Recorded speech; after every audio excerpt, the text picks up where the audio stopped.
to the matter that was allowed by the court when Mr. Allen was able to testify that there was some allegation of statements made against him downstairs in the holding area. The court did an excellent job of weighing the interests and allowing him to testify to that, but nothing more, so that the jury wouldn't know it occurred in a holding cell area downstairs. Listing these three witnesses and wanting to present them is clearly going to cause no way to allow that to happen without the jury knowing he's in custody.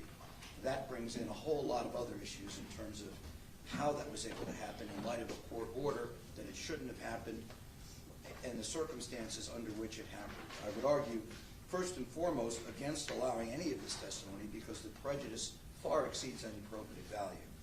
Whether or not my client is innocent or guilty of this crime, it's certainly logical to assume he would not be happy with Robert Allen and might say verbal things against him under any circumstances. So it's really not probative of whether or not he's actually an honest witness, which clearly there's some issues with anyway.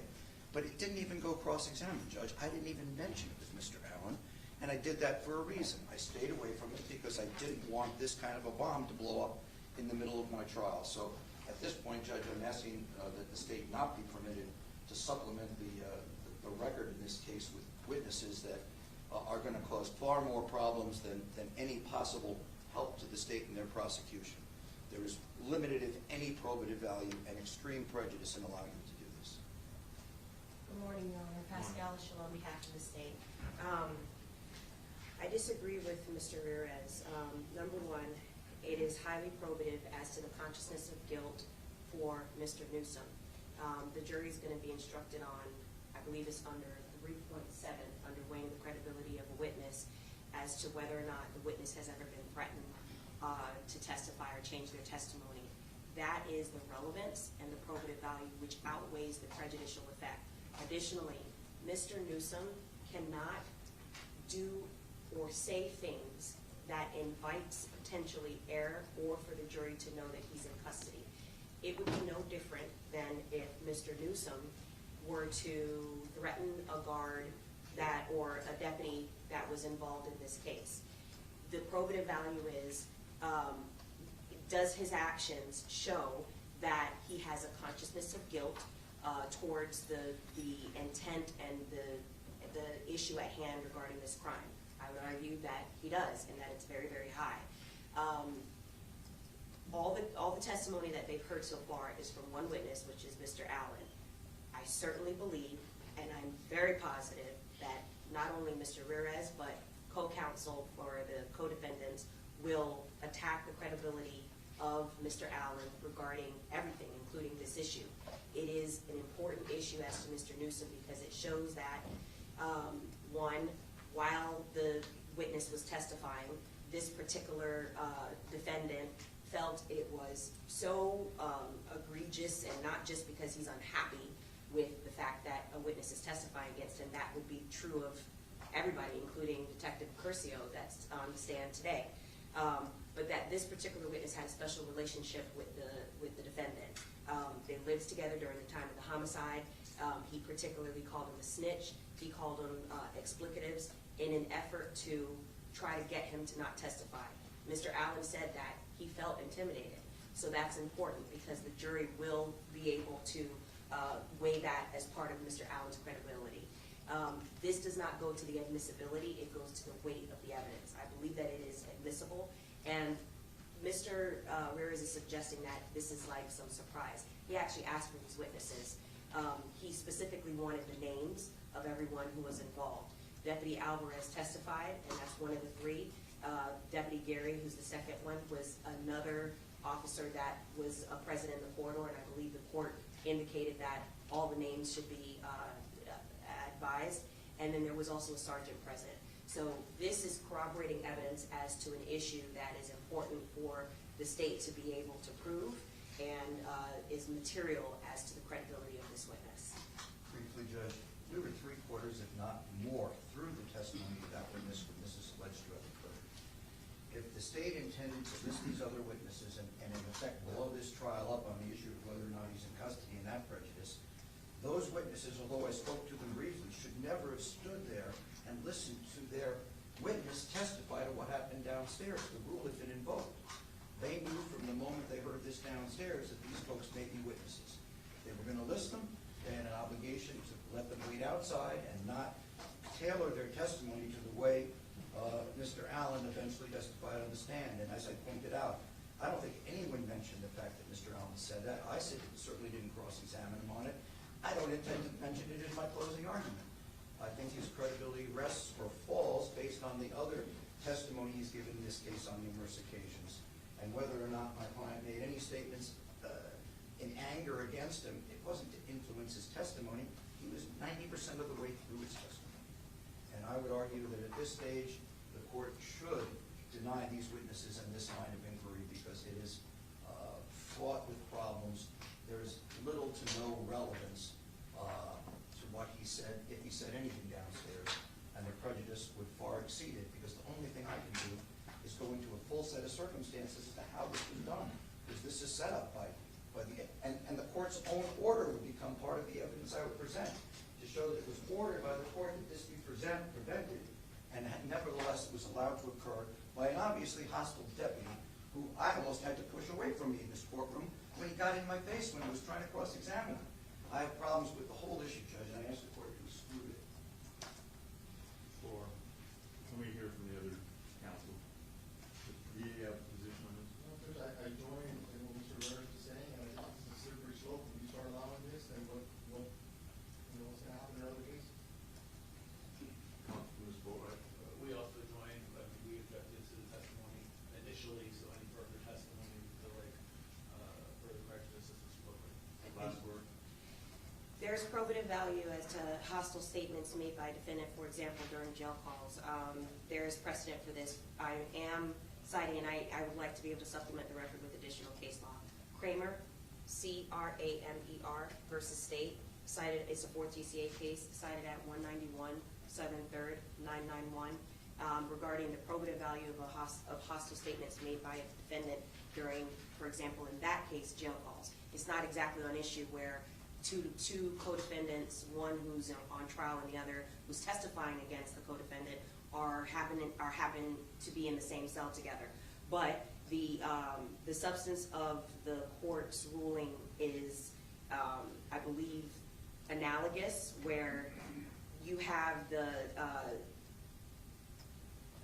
an indicating a threat and contempt for what's happening in court is substantially outweighed by danger and unfair prejudice for prosecution. And in that case, the court did the balancing test and said that the probative value outweighed any prejudice. Additionally, the defendant cannot invite his own error. The state did not cause this issue. Mr. Newsom did. Mr. Newsom's actions, Mr. Newsom can control his anger. He certainly, and the argument that, oh, well, he's certainly upset. I'm sorry, but the state does not care in that regard about his feelings about being upset. He has to have the proper decorum in court and otherwise, which he certainly can do. He sat here, has not interrupted any of the proceedings. He knows how to act in court. Certainly, when he had the opportunity, when he thought that no one would be able to, I guess, call him on his actions when he's in custody with the co-defendant within earshot, then goes on to say all these explicitives, calling him a snitch and doing actions which would intimidate that witness. He's inviting his own error, not the state. And the fact that this came out 3/4 of the way through testimony, that's on Mr. Newsom. I didn't invite the error, he did. And if the jury ends up finding out that Mr. Newsom is in custody or was in custody when this happened, that's on Mr. Newsom because he's the one that invited this type of testimony to come in. It's highly, highly probative. It's prejudicial, but all of my evidence is prejudicial. And I believe that the probative value outweighs it far exceeds it because of the substance of what he was saying. Just briefly, Judge. Judge. You allow him to testify. Overt objection. This is bolstering. It's unnecessary under the circumstances and should not be allowed based on the way this is going. All right, thank you. So, first of all, I'm going to allow the state to supplement the discovery because it was requested who else was there, and that's for purposes if, I don't know, if you wish to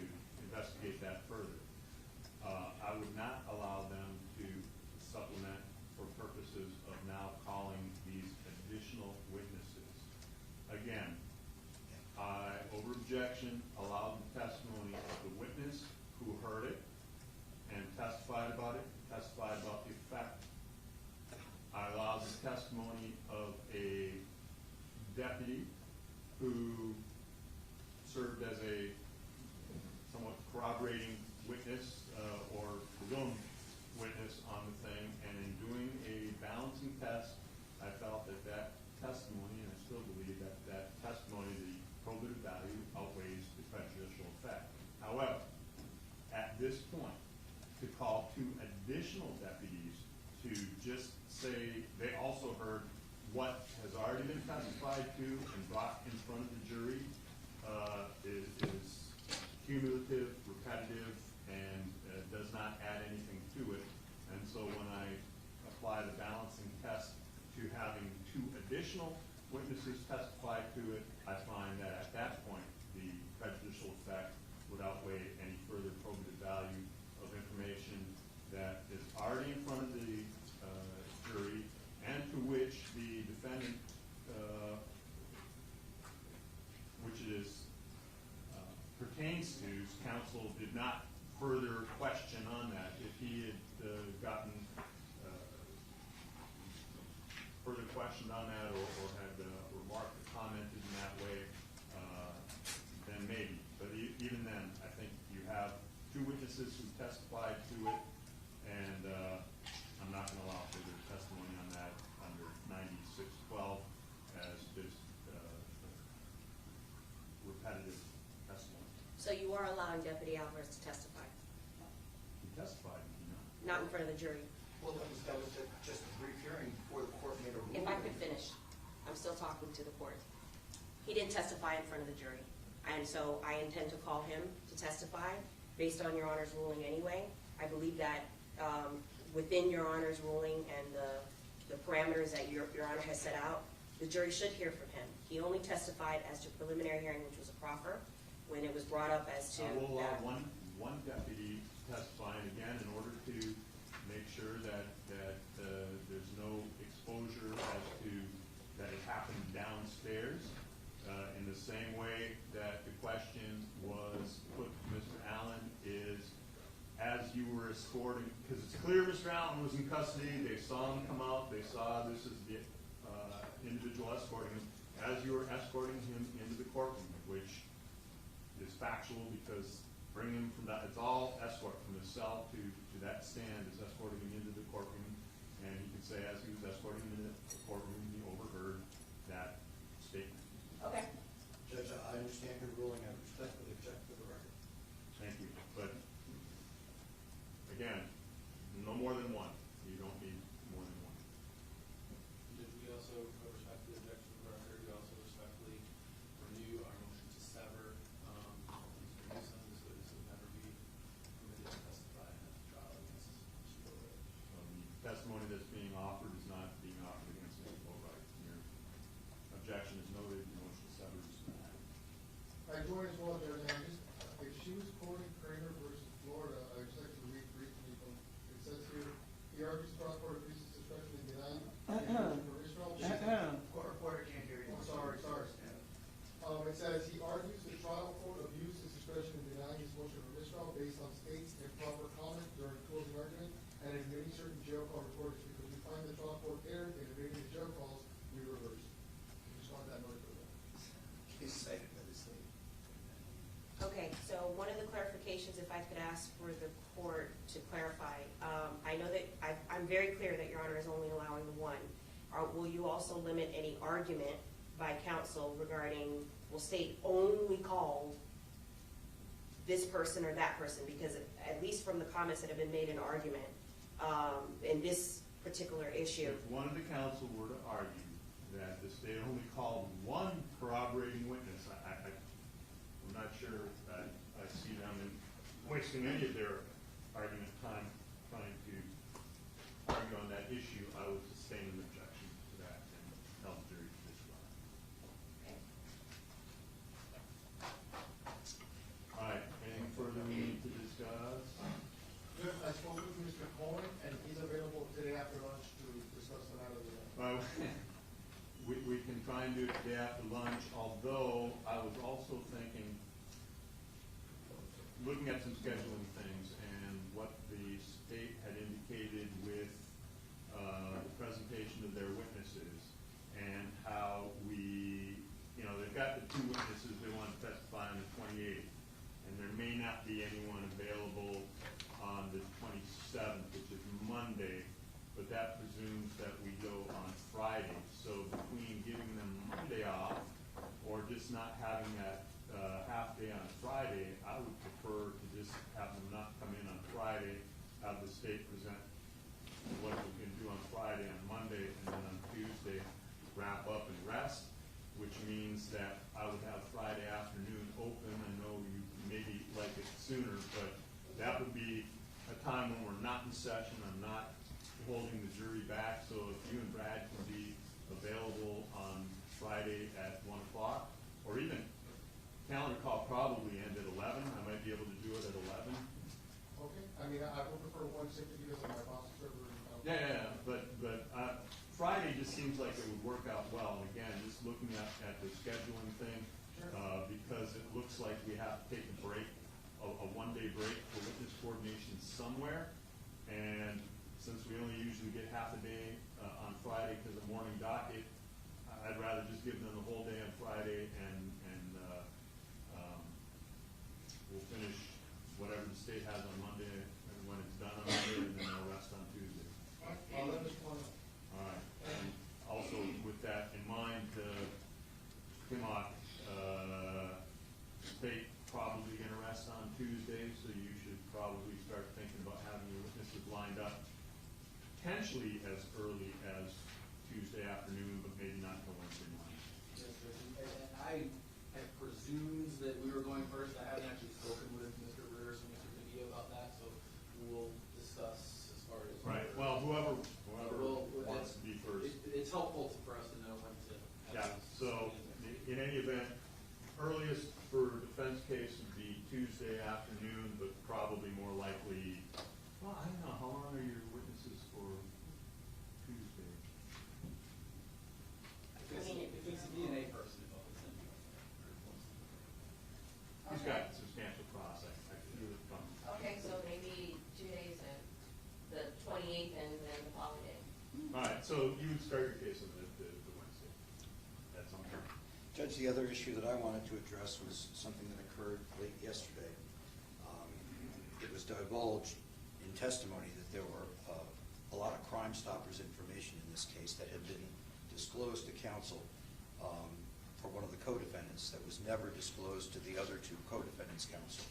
I don't for the life of me understand how when something is disclosed to one counsel in a murder trial, the state wouldn't realize it was required to be disclosed to all parties so that all parties could consider the same information and make decisions relevant to strategy. I did receive it not from the state last night, but from Mr. Padilla upon request. We're talking over 1,000 pages of information, which has a lot of very relevant, and we feel certainly under the circumstances in which it was introduced as an issue before the jury, is now fair game. Rather than make a Richardson argument, which I think certainly it's a violation, we simply want to be able to freely cross-examine this detective and any other witness on what was in that information and how it may or may not relate to the defenses in this case. Since Richardson has reared its name, I will conduct a quick Richardson hearing on this. My understanding from sidebar was that information from Crime Stoppers is, I'm being generous to say, hearsay and innuendo. It's anonymous people calling up and saying, this might be a tip, that might be a tip. And ordinarily, that type of thing is never going to be part of the state's case coming into evidence unless it's sometime later disclosed that I am the person who called Crime Stoppers, and then they're in to be confronted and cross-examined. So I don't find it to be a discovery violation under those terms, either willful or inadvertent. It's just not a discovery violation. What counsel indicated at sidebar yesterday was that Mr. Padilla had specifically requested it, and they had facilitated the request, but I don't know that that falls within 3225 go as a regular matter of discovery in every criminal case that occurs. There is potentially, I guess, anyone can call Crime Stoppers on any case. I don't know that the state routinely goes and looks at those. I don't know that they have an obligation to look at those. I don't think that it would be a discovery thing to say that in every criminal case, it's incumbent upon the state to go and ask Crime Stoppers, did you get any tips? Because we want to turn that over. It's just not regular discovery, and absent Mr. Padilla's specific request to which the state facilitated, it would not be there. They have not sought to introduce any of those. So I find no violation. Can I please add something to the record? The state's character has been maligned with this argument. The request was made in open court in front of Mr. Ramirez. So when he's saying he has no idea about it, that's a disingenuous argument. I believe an order was entered also as to the state turning it over pursuant to Mr. Padilla's discovery request. So Mr. Ramirez, being on this case as long as he has, because he's told everyone that he turned in Mr. Newsom, since 2018 of August, I find it incredulous that he wasn't aware. Also, Mr. Detective Curcio has mentioned it previous times in discovery. So, I mean, unless Mr. Ramirez isn't reading his own discovery, I don't know how he didn't know about the Crime Stopper tips. Just like Mr. Padilla did, he could have requested it and didn't. Thank you. That doesn't help the court. Make the record. Tim Ott, did you have something to add? Not on this issue. Okay. That's a separate issue. All right, so we're done with that issue. Other than the fact, I think the jury heard about it, Judge, from the state's own witness, which at this point I think gives us a right to cross-examine on it to a certain extent. Well, again, it was clarified in front of the jury that the witness mentioned Crime Stoppers. The state redirected and said, well, gossip, innuendo, things floating around on the internet. So I guess to back up what Mr. Ramirez is saying, it is very much our intention to cross-examine Detective Curcio on the thoroughness of his investigation. He has already testified about that he heard rumors and innuendo and he discarded it. We have an absolute right to cross-examine him on that choice to do so. well, I will allow that, but we don't need to get into the on such and such a date, some anonymous caller called in and said, you know, the man on the moon was involved. It doesn't need to be that level for you to cross-examine. I can certainly proffer that there have been no tips that I'm aware of that the man on the moon was involved. I didn't hear. We're getting close. No tips, what? That the man on the moon was involved. I will say that there is a videotape conversation between Detective Curcio and Robert Allen, where he tells Robert Allen that the reason I got your name was through Crime Stoppers. Just letting everyone know that. All right. Mr. Thank you, that helps our argument. Yes, for my piece, could we pull that the excuse Detective Curcio? He's in the courtroom right now. Oh, you have additional. You would like him to step out? Yes, You would. Okay. Couldn't hear you, I'm sorry.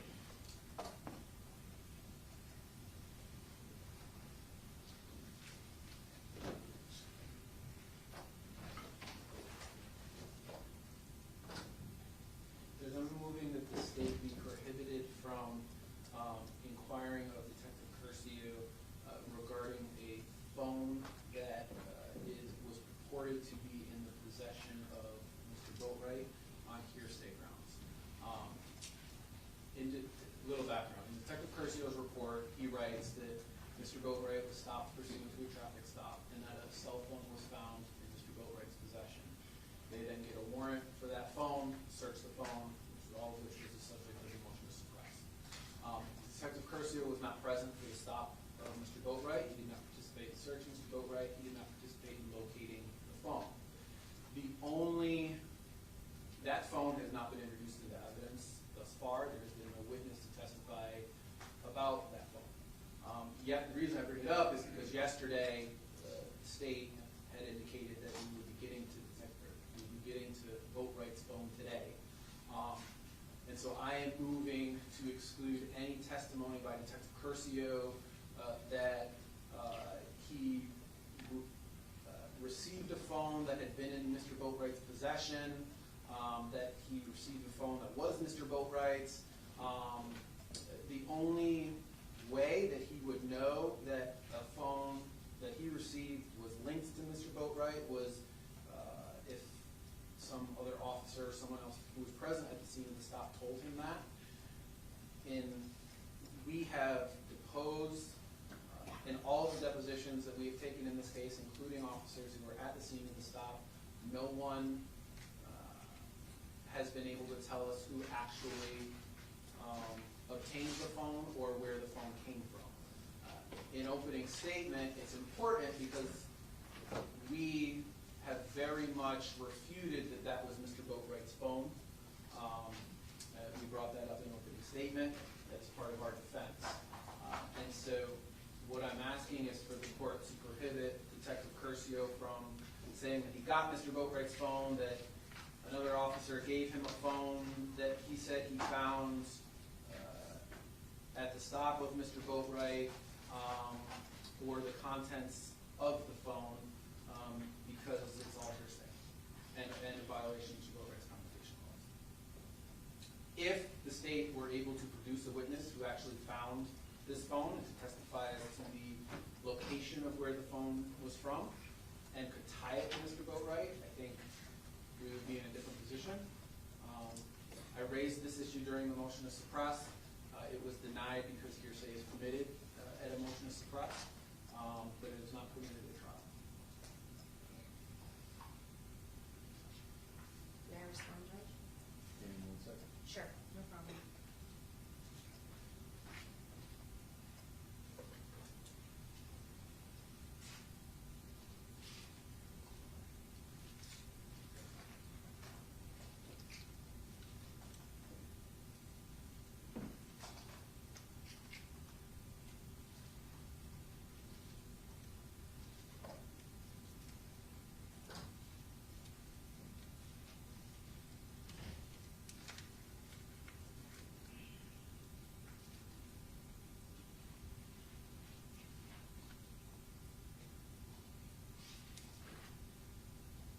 Yes.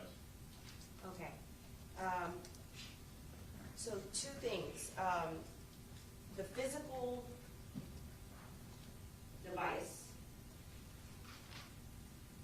which this is a physical device, was search incident to arrest. It came into BSO's possession at the same time that Mr. Boatwright was arrested. He was arrested by a deputized, it was a BSO deputy deputized by the U.S. Marshals. That was all part of the pretrial ruling. And so getting into that, the U.S. Marshals tracked him down and found him, we certainly can, that's one remedy as to that, but it's my understanding that it was search incident to arrest as part of his property. Now, that's the first thing as to the device itself. That's the hardware. The substance, which was downloaded, was pursuant to a separate warrant, which motion to suppress was also denied. That can absolutely be tied to Mr. Boatwright, and I also would argue goes to the credibility and the weight of the evidence of the device itself. For example, the device phone number is 754-207-1410. That device number was found in co-defendant Williams' contacts under Lil Boat, which has already been testified to by Detective Curcio, and which we will again have the cell phone expert who there was actually an additional warrant because the cell phone was downloaded again for updating purposes. So, Okay. part of the suppression motion. Since then, it was downloaded again, Judge, and so that expert can testify that Lil Boat, the number ending in 1410, was connected to that same device. Additionally, the phone number 1410 was also in the records for BSO pretrial release for Mr. Boatwright. Mr. Boatwright, at the time of this arrest and homicide, had multiple felonies that he was arrested for and on pretrial for. That same phone number that we're tying to him was what he gave his pretrial officer to be able to supervise him. So that's another way. Now, obviously, that comes with some baggage and regarding Mr. Boatwright being on pretrial release, but we can say that it was tied to records that are associated with Mr. Boatwright, which is a true statement. If that doesn't suffice and there's going to be a confrontational argument, the state is happy to bring in the pretrial officer to be able to say that that was the phone number self-reported by Mr. Boatwright, and that was in 2018, the same year as the homicide.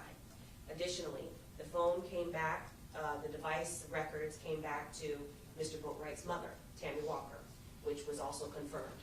And the device GPS shows all of the places consistent with where Mr. Boatwright was on surveillance, for example, at the time of the homicide, during the homicide, after the homicide, when he bolted from the car from Driftwood, which has already been entered into evidence. And so these are all things that tie this device and the substance of this device to Mr. Boatwright. There's no confrontational clause issue. This particular detective did the cell triangulation work. Additionally, the witness that we're going to call downloaded the phone, and there's pictures of Mr. Boatwright and his co-defendants on this device. So it's a hard uphill argument to say that this device, I understand that's what they're going to argue, but I think we have a very substantial argument to say that this device and the contents of this device belong to this defendant and are relevant to the homicide.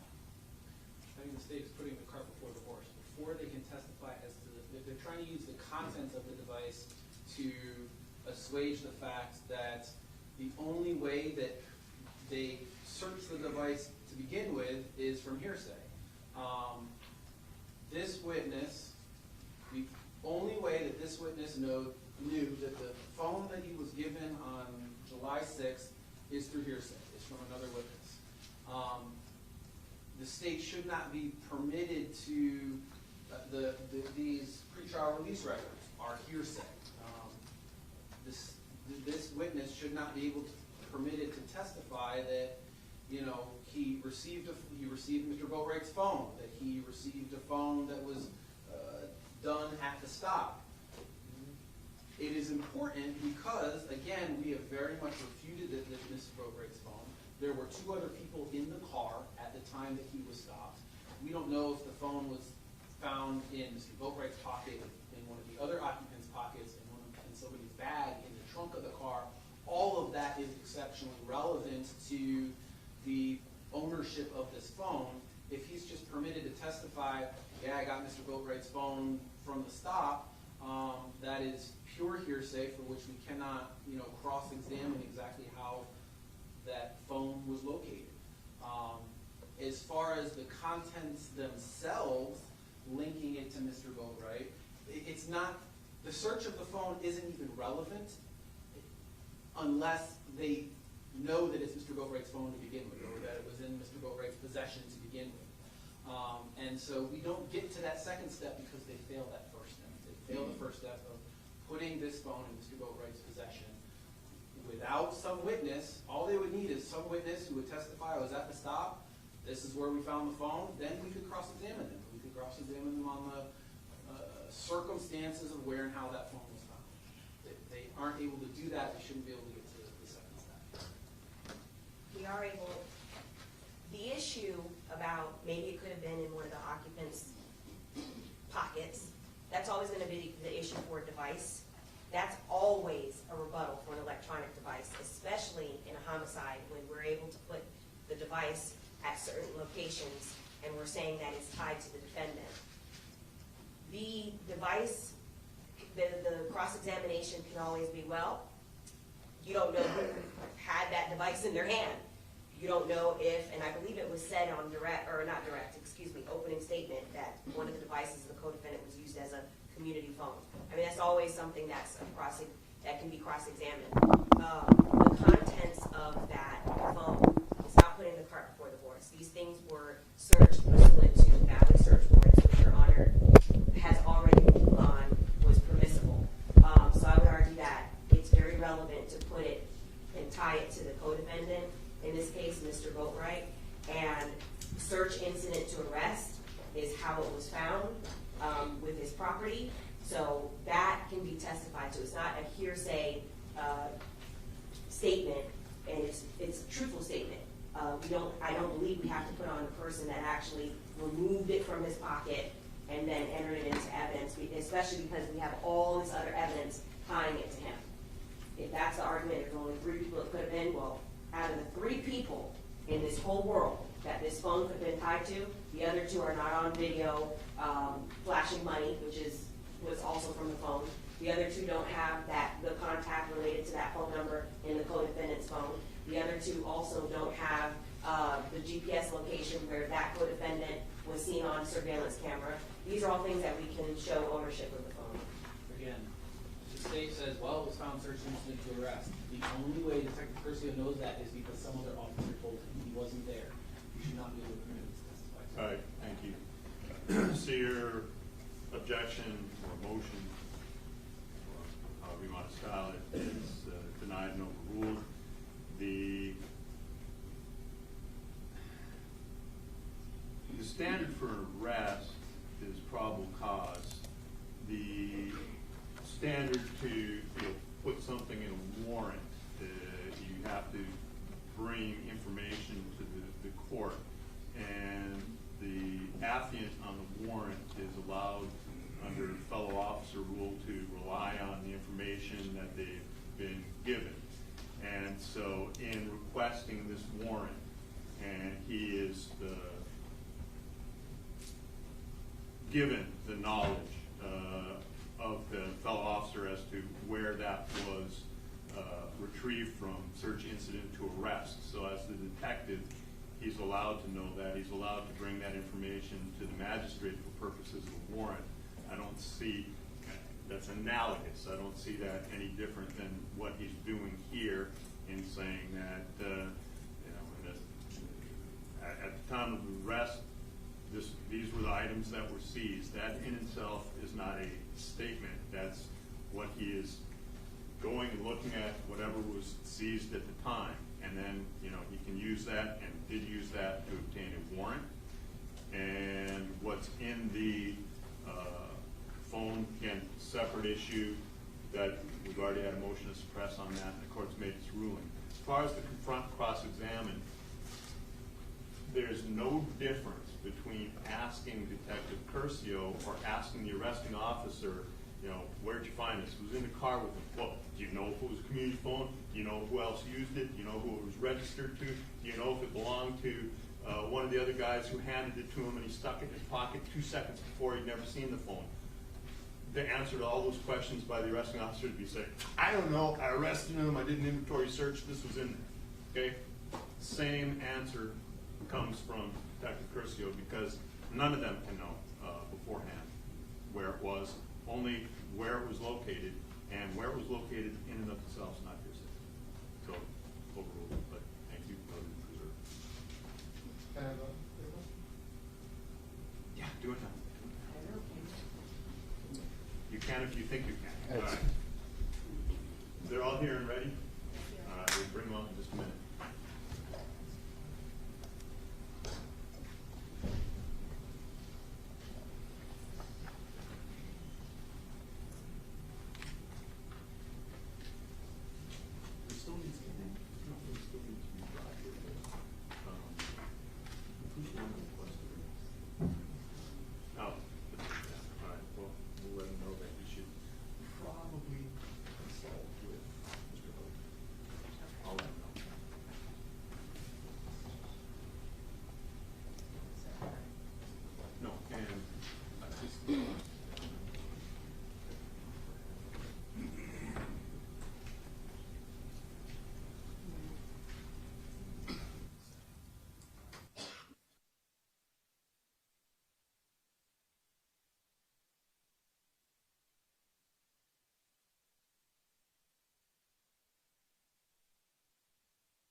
That you requested that's IC the transport order on?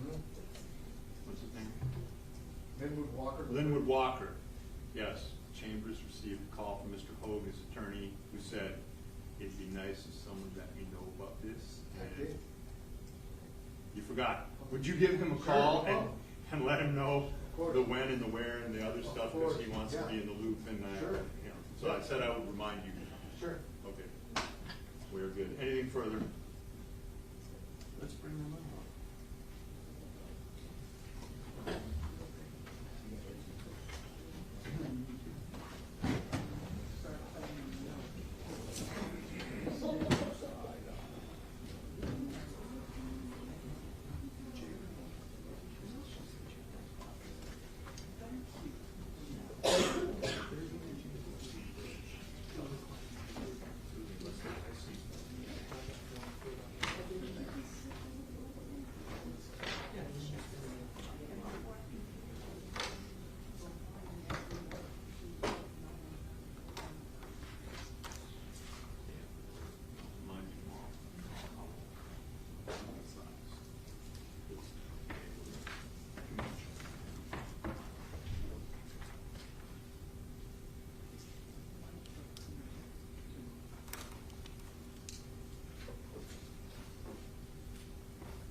Jurors are entering.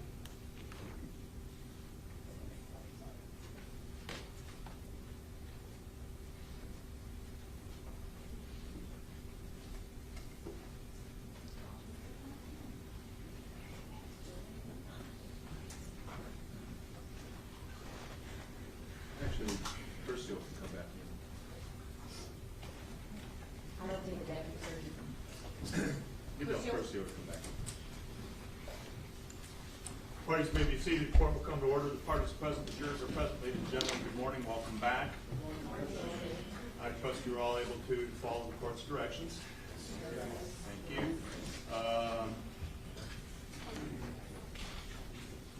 Last we met, Detective Percio was on the stand. He's coming back in now.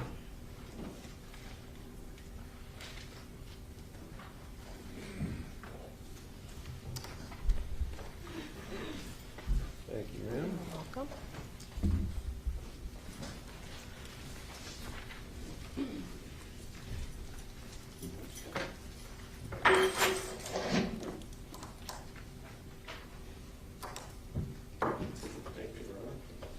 You are the same Detective Percio who was here yesterday? Yes, I am, Your Honor. You are still under oath, sir? Thank you, sir. State you may proceed. Thank you, Judge. Good morning, Detective Percio. How are you, ma'am?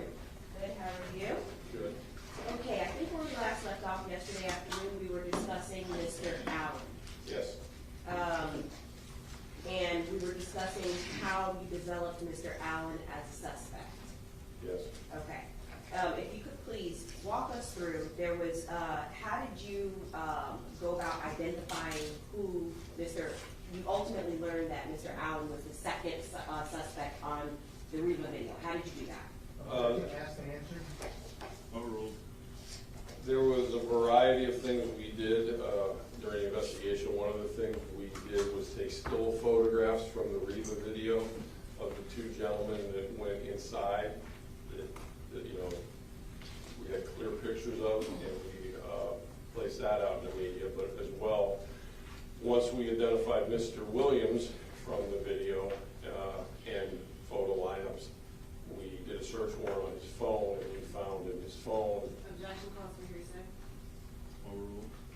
we found an individual by the name, in the context of, I think it was Big Rob, and once we identified whose number Big Rob belonged to, and we pulled up his driver's license photo, I think it was, you could clearly tell that Big Rob was Robert Allen, the person in the video. Okay. And when you say you could clearly tell, you had people identify him as well, correct? Again, I don't remember us showing the Reba people photo lineups with Mr. Allen because they didn't really concentrate on him because he wasn't up at the counter making the purchase.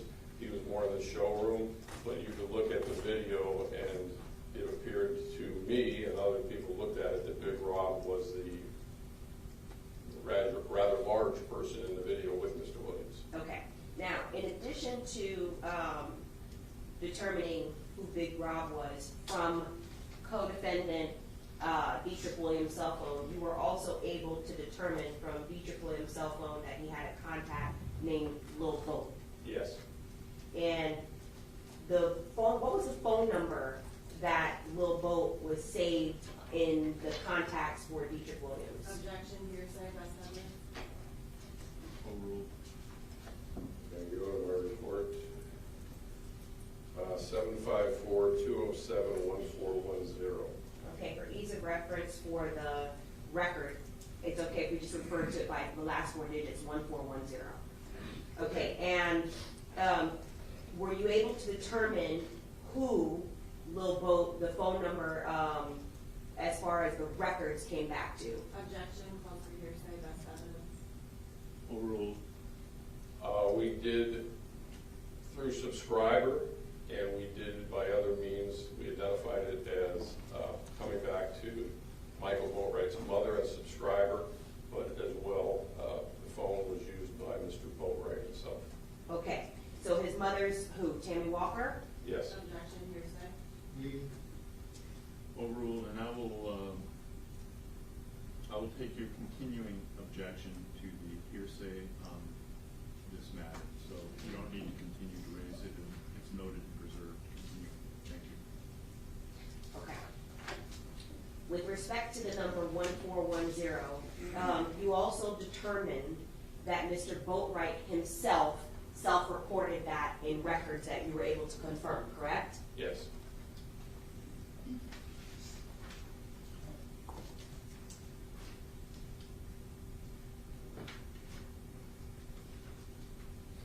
When Mr. Boatwright was self-reporting this number as his own and using that phone number, that was also in 2018, the same year of the homicide, correct? That is correct. Did you ultimately determine who Lil Boat was? Yes. I know it's a nickname. There were two individuals that it could have been, correct? There was two. We had a little boat, and then we had another investigative means that only had the name of Boatwright, so we knew the last name. But there was two particular Boatwrights, Michael and I believe it was Ronald. And both Ronald and Michael were, the images of Michael and Ronald were given in a six-pack photographic lineup to witnesses, correct? Yes. And did you use a determination of a positive identification of Michael Boatwright to further your investigation? Yes. Okay. Who was it that positively identified Michael Boatwright? Detective Foster, I believe, showed the lineup. It was in reference to the rental of the vehicle. Okay, so that would be Tanisha Clark? Yes. And why was that significant to you that Tanisha Clark, who was renting the Dodge Journey, identified Michael Boatwright? She had stated Objection, hearsay. Overruled. She had stated that the person that she knew by that last name was somebody she knew from prior contact, so her identifying him from the photo pack confirmed that Michael Boatwright was the Boatwright we were looking at, not Ronald Boatwright. Okay, and the prior contact is who picked up the car, correct? Tanisha Clark, who rented her Dodge Journey? Yes. Okay.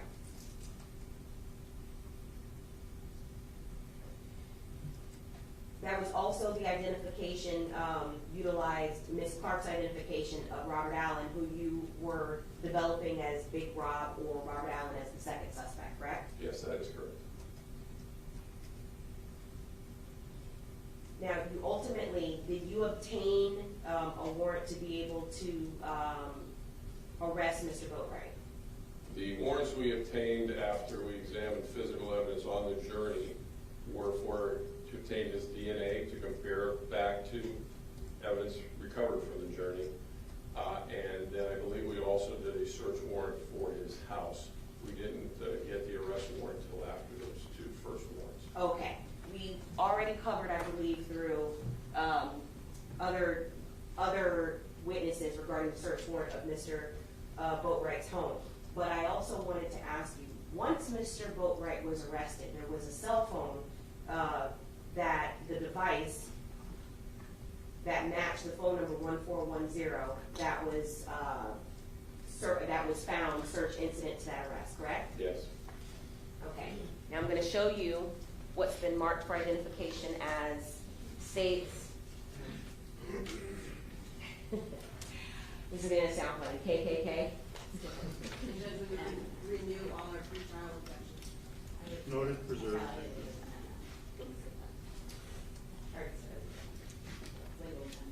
Oh. Ms. Buckaloo said for us to go ahead and skip KKK. We're going to go with MMM. As you wish. What about L? Where did L go? Judge, can we approach that? Oh, L is used already or no? Okay. You got something against triple L? No. Only KKK. We'll go with triple L. All right, hold on, sidebar.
Proceed.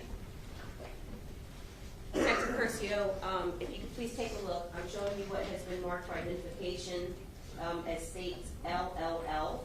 Yes. And do you recognize states LLL? Yes, I do. How do you recognize it? It's the phone that was taken as evidence the night Mr. Boatwright was detained for the DNA search warrant. It's got Detective Foster's writing on the front, my initials on the back. Okay. And is it in the same or substantially similar condition as when it was taken into evidence back in 2018? Yes, it appears the seal is still intact. At this time, Your Honor, I move into evidence states LLL as state 63. Over previous objections, what was previously marked states triple L for identification shall be received in evidence as states 63. Permission to publish. You may publish. Okay. Is that? Yes, I will. Thank you. Detective Curcio, can you please open state 63? Thank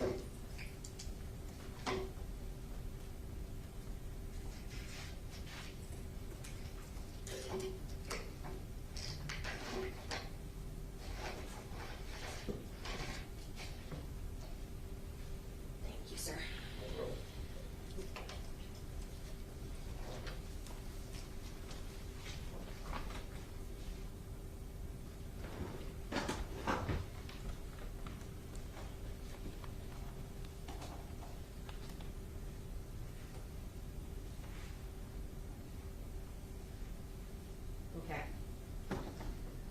jury, what's been entered into evidence is state 63.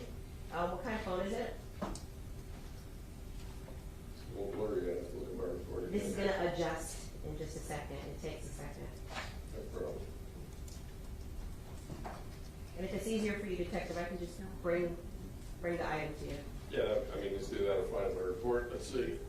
Okay. So it's an iPhone 7 Plus, and that's a sticker put on by our digital forensic unit once I obtain a search warrant to download it. Are you familiar with an IMEI? Yes, I am. What is an IMEI? It's, a phone has an IMEI and an IMISI number. They're the identifiers for the phone itself that the phone company assigns to the phone. And an IMEI is unique to each individual phone, correct? Yes, it is. Okay.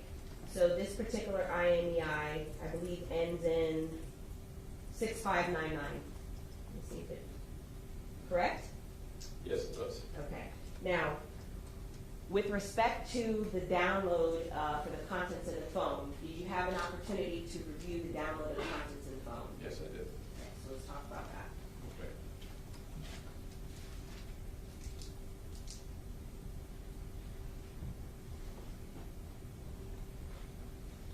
Now, you testified yesterday about your experience regarding using plot, latitude, longitude, location points, correct? Yes. Did you also do that type of investigative work with this particular device or the contents of this device? Yes. Now, on the date of the homicide, what, if anything, were you able to determine from this device? We're talking about 6/18/2018. Objection, hearsay, and best evidence for this line of questioning, Your Honor. Overruled. Concentrating on the day of the homicide in the hours before, we were able to track the phone's location through the homicide when we were able to find points of reference on the phone all the way 4 hours after the homicide. And we also were able to identify different numbers that the phone called, how many times the phone was unlocked during that period of time by who the user was, and stuff of that nature is all contained on the phone. Okay. So that we're clear, because I know that you've been doing this for a long time, but for some of us that have never heard this type of evidence before, when you say points of reference, Right. what do you mean? So for example, Reba Motorsports, we know that location, that's where the homicide occurred. Yes. Did you check to see if the phone was located at that location during the time and the date of the homicide? Yes, I did. And was it? Yes, it was. Objection, hearsay. It was located at that location for a period of time, and then it was observed on the phone records when it left that location. Okay, so an important investigative tool you had was a surveillance camera, correct? Yes. And were you able to check the device location also check it against the surveillance camera of when there was a slimmer, taller gunman killing the victim in this case? Search and meeting.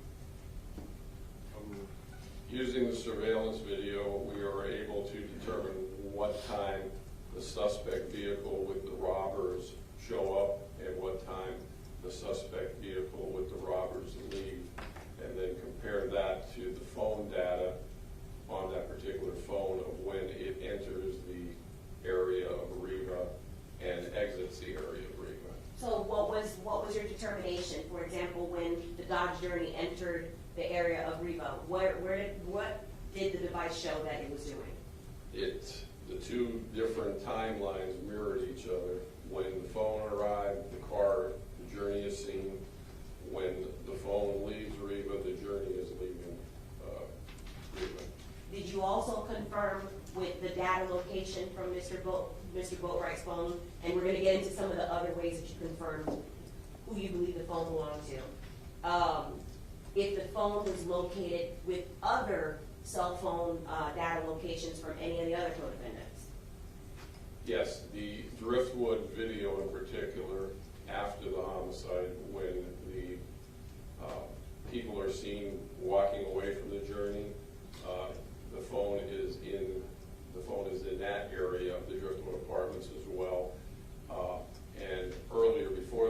homicide, the phone shows up at an address, Mr. Williams' address, before the homicide. Okay, and are you talking about the Driftwood video, the images that show two individuals walking, one with a camouflage hat with a red rim, which I think we have in evidence?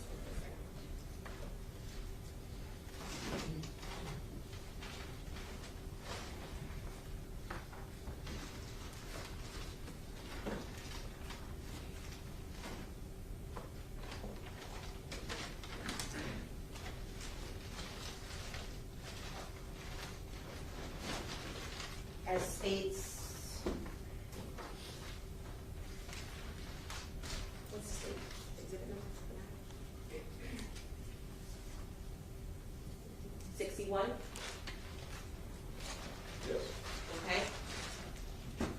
And at that time, when the individual wearing this hat, we believe this hat was at the Driftwood Apartments, what is the phone doing based on its location data? It shows that it's in the Driftwood Apartments.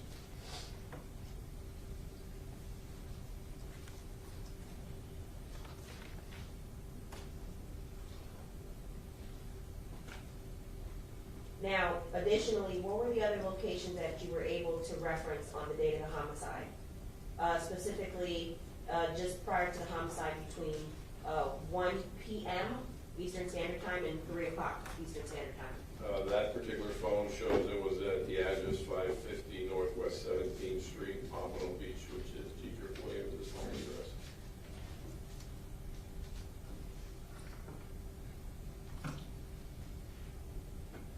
Now, during the time of 7 o'clock UTC time, or excuse me, UTC time, how do you calculate that to translate into Eastern time? We do 4 hours? Well, it's daylight savings time or regular. You just either, you go forward to what the time is in England, basically, and to get it to Eastern Standard Time, you have to do the calculation depending on whether it's 4 or 5 hours. Okay. So during that time on 6/18 of 2018, were you able to confirm that Mr. Boatwright's cell phone was making an outgoing call which allowed you to plot the location? Okay. Yes.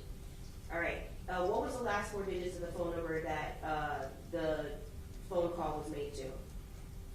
8578. All right. During that time, where was the phone located making that phone call? Again, at the, we're talking about the 1500 Eastern Standard Time call? Is that the one? Yes. It was located at Mr. Williams' house in 550 Northwest 17th Street, Pompano Beach. And what time of day was that on the day of the homicide? 3 o'clock, 3 p.m. And when was it, when did you determine that the homicide occurred? What time? Based on the 911 calls, the Objection, homicide, call for hearsay. 3:57 p.m. Okay, so just under an hour before the homicide occurred? Yes. Now, you also, were you able to confirm that that phone number ending in 8578, that Mr. Boatwright, through records that you were able to confirm, made numerous phone calls to that, that particular phone number? Yes. Objection, hearsay. Close to 100 phone calls? Yes. I believe it was 89 to be exact? Yes.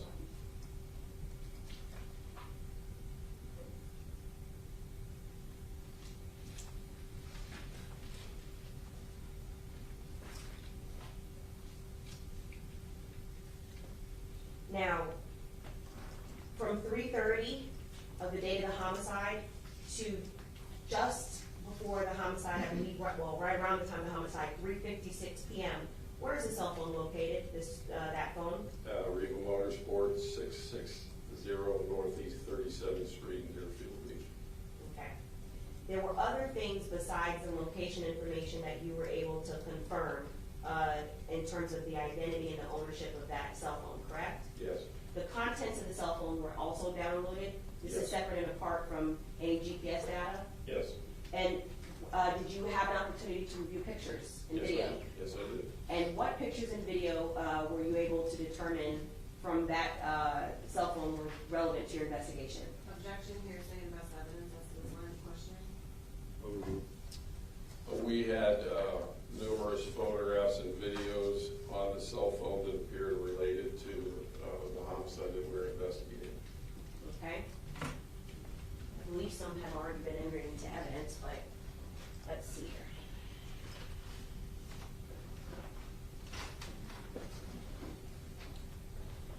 States 8, which has already been entered into evidence.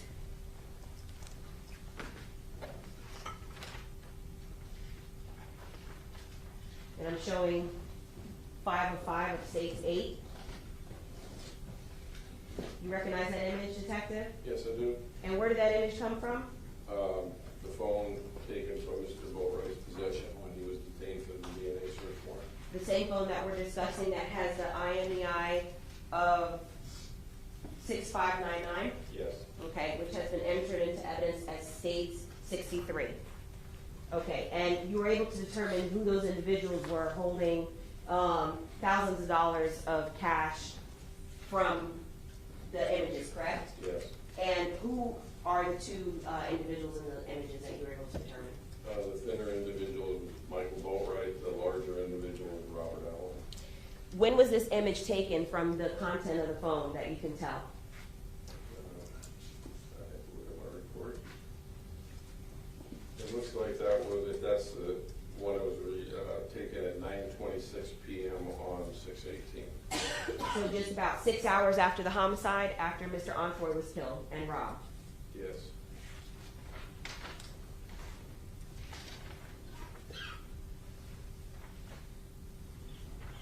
I'm showing you 3 of 5 of that same exhibit, exhibit 8.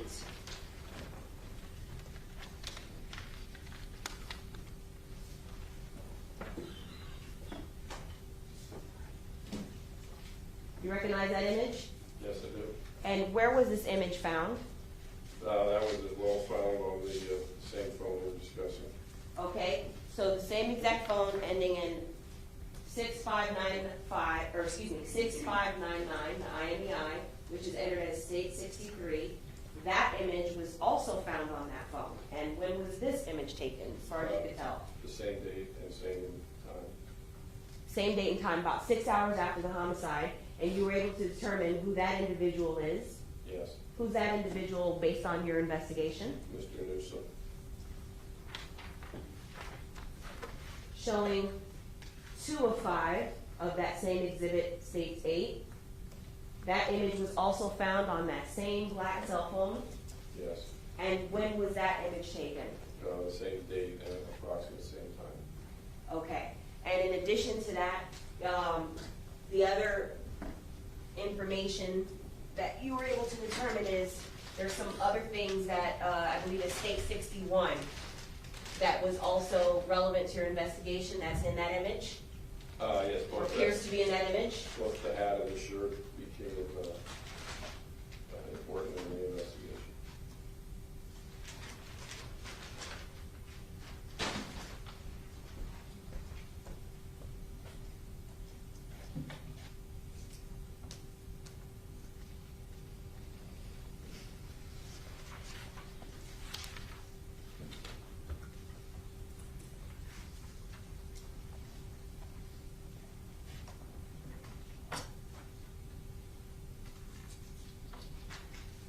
Relevant during that same time frame, did you also check Mr. Williams's, the GPS location from, or excuse me, the GPS location from that same black iPhone that we're discussing against Mr. Williams's cell phone? Yes. And did you determine where Mr. Williams's cell phone was during 3:54 p.m. During the date of the homicide? Yeah, his cell phone showed that he was at Riva Motorsport. With the cell phone belonging to Mr. Boatwright at the same time? Yes.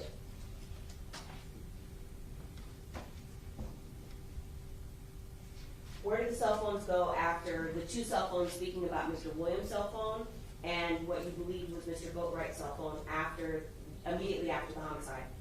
After the homicide, the phones traveled towards Pompano, and then Mr. Boatwright's phone travels down towards Fort Lauderdale, where it continues down to the Driftwood Apartments, where it's seen on the video.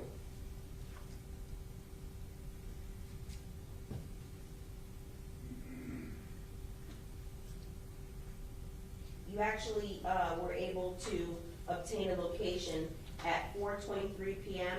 for the black cell phone you believed belonging to Mr. Boatwright.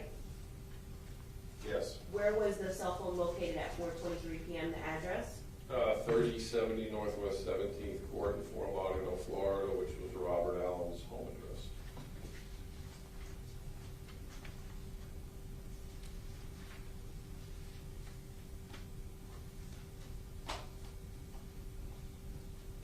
Now, at 20:30, which is military time, for 8:30 UTC, I believe the real time is 4:30 Eastern Standard Time. Yes. Mr. Boatwright receives a phone call again, or the phone receives a phone call again from 8578. Was it from that same phone number that you determined Mr. Boatwright, when you were able to confirm Mr. Boatwright is using the phone close to 100 times calling that same number? Yes, it's the same number. Okay, and at the time, now, at 4:30 p.m., what location is the cell phone utilizing? It's using a cell tower. Again, there's call history, cell towers. Phone is more, I don't know what the word I should use, more precise. That one was a cell tower. It was using a cell tower consistent with being at Robert Allen's house.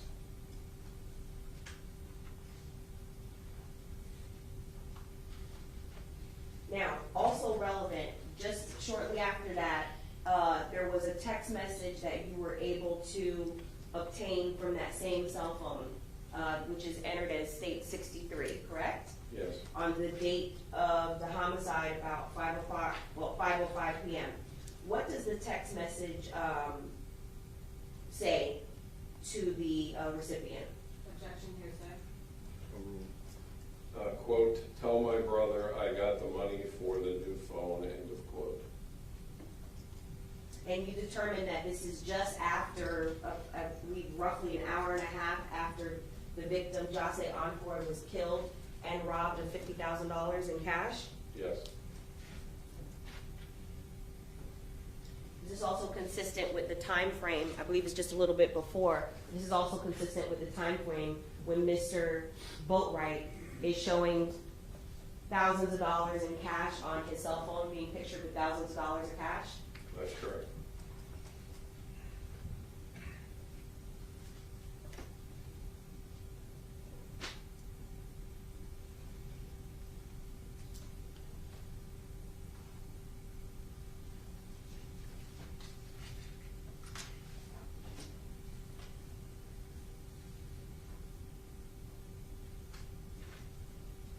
Okay. Let's talk about Mr. Newsom. Before I move on to Mr. Newsom, what date did you arrest Mr. Boatwright? Take a look at my report. We filed for an arrest warrant after obtaining all the information we just talked about.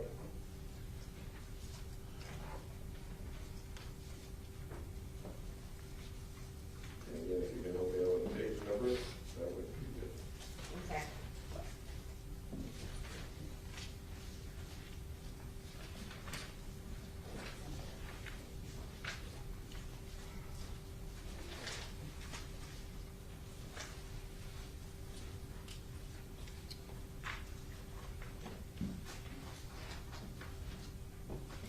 Okay, it looks like it was on, I believe it was July 5th.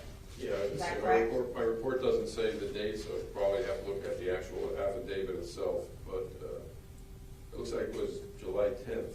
Am I incorrect on that? I believe it was July 5th. Okay, I'd have to look at the arrest warrant. Well, here, would this refresh your recollection of when the phone was collected? Yeah, but we didn't arrest him for the warrant right away. Okay. We had a DNA search warrant, we had the house search warrant.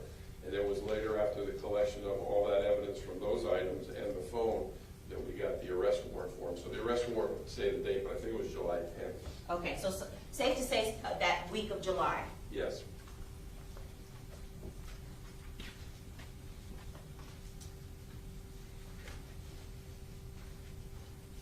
Now, you ultimately ended up, based on some of the images also found in Mr. Boatwright's phone, you ultimately ended up making an identification of Mr. Newsom, correct? Yes.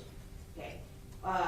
Where did you end up searching in terms of a home believed to belong to Mr. Newsom or his family? What home was that? And it belonged to his grandmother. The address was 2740 Northwest 10th Place in the city of Fort Lauderdale. I obtained a search warrant for that location August 29th, 2018. And this is after the first 3 suspects were already arrested for your pursuant to your investigation, correct? Yes.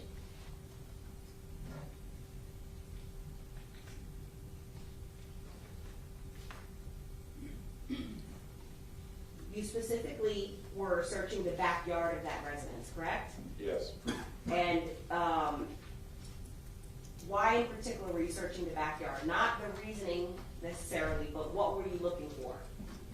What were the items that you were looking for? We were looking for $8,000 in cash. And you obtained information that you believe that $8,000 in cash was buried in the backyard? Yes. What, if anything, was found? Relevant to this case, nothing. Okay, so you weren't able to find $8,000. No. How long after the homicide did that search occur? That was in August. So roughly 2 months after the homicide? Yes.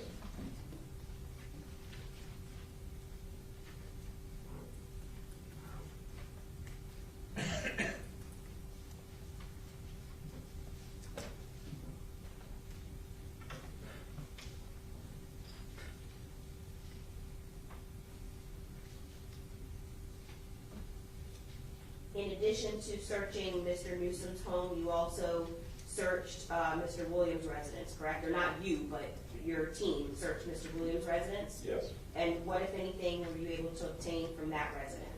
Relevant to this investigation, we found the fluorescent orange slides he was wearing in the Riva video. Okay, and I believe that's been entered into evidence as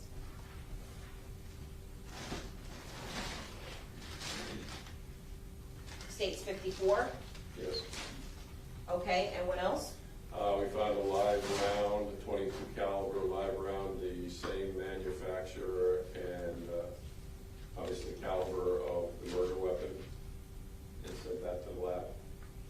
Okay, and I believe that's also been entered into evidence as States 46. So I'm going to show you.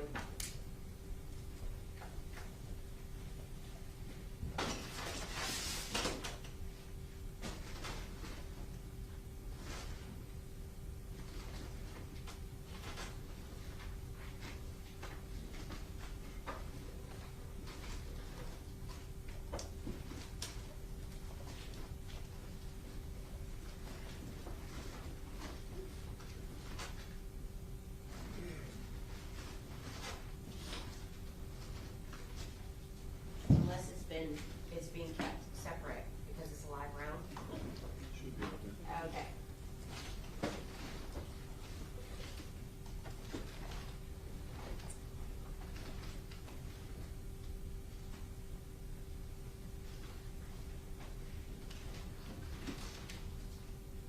Maybe it isn't States 46. Is it States 29?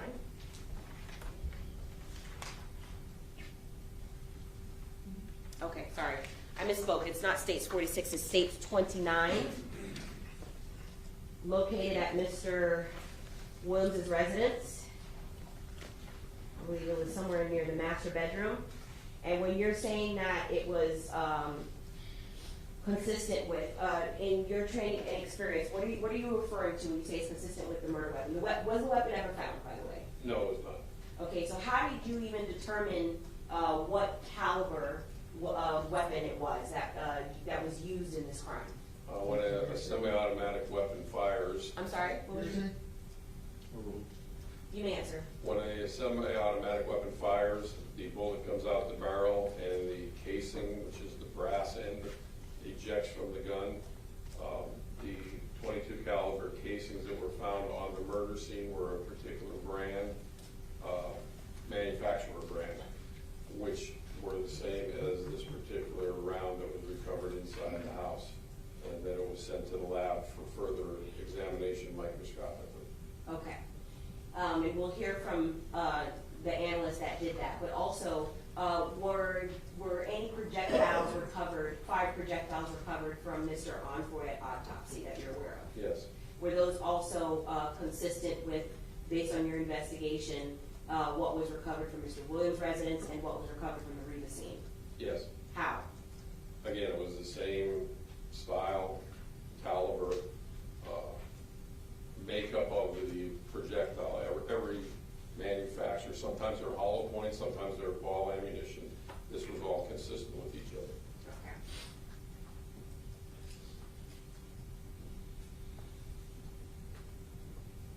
Okay. In addition to the firearms evidence, there were also latent fingerprints that you also reviewed as part of your investigation, correct? Yes, taken from the Dodge Journey. And they were sent to the lab in order to be analyzed? Yes, by latent examiner experts.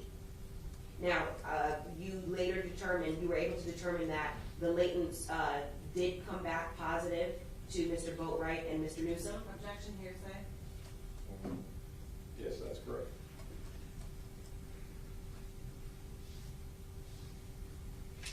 In addition to the fingerprint evidence, Mr. Boatwright had a Cadillac that was stationary in front of his house that was also searched, correct? Yes. Okay, and what, if any, information from, or items from the Cadillac did you determine were relevant to your investigation? Once we executed the search warrant that we had obtained, we found 2 masks inside the trunk and some additional live .22 caliber rounds. Okay, so the live 20, let's start with that. The live .22 caliber rounds that were obtained, I think it's already been entered into evidence as States 46. And you recognize States 46, correct? Yes. It's displayed a little bit different for courtroom presentation, but these were found in Mr. Boatwright's, in the Cadillac in front of Mr. Boatwright's home, correct? Yeah, we found it in the trunk of the vehicle. In the trunk of the vehicle, and that was consistent with the round that's States 28 or 29 that was found from Mr. Williams' home. Yes. Okay. And you also said that there were the masks that were also found at Mr. Boatwright's home. I believe that's been entered into evidence as States 45.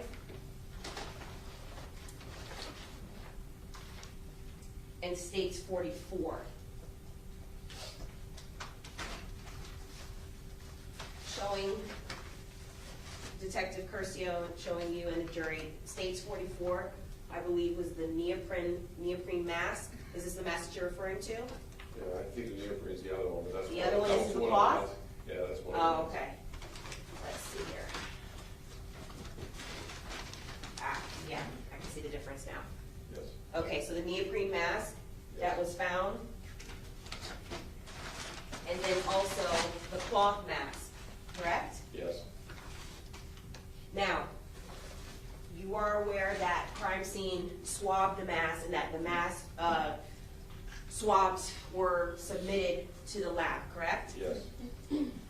And we will hear from the analyst that did the work on that, but as far as your investigation, did you determine that the results were relevant to your investigation? Objection Yes. calls for hearsay and confrontation clause.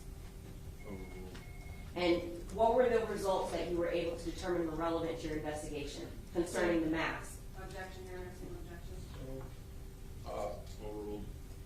The DNA on the neoprene mask was determined to be consistent with the DNA we had obtained by a search warrant of Mr. Williams, and the cloth mask DNA was consistent with the DNA that we recovered via a search warrant of Mr. Bori. Okay, curious.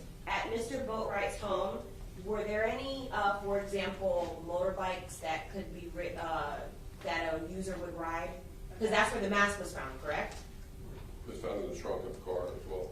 Hidden in the trunk of the Cadillac in front of Mr. Boatwright's home. Objection, argumentative. To the two questions ago, sustained to the current question overruled. It was hidden in the trunk, found in Mr. Boatwright's home, correct? That's where they were located, in the trunk, yes. Did you find any dirt bikes, other things like a user would ride that would go along with an accessory like that?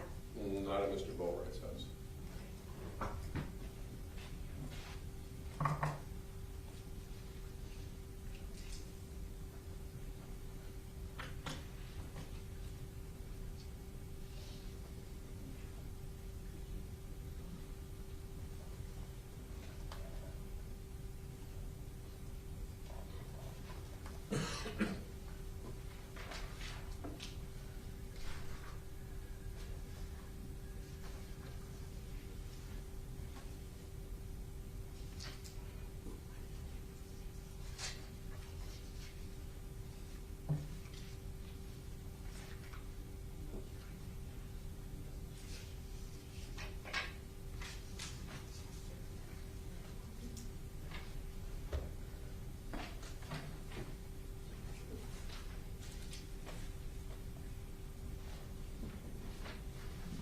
Just one moment.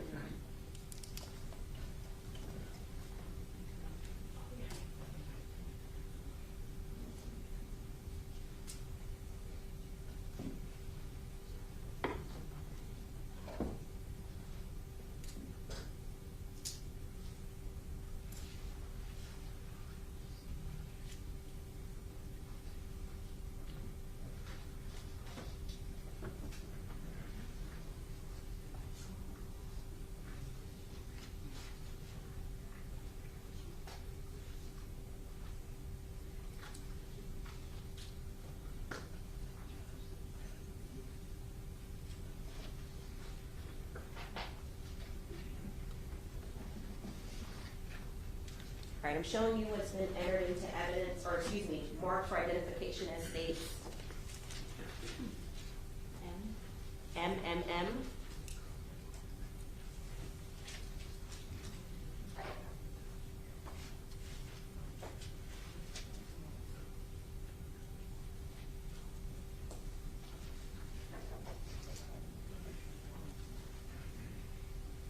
May I approach you?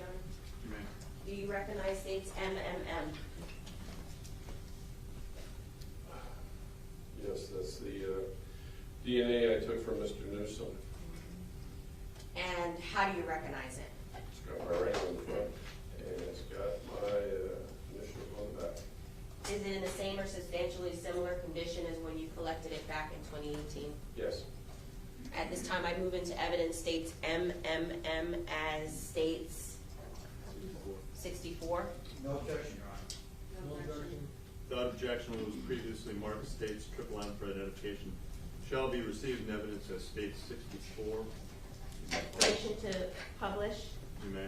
I'm not going to be opening the exhibits because it's biohazard, but I will at least address the outside of the envelope. I'm now showing you what's been marked for identification as states NNN, like Nancy.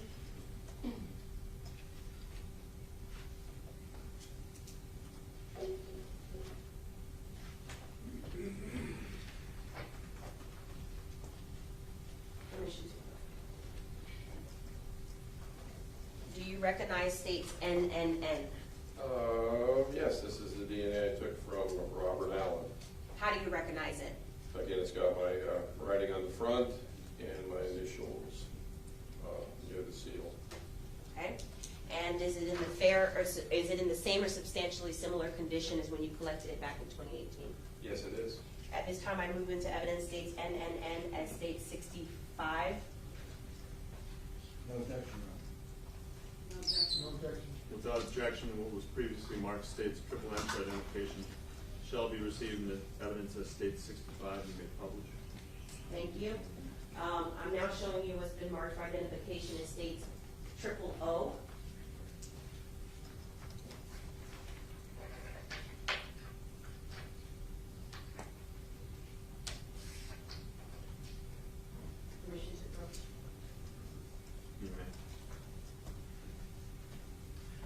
you recognize states triple O?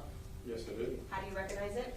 It's the DNA I obtained from Mr. Williams after the execution of the search warrant to get his DNA, and by my writing on the front and my initials on the back. And is it in the same or substantially similar condition as when you collected it back in 2018? Yes, it is. At this time, I'd move into evidence what's been marked for identification as states triple O as the next numbered exhibit. No objection. No objection. Without objection, what was previously marked states triple O for identification shall be received in evidence of state 66. You may publish. Thank you. Is it? Oh, the 66.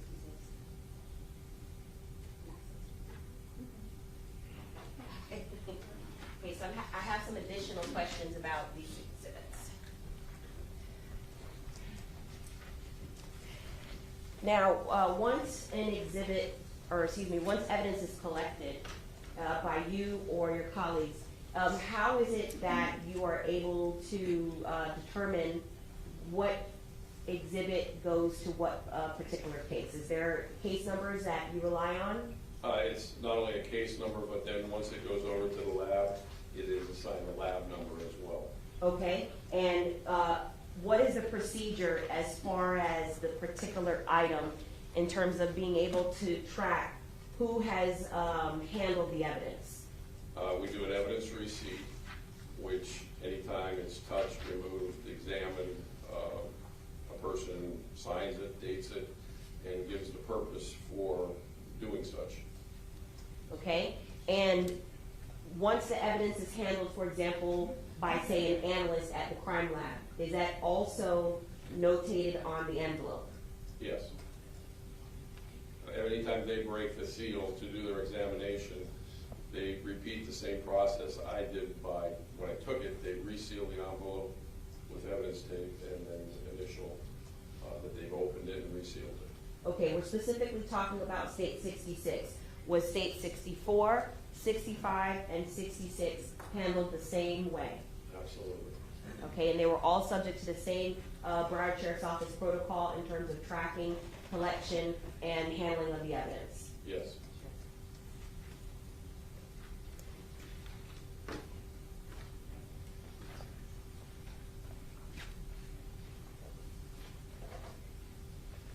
In addition to plotting some of the records for Mr. Boatwright and Mr. Williams, you were also able to plot some of, for example, incoming phone calls for Mr. Newsom, correct? Yes. Okay. And did you plot them starting on what date? The day of the incident is what in Mr. Newsom's case, all we could do was call history records through a search warrant. Because we didn't have an actual phone, so we did call history, which gave us cell tower data. Okay. And it was for the day of the incident. Okay. Now, on the date of the incident, starting on June 18th of 2018, I believe it's 5:55 UTC time, and real time it would be 1:55 Eastern Standard Time, correct? Yes. Did Mr. Newsom's record indicate that he received an incoming call? Yes. What was the last 4 digits of that number, phone number that he received a phone call from? I have to look at my report unless you can give me something to refresh my memory. Okay. Hold on a second. Yes, I can. Just let me locate the page. Actually, I think I may have found it. Okay. Which time exactly are you looking for again? I believe it was 13:55? 13:55, which is military time, 1:55 Eastern Standard Time. Yes, his cell phone was making a call that used the cell tower at 127 Northwest 16th Street in Pompano Beach. Okay. Why is that cell tower significant? Is it located near a location that's relevant to this homicide investigation? Yes, it is near 550 Northwest 17th Street in Pompano Beach, which is Dedrick Williams' home address. Okay, so just prior to the homicide, I believe at 1:55, the cell phone records that you attributed to Mr. Newsom were consistent with being at Mr. Williams' home? Yes.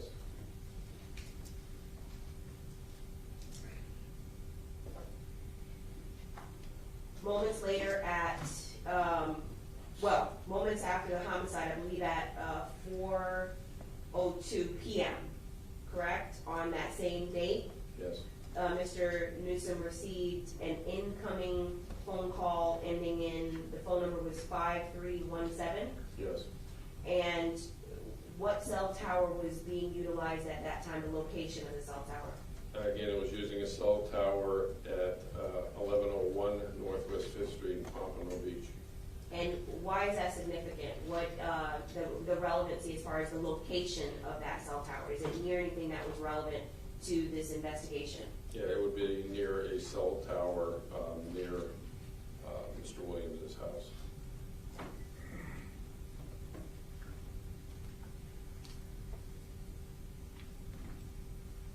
A minute later, at 4:03 Eastern Standard Time, there was another incoming phone call, and the phone number was ending in 8333, correct? Yes. And at that time, what was the location of the cell tower being utilized? That was down in Fort Lauderdale. The tower, I believe, was at 1725 Northwest 31st Avenue, Fort Lauderdale. And why is that location significant? Is it relevant to any remarkable location in terms of relevance to your homicide? Yes, it's near 3060 Northwest 17th Court in Fort Lauderdale, which is near Robert Allen's home address. Now, during that same time, were you also able to confirm at that time and that location that there was surveillance that you were able to corroborate from surveillance at Driftwood? Yes. And the surveillance at Driftwood was depicting who?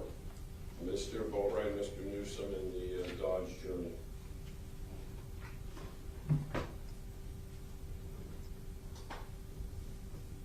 During the time of the homicide, did you notate if there were any incoming or outgoing phone calls from Mr. Newsom's records? There was no data on the cell call history records for locations around the time of the actual incident at Riva Motorsport. In your training experience, do you know why that would be? Again, it's... Objection to answering that question. Call for expert testimony. Same objection. Sustain that.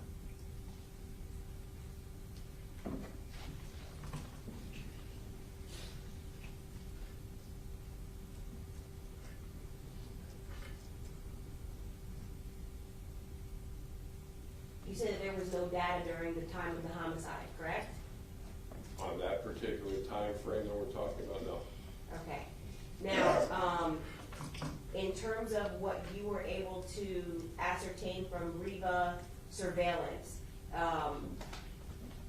one of the two individuals that actually jumped out of the Dodge Journey, were they armed? Well, both of them were armed, correct? Yes. Okay, and in your training experience, is it possible to hold a firearm and, for instance, hold property of the victim at the same time as making phone calls? Objection calls for speculation. Oh. So can you hold a firearm on a victim while you're grabbing a Louis Vuitton bag full of $50,000 and make a phone call at the same time? Can you hold the Objection calls device? for speculation. What's the matter with that? Your Honor, I'll let him will answer, go ahead. I would find it extremely difficult to accomplish that. And would that be a reason why there's no location or no data being transmitted on Mr. Newsom's phone during that time? This is getting far off now with speculation. I mean, sustain.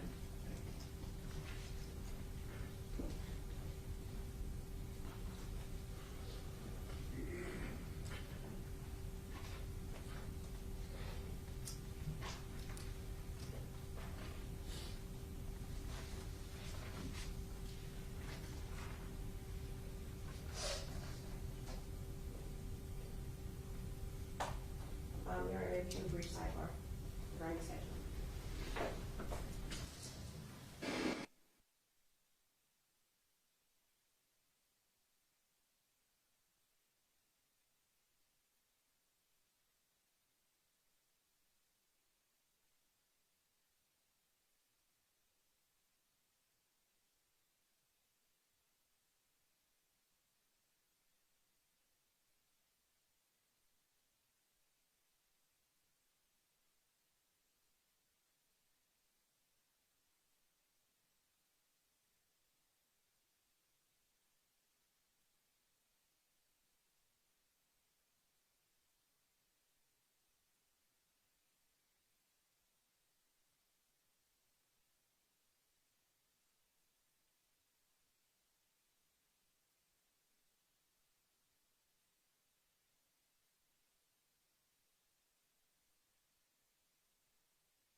going to 1. We'll break here for lunch. It is 12:30. Hour or hour and 15? What do you think? Hour and 15? Okay. So we will go 1:45. As with each time we break, you're not to form any definite fixed opinions, merits, case, till you hear all the evidence, arguments, counsel, instructions, and law. Until this time, you must not discuss case, even among yourselves, during the course of trial, court takes regular recesses during which you committed separate from about your personal affairs during these recesses. You will not discuss the case with anyone, submit any or say anything between your presence, and with attempt to come on the jury after you stop, if you persist, leave them, either event, report the matter to one of my deputies who will advise me, to see counsel, witnesses, defendants, anyone else associated with the case in the hallway, they'll ignore you, they're not being rude, please avoid exposure to media accounts, have a great lunch, see you in 1 hour.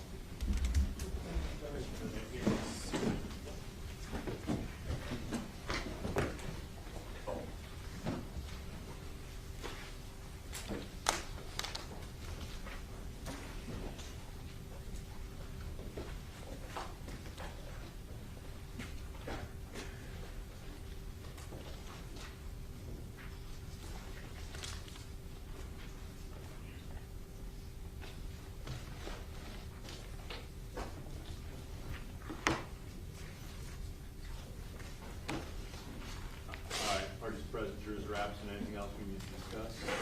Nothing from the state. All right, be back in 1 hour and 10, and you're on the stand, so no discussing things. Thank you, sir.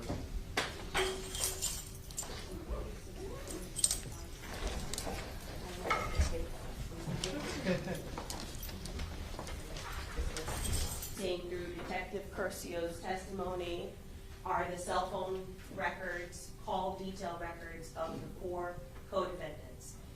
They also come with certifications from the third-party companies.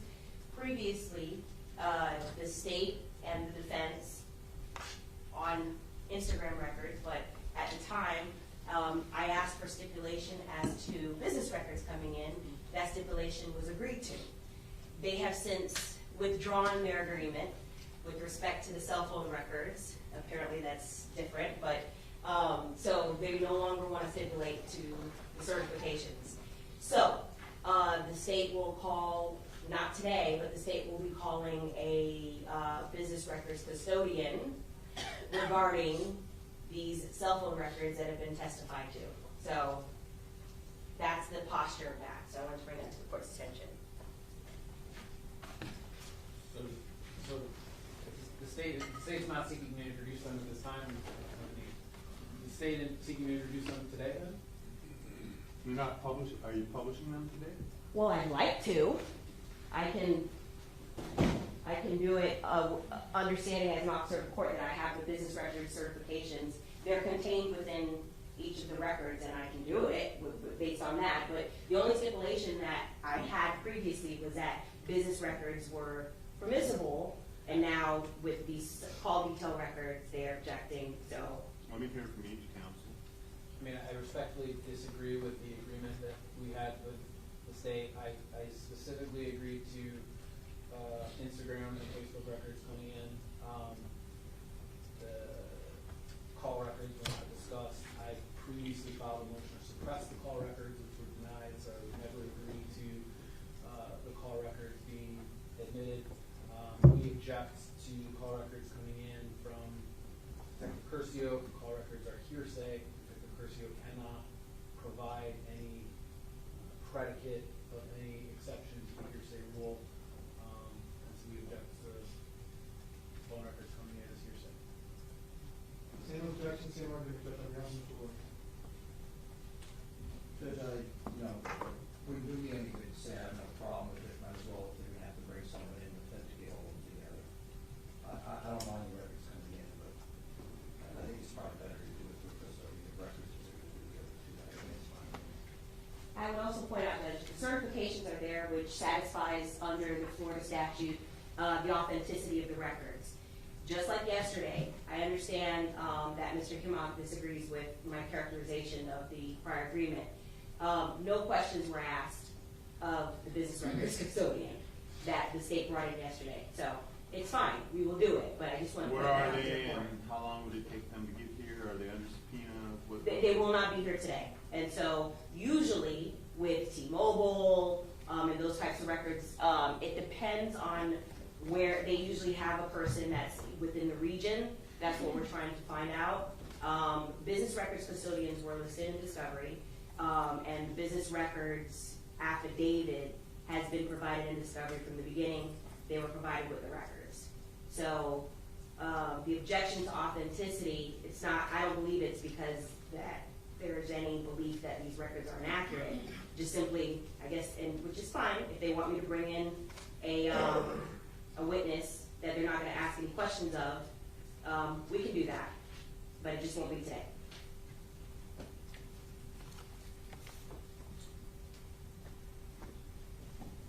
Judge, as to the state indicating it has a certification, the state did not file a notice, did not notify the defense that it was going to seek to produce these items by a certification as required by 90.803 subsection 6. And so there's case law, cases. If you're surprised, shocked, and embarrassed by doing it through the self-certification, we can certainly bring the person in, but my question to the defense is, do you have actual objections to the authenticity of these, or is it part of your continuing objection to them being introduced at all? Because if it's the latter, I can certainly note your objection and preserve it for purposes of appeal, and that you're agreeing to not have the custodian come in to do it, but accepting the authentication certificate on there without waiving any objection or motion to suppress. We can do that. If you wish to have the person come in to say that they're kept in the regular course of business, you know, again, we can do it that way. I want to make sure I understand. If you're doing it merely to preserve and prudently to preserve your objections to them coming in at all and to your motion to suppress, then I think we can do it I think you can agree to the authenticity without waiving any of those objections.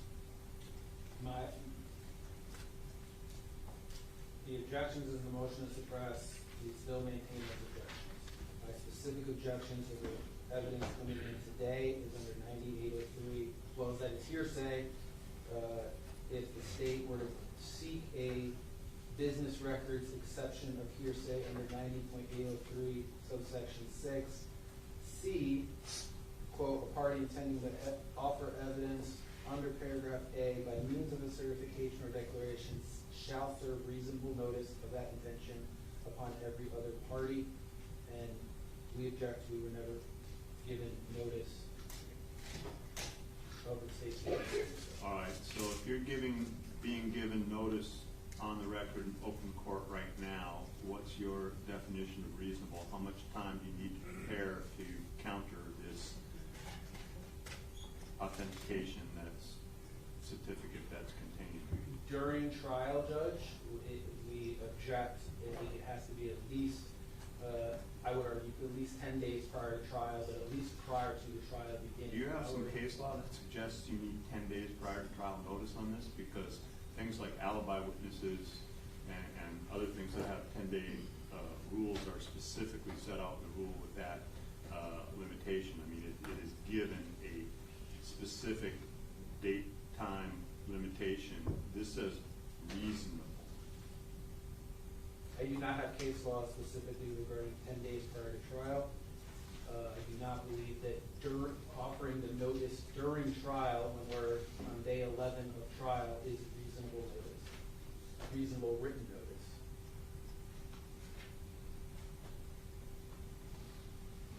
And Judge, with respect to being reasonable notice or not,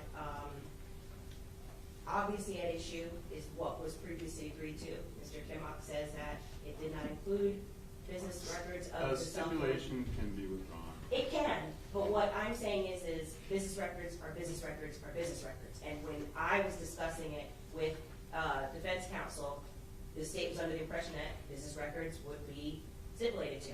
And that's why I started out by saying that stipulation has been withdrawn. So I'm only speaking to that as to the notice issue.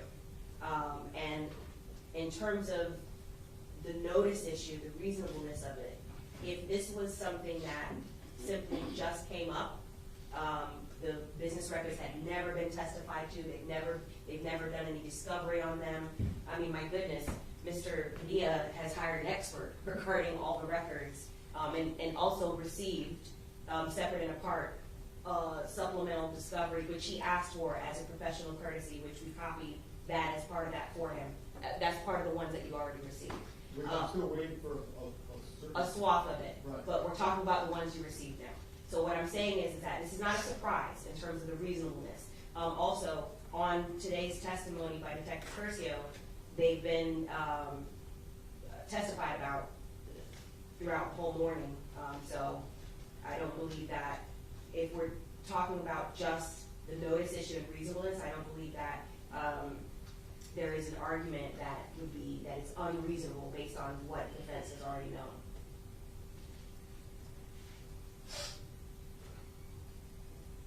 When can I know when these witnesses will be available? Ms. Buckle is working on it, Judge, so as soon as she is able to get confirmation, I see her typing away, she will advise the court. When do you expect to have confirmation of when they might be available? I'm sending emails to the record custodian, emails for each company. They're usually pretty responsive. Hopefully by end of day, before end of day, today, we'll know some information as to Your Honor's question.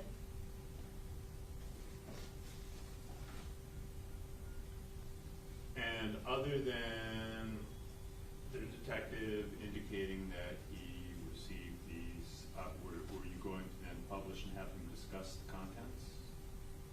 Yes, I was going to, because there's testimony that he testified about, like towers and things like that, to educate the jury on that, and the latitude, longitude information, things like that. Okay, well, we will do it this way. I will allow you to mark and introduce for identification, but I will not receive them into evidence until the custodians come in. And so it appears that Detective Curcio will have to be recalled after those witnesses to then go into it. So we'll have to do it that way. So do you have additional direct that you can do other than him identifying this at this time, and they'll come in and then I'll come back? Do you have other things to go into with them? Without that information, Your Honor, I mean, there might have been just like literally like a few questions more. Okay. Sorry. No, just literally like 2 or 3 more questions. I mean, let's cut it down, but Fine. All that's right. fine. And that So person, I'm sure, will be around and subject to recall. He's local. Yes, he is. All right, actually, you can go resume the stand. But, so as soon as we know when they're Yes. coming in, and then we can let him know when he'll be coming back. Yes, we'll do. And Judge, our next witness, just so we're aware, I'm gonna be calling the traffic crash investigator, just with regards to, Mr. Newsom made some statements. I just want to be able to tell her, if she's here outside, to not mention anything implicating other defendants. I just want to make sure she knows only talk about Mr. Newsom. You want to do that right now? With regard to those statements, though, similar to the court's previous ruling, the statements do not name Mr. Boatwright, Mr. Williams. He describes people and says how many people he was with, so that we want to elicit, but he doesn't name any names. Understood. And we will object to that, hearsay. Overruled. Oh, we're not now. Okay, do that quickly.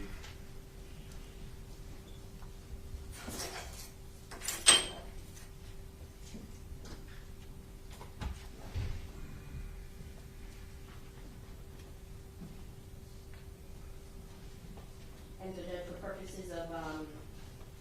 Detective Curcio, I'm going to say no further questions. I mean, it's just going to be subject to recall. Not that I'm You don't finishing have my any direct. further- Well, Right, so that they can do cross, but I'm just going to recall him is my oh, understanding. when you get to that point, yeah. Yeah, okay, all right, just You making sure. just say, Got it. at this point, and subject to recall. Okay.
You good?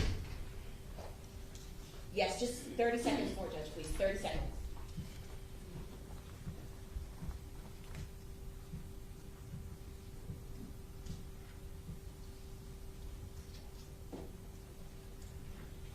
Ready? Thank you. Bring him out.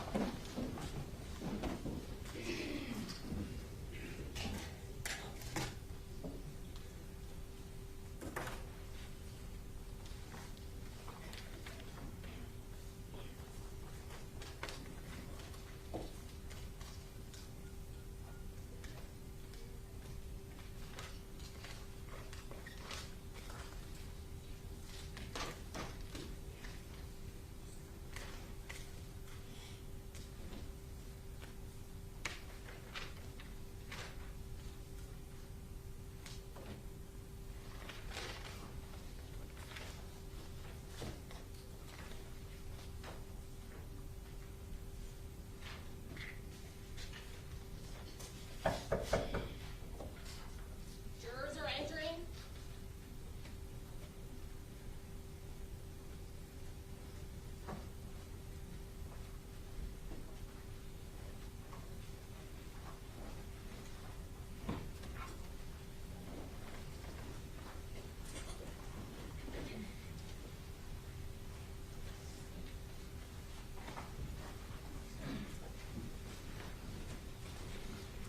Parties may be seated, court will come to order, the parties are present, the jurors are present, ladies and gentlemen, good afternoon, welcome back.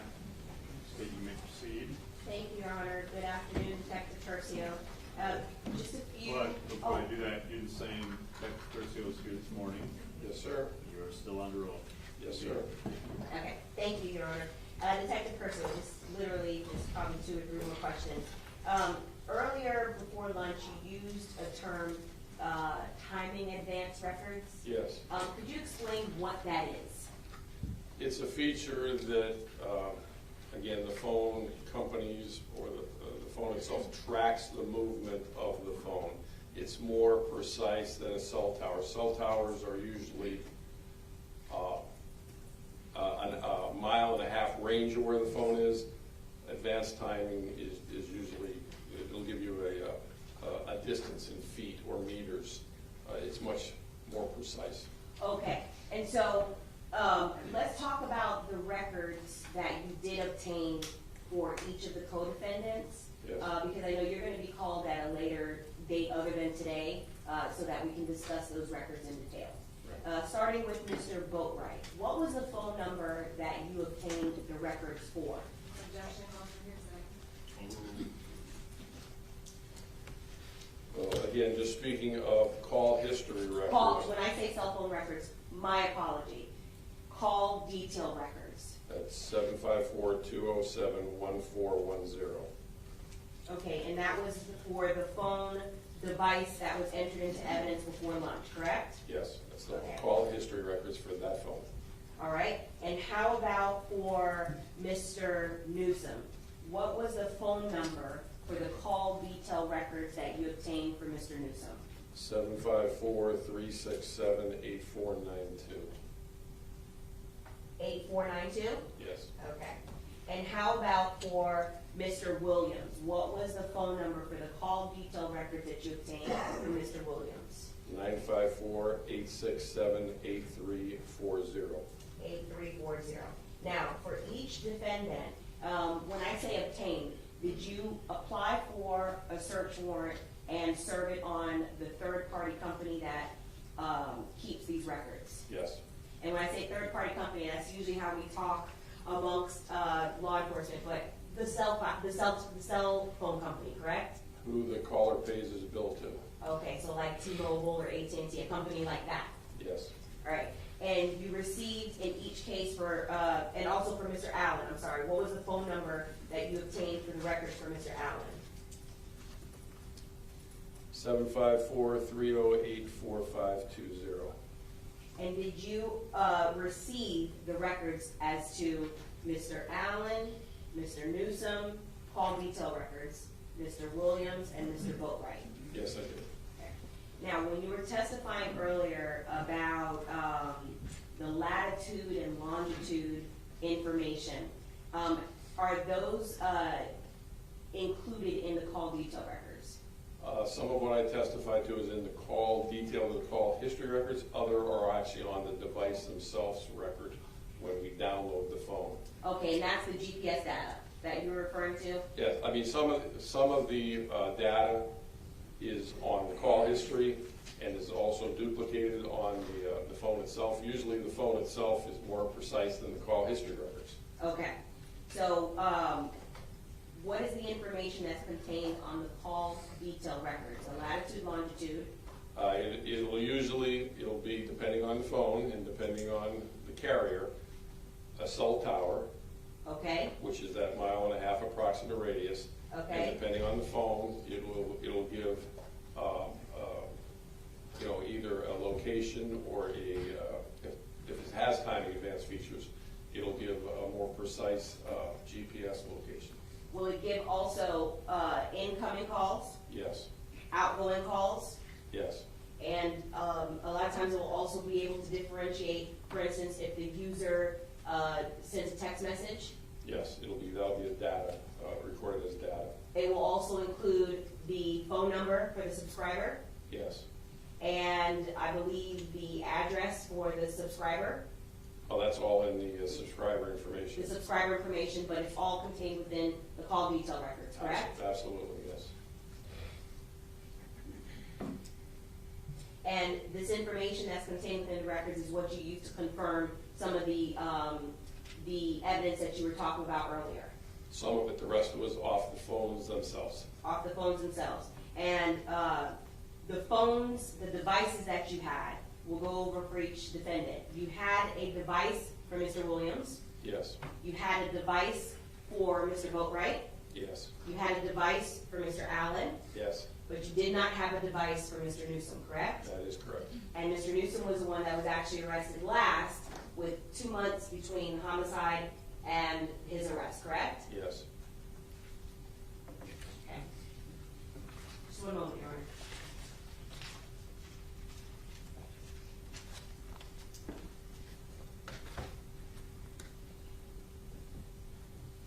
No further questions. Subject to recall.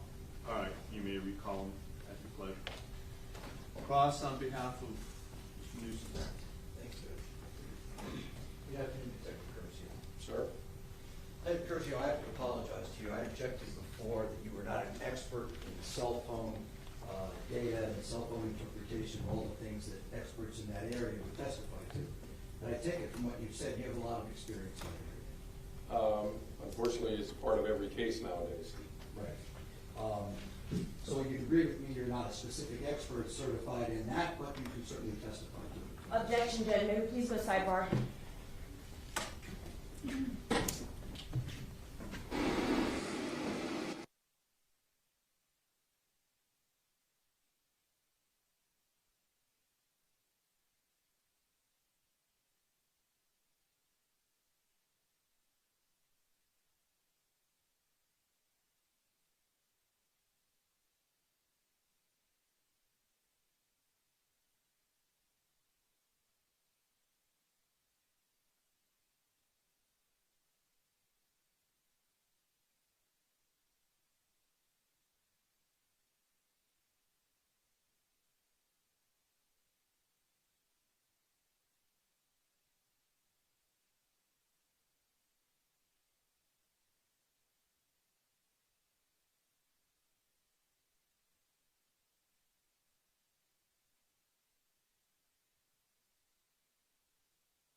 You may proceed. Thank you. Okay, let me start again. Again, I apologize. You're not an expert, but you have plenty of experience, and you can testify to this jury about the things that are well within your realm of experience in this area, correct? Yes. Okay, and you do it all the time, as you just said. Since the existence of cell phones, unfortunately. And I think you mentioned that these cases, almost all cases these days, cell phone evidence becomes very important. Cell phone, social media, all those things become part of every case nowadays. Which has all changed since you and I started doing this work. I will agree with that. Okay. All right, right, so let me start first with a couple of the things you last said about the information you got regarding Mr. Newsom's phone. Yes. You indicated that there was an incoming call at 1:55 p.m., correct? Yes. And that placed him near Dietrich Williams' address. Yes. And again, you pointed out to the jury that while the cell phone tower information is not as accurate or specific as you might have if you had GPS, Yes. it gives you a good general idea of where that phone was at that time. Usually cell phone towers, like I said, within 1.5 miles, unless that tower is busy, then sometimes it'll bounce into a secondary tower if there's too many phone calls hitting the closest tower.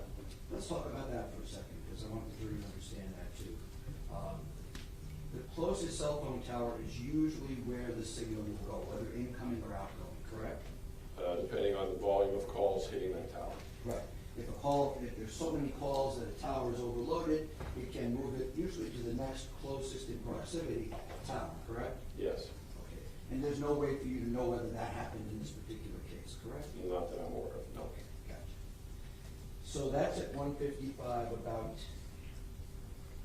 2, 3, almost a little less than 2 hours, or a little more than 2 hours before this crime occurs, correct? Yes. Then you indicated there was another call at 4:02 p.m. Is that correct? Yes. And that call would be within perhaps 3 minutes of this crime occurring. Is that correct? I'd look at the dispatch, but 3:58, I think 3:57 was what I saw. I think it was 56, but again, it's I think it's close to the proximity. Page 5 of your. 357 is the 911 call. Yes. Okay, so around that time, very close. You'd agree. Yes. Now, this phone doesn't have a dead battery, does it? It's on. It's working, isn't it? There would be no way for me to tell that. I'm assuming not, because you're getting information on it. Correct. Correct. So that phone is on and working. I would assume so, yes. And that 4:02 call places him in Pompano Beach or close to Pompano Beach, as we're talking about, Yes, at 1101 Northwest 5th Street. not Deerfield Beach, correct? No, Pompano Beach, which is the neighboring South City of the border of Deerfield Beach. Understood. Okay, so let's just go back for a few things. I only have a few questions for you, and I appreciate your patience. Not a problem, sir. Let's go to, and I'll refer to the pages of the report so you don't have to. I would appreciate that, sir. You got it. Page 7. Couple of things that you mentioned. You talk about the fact that the initial information law enforcement had, based on, I guess, a number of different sources, and of course, looking at the video, shortly after this crime occurred, was the 2 gunmen exited an SUV demanding the victim's chain, and that the faces couldn't be seen, but one was taller than the other. Is that correct? Yes. Okay. And that the shorter gunman had a handgun, the taller gunman had what appeared to be a short rifle, I guess. That's correct. And there was give it up, that was heard as if they were trying to rob him, get his jewelry, get his, whatever the bag he had was, right? That was what the witnesses described, yes. Right. And then they began to yank on him to try to get him out of his vehicle to get the chain, correct? There was interaction between the driver's window, between the victim and the suspect. You could see it on video. Right. And the shorter suspect appears to be reaching in and grabbing at him from both sides of the vehicle, correct? The shorter one starts on the driver's side, then runs around and actually enters into the passenger side after Mr. Curra abandons the vehicle. Okay. And of course, when you get information like that in a case of this nature, you're always looking for DNA evidence that will either prove or perhaps contradict what the witnesses are saying. DNA is another thing like the photo records that we do on every case. And in this particular case, no DNA matched Mr. Newsom, correct? Not on the victim's vehicle, no. Not on the victim's clothing, No. not on the chain that apparently was attempted to be ripped off his neck, based on what we just said. There was no DNA that was matched to him that I'm aware of. Let's go to page 12 then.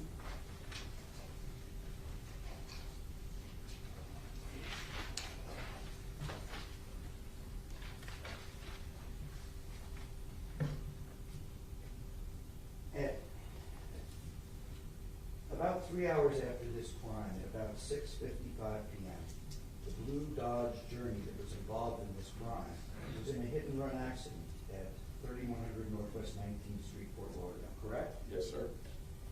And Trayvon Newsom returned to that crime scene. He told law enforcement that he had been the driver of that car during that accident, didn't he? That's what the Fort Lauderdale police reported in their incident report. So the first involvement or knowledge of Mr. Newsom may have having something to do with this, or knowledge of it, occurred just 3 hours after this crime occurred, correct? To the Fort Lauderdale Police Department, they were able to tie to the accident, not necessarily the crime. Okay, but you got that information in short order, I imagine, from what I've heard in terms of the other testimony of other witnesses in the case, correct? Well, again, in terms of short order, I don't remember what day we did it. We did a search on Dodge Journeys of that color vehicle for our suspect vehicle, and we found that report. I think the testimony was that was done right away, because that's one of the main things Detective, Foster did it. yes. He would be the best to remember the time frame. You say short order, there was a lot He going just on testified. right That's what I'm afterwards. trying to- I'm gonna object, this is argumentative. If you could let Detective Curcio respond to a question. I do want to argue with you, sir. Please go I right don't want to ahead. argue with you. I don't remember how quickly Detective Foster found that report. I think when you say short order, I don't remember being that same day for sure. Obviously, the juror's recollection would be the most important thing. Okay. I'm not 100% sure either, in all honesty. But that's how early on the name of Trayvon Newsom came involved. Once you That's had one that- of the ways his name came into it. Yes. And that Trayvon Newsom returned to the scene of that car and voluntarily put his name involved in this case at that point, didn't he? To the Fort Lauderdale Police Department.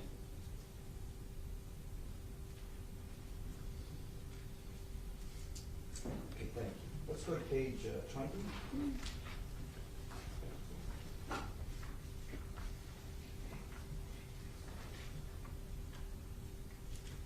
This is, I wanted to ask you about the photograph that the jury has seen. That appears to be Trayvon Newsom holding some money. At 9:26 p.m., it appears that photograph was taken, correct? According to my report, it was not only a photograph, but it was a video as well. Okay, but 9:26 is correct? That's what my report says. So it's a few or more hours after this crime occurred. That's correct. But in very close proximity temporally, in terms of time, to the other photograph you have of other individuals holding money. Yes. Would you agree with me that you don't know whether the money in that picture, apparently Trayvon Newsom, is the same money the other individuals were just holding and just handed it to him to pose for the camera too? I have no idea.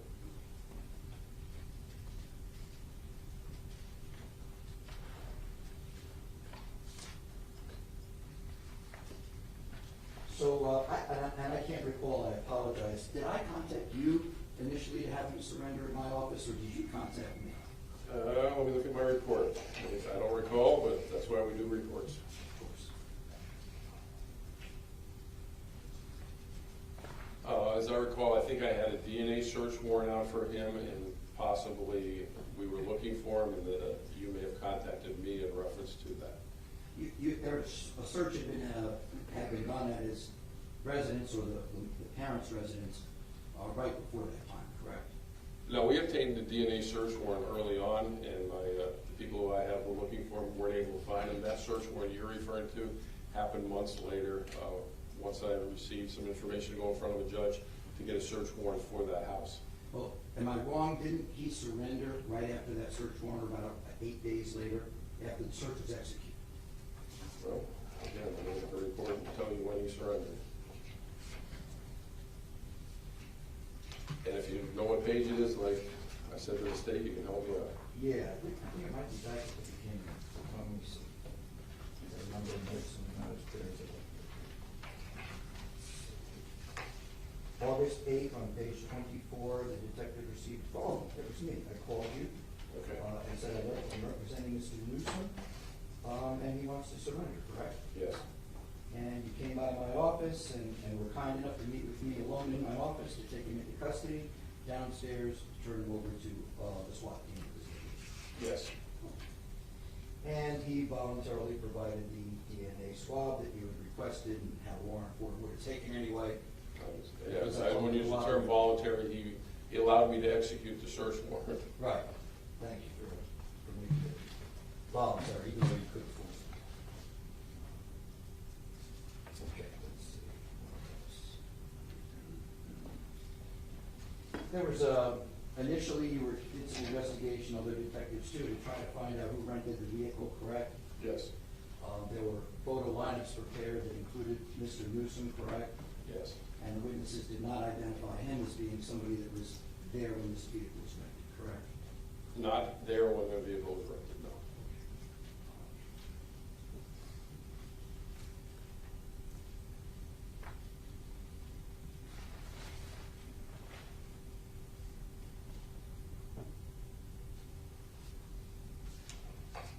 Now, you received and had a chance to review a huge volume of tips that had been phoned in or emailed in or wherever you got them to law enforcement Crime Stoppers specifically, right? Like, I'm Under gonna this object case? to this line of questioning subject to sidebar. Overruled, I said I'd give some latitude. Tons of Yes. boxes full. Box and a half, I think. Gotcha. Didn't they include a lot of people, blackmails, flashing money, different blackmails, different circumstances in there? I don't remember anybody flashing money. I remember a group sitting on a car with a Photoshop picture of a mask, but I don't remember anybody flashing money. Did you look through all of it? I mean, if you talk, I saw over 1,000 pages. Oh, every one of them came in, believe me, I looked through them, and I just don't remember any other flashing of the money. I remember the one that I'm describing with the Photoshop mask on it. We're all human. If I were to show you some of those photos with the money, you recall at that point if in fact they were there. Sure. If you have them, anything you can refresh my memory, I encourage it. I appreciate that. I don't have them here ready today, sir, but I understand you'll be back, so we may get a chance to do that. No problem. Nothing further. Thank you. Thank you, Detective. Thank you, sir. Thank you. Go out on behalf. Good afternoon, Detective, how are you? Good, Mr. Padilla, how are you? Good. I'll ask you a couple questions, okay? Not a problem. So you're working 27 years homicide, right? Between two agencies, yes. And you were the lead on the Martin Shelby Douglas shooting? Yes, I was. Were you co-lead like you were in this case, or you just? I would not say I had a co-lead with me because we had so many detectives involved helping me. And the Stone Douglas investigation kind of shot off into different avenues of investigation. Other people were assigned that while I concentrated on working the case of Nicholas Cruz. When someone's assigned a case like that big a case, do they take it into consideration when giving you other workload as a detective? I can't tell you what they do. I tell them, you're going to keep me on call. I don't take myself off call. I've been doing this 27 years because this is what I want to do. So you can't overwork me. Got it. You made reference in your direct examination regarding my client giving various versions. I think it was 3 versions that my client gave me. Yes. Could you recall how many versions Robert Allen gave of the same? To be honest with you, every time I interviewed Mr. Allen, he was consistent in his versions that I recall. I don't remember anything inconsistent unless you can, again, refresh my memory. He pretty much, from the phone call all the way up to the final interview before he pled guilty, was consistent. So you don't, your testimony is that you can't think of any particular time where Mr. Allen lied to you? Unless you can refresh my memory, he told me what his role was, and he was consistent in that role throughout all the statements I took of him. Okay. So, sitting here today, you can't think of a situation where he perjured himself to you? Not unless you can tell me exactly what you're referring to and then refresh my memory.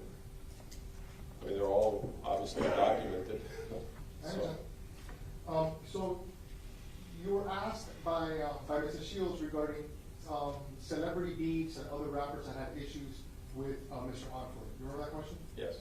And you testified that you took that information that existed regarding these celebrity beats, and then you pretty much filtered it through the cell phone dumps and the hard evidence you had to make a determination on what was valid or not, correct? Any information we had, I evaluated 2 ways. if I could identify the source of the information and whether or not the information fit into any of the credible evidence we already had. So what celebrity beefs existed? Can you tell me what they were? Well, the only one that I can refer to, she went through a whole list, the only one I remember is Drake, and I don't even know his real name, to be honest with you, but, and then there was a Palm Beach County rapper, his name was Carl Xantis. Those are the only ones I specifically remember. I don't remember some of the other names she mentioned. So the response to her question was only regarding one particular person?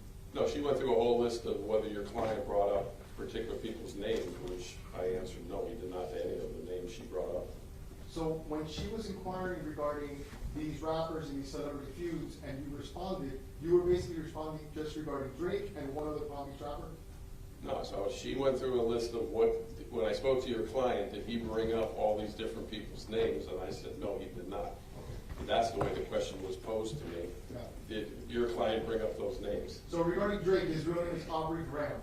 Okay. Did you learn that they had a feud? Mr. Onfroy and Mr. Graham had a feud? I learned that there was, and again, I think it was on Twitter, some comments made that were unconfirmable, basically, as to who made them. Okay. When you say okay, do you know what the comments were? Something to the effect of, Objection here, sir. I'm asking you. Ruled. the first, and I'm paraphrasing, the first was allegedly, something happens to me, Drake did it, or something, if I get killed, Drake did it, and then the secondary one was, my account has been hacked, again, I'm paraphrasing, I have no problem with Drake, and that was allegedly on the victim's, I want to say, Twitter account. Okay, and how did you come to learn this information? Just from either through anonymous sources, or I don't think I've ever seen the actual texts or Twitters. Or the post? Or twits, or whatever they're called. And in your investigation, what did you do to try and see what it was? Did you Google it?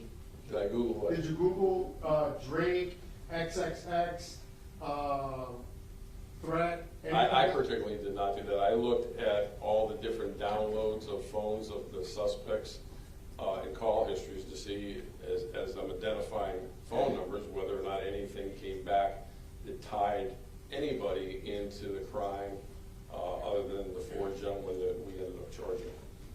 I understand, but specifically when we're talking about whether or not Mr. Onfroy had predicted, if anybody kills me, it's Drake. Regarding that, you didn't go further to actually find the post? I've never seen the post. Now, again, whether Detective Foster did, I'd have to ask him. I don't recall. But I never saw the actual post. I learned what the content was. I learned it was unconfirmable, and then I learned it had been rebutted by somebody who said, that's not me, I was hacked, I was cloned, or whatever. I don't have a problem with Drake. Now, when you say unconfirmable, what's your definition of that word?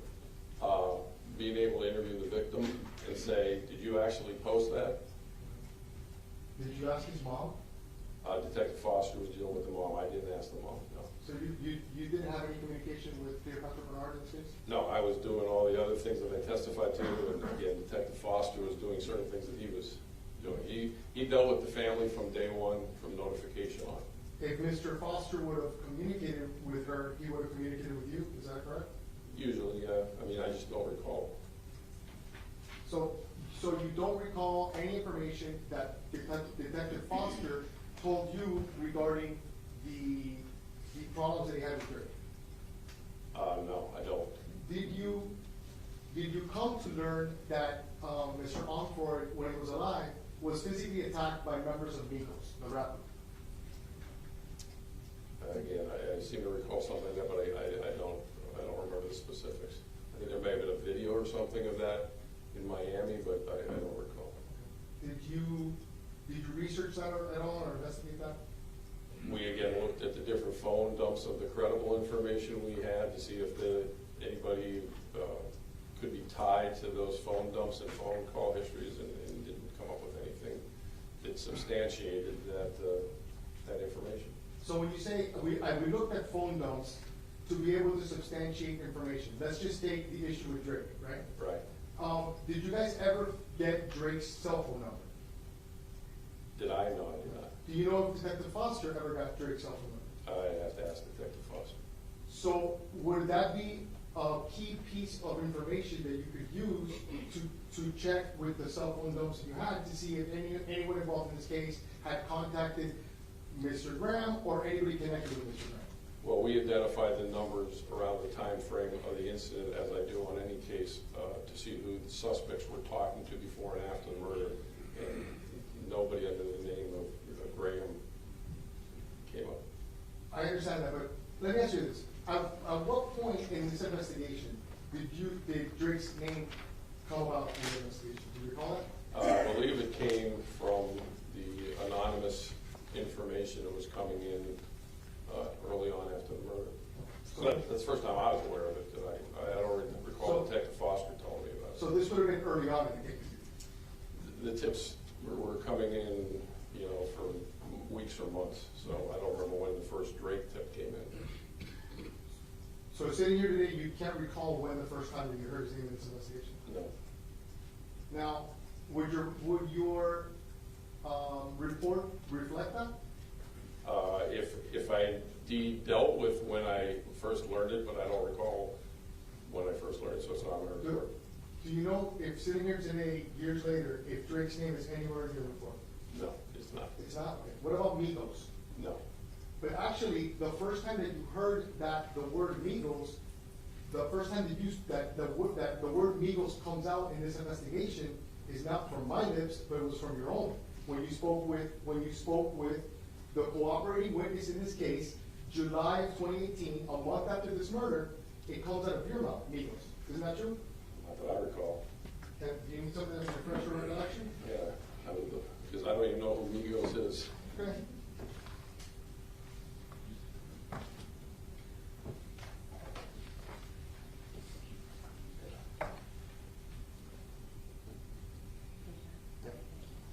I'm going to show you papers. I'm going to show you statement of Robert Allen and point to page 9.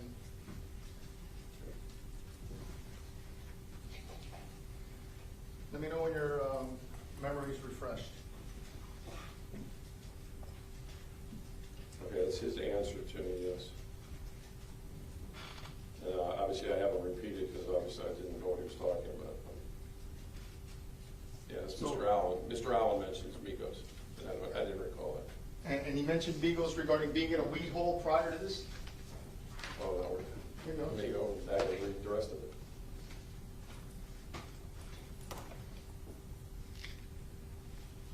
Yeah, obviously his phone is breaking up.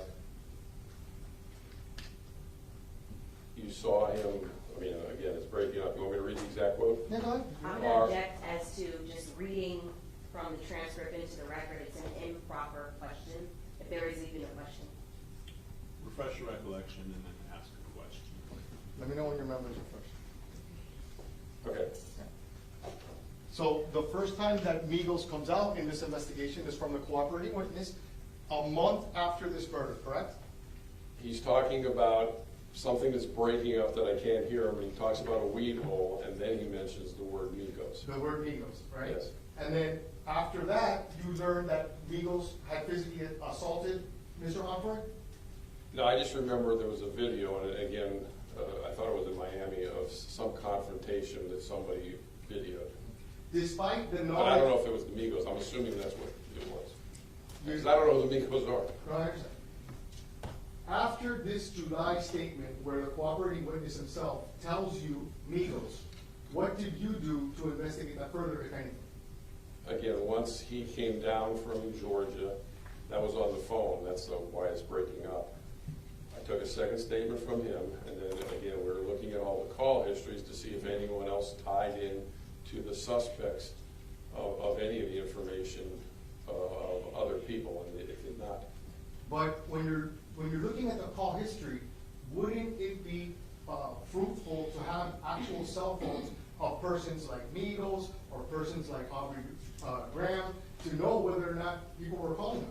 But we're identifying the numbers on the call histories by, you know, the computer systems we use. So knowing what their numbers are or how many phones they have. So, sitting here today, years later, so it's 4 years after this statement that you took in July of 2018, do you have any idea what a cooperating witness told you about Migos a month after? I don't know exactly in that transcript what he's talking about because the phone's breaking up. But you never asked them later on in the multiple interviews that you had with Mr. Allen, you never asked them, wait, why did you talk about Migos for a month?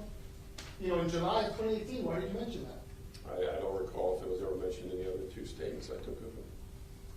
You don't recall, or if it wasn't? I don't recall. I mean, the last statement I took of him was a few months ago, and I don't recall if he brought it up or not.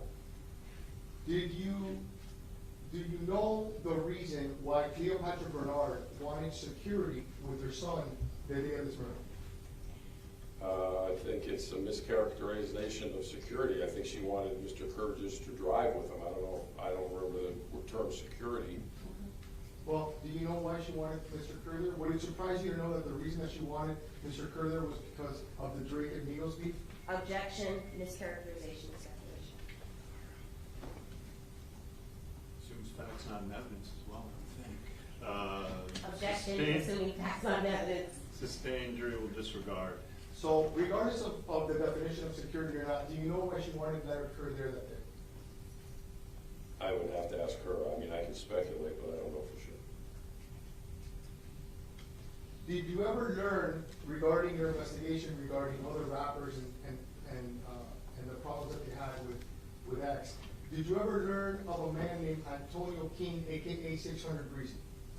I'm not that I can recall. Did you ever learn that this individual flew down to South Florida, posted a video of himself in Mr. Onfroy's neighborhood, threatening him? Objection, Judge. Counsel testifying, objection as to assuming facts not evidence as well.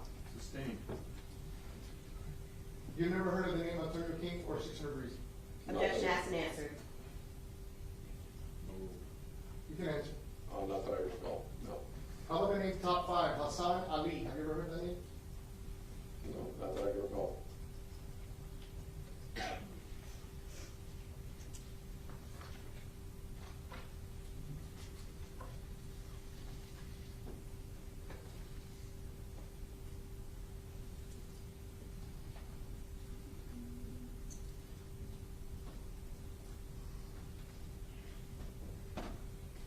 Did you ever learn that Drake in 2018 came down to South Florida when filming God's Plan and gave out over $1 million in the street? Objection, Judge, assuming facts not evidence and also relevance. I'm asking if you know. And I'm objecting to that question. And I'm sustaining the objection. Jury will disregard.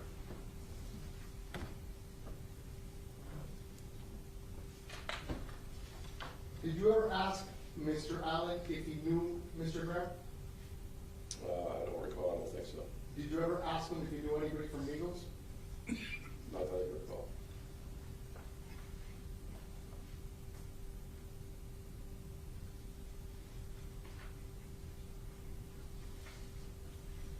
Now, there was some communications regarding during, when we asked Detective Foster some questions regarding cell phones. Now, there's two ways of obtaining a cell phone, right? Either you do it with a warrant or somebody voluntarily gives it to you, correct?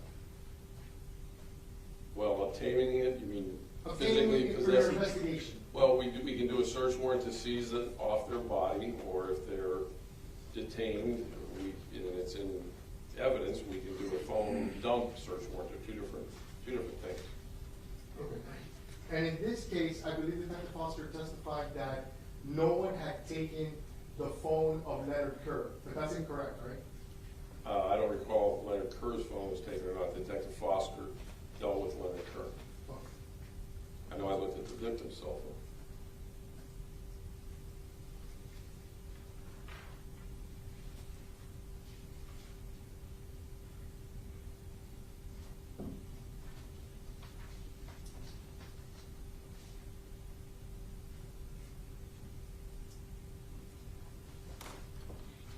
Now, regarding after the shooting, The next time that the Dodge Journey is pretty much seen is when it's involved in a car accident, correct?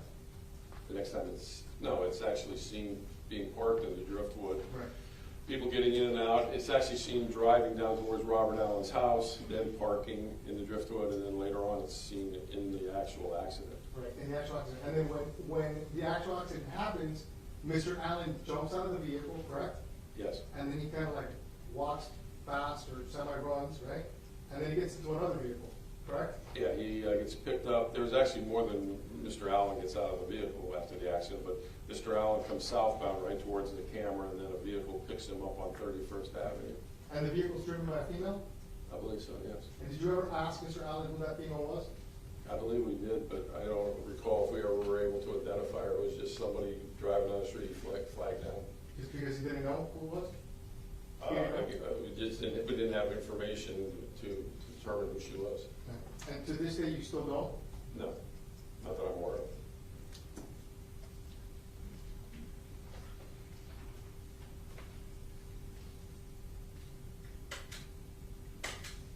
Now, the Dodge Journey was rented by Tony, correct? Tony Robinson? Tony Robinson, right? Yes, Yeah. And it was rented for Allen, for Robert Allen? that's the way I was told, yes. Now, Robert Allen testified that his dad was a drug dealer. Were you aware of that? I actually knew his father. You knew him. So did you know he was a drug trafficker? Objection, Judge, relevance. So you knew his dad? His dad lived in Fort Lauderdale, and I was a Fort Lauderdale detective for 30 years, so I knew of him. And you're aware that his dad mysteriously died a month after his son cooperated? Objection. Facts not in evidence, Your Honor. Sustained, I think it's a mischaracterization, counsel. You're aware that he passed 30 days after his son cooperated? I remember he passed away. I don't remember how many days after anything he passed away.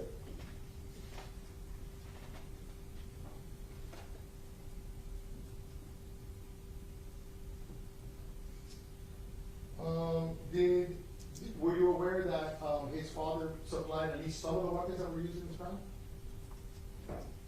Not that I'm aware of, no. That's nowhere in your report. No, my contact with Mr. Allen was trying to find his son when his son was wanted, and he was trying to assist me find where his son had fled to.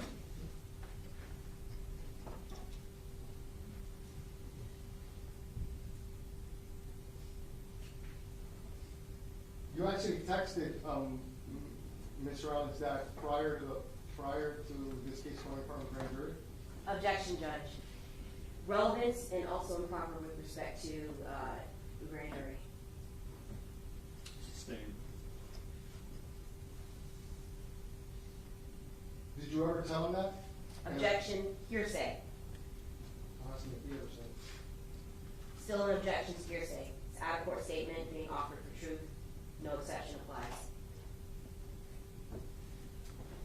Overruled, you can answer whether Did I tell him what? Did you ever tell Robert Allen, hey, I communicated with your dad prior to this case going in front of the grand jury?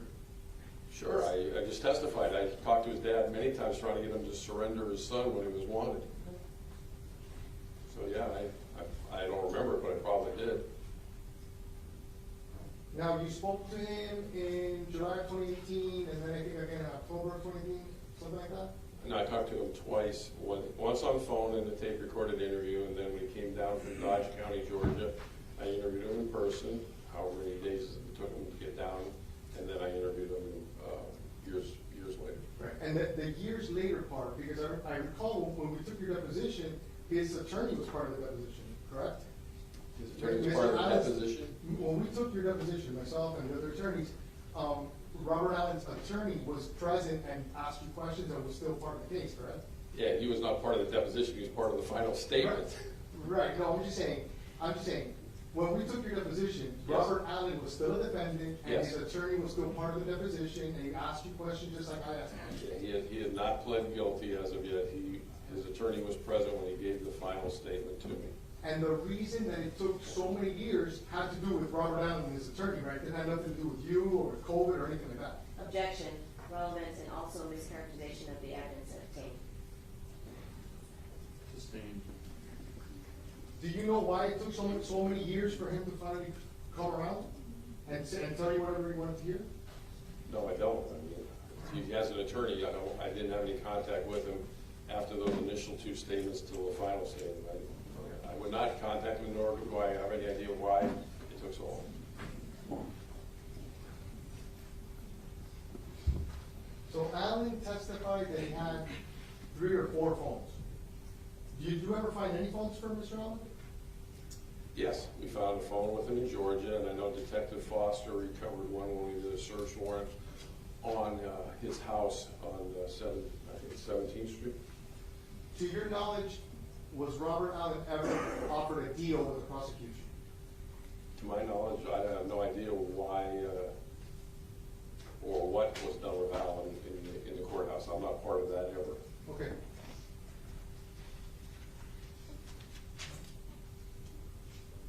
In your experience, how many times would you allow a defendant to perjure himself and still use him as a property witness? Judge, I'm going to object. Number one, with respect to general experience, not relevant, and also the characterization of perjuring himself, that's not a question of fact for this particular witness to be able to answer. Sustained. Now we saw some videos of Diedrich holding money. Can you agree with me that if just looking at a video is insufficient for you to be able to tell whether or not the currency is real? For me, it would be, I guess it would be an opinion. I'm not an expert in currency, but I can just tell you what it visually looks like. But the question is, can you really tell whether it's real or not? Is what I'm saying. Can I know my opinion? No, I'm just saying, when you look at a video and you're unable to hold money and to test it, etc., there's no way of telling if it's real or not, correct? Objection is to just generally any video. Overall, I'll let him answer. Go ahead. From looking at a video, all I could give you is my opinion. I don't know how you'd be able to verify what you're seeing is real or counterfeit. Now, the state asked you regarding whether or not he spent $800 the following day after that video, correct? Yes. And they also asked you whether or not the clerk had used a pen to check and see if the currency was real. Remember that? I remember her asking me if the money was at the store. I don't remember the pen part that you're talking about. In your investigation, were you guys ever able to go and track down that currency to see whether or not it linked to the currency that was taken out of the bank by serial numbers or The whatever? bank did not have serial numbers for the money that I'm aware of. So you have been unable to find any currency connecting any of the defendants to this crime? Other than photographic and testimonial evidence.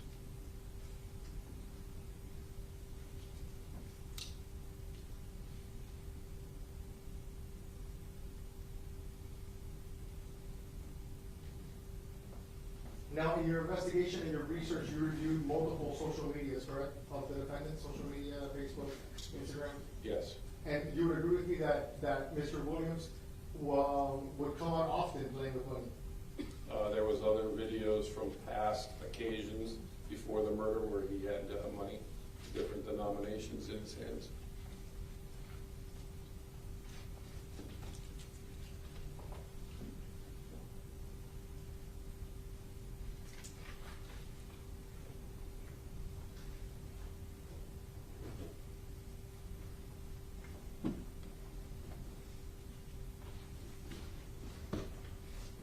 So, regarding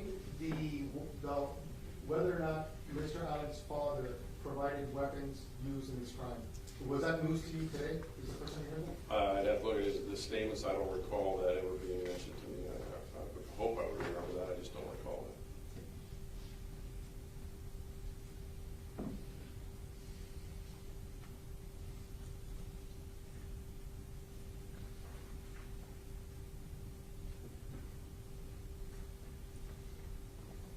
The .22 caliber round that you testified was found in Mr. Williams' house, that was sent to the lab for prints and for DNA?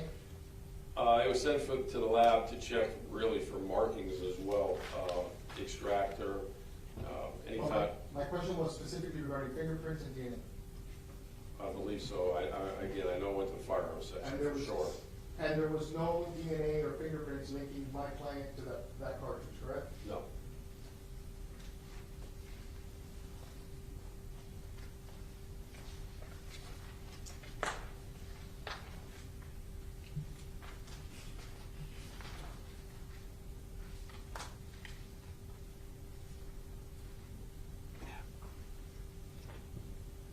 In your investigation, you learned that Mr. Williams was a tattoo artist, correct? Yes. And he would tattoo people for money? I believe so, yeah. In your investigation, did you learn that he had tattooed the other co-defendants? I kind of recall it, but I don't really, I'm not 100% sure. I have to look through statements. Now, Keith Brady, were you part of the group of people that went to go interview him, or was that possible? That was Foster, and I believe Detective Cottom, but it definitely was Walt. Do you know if they asked him for his phone? No, I don't think they did.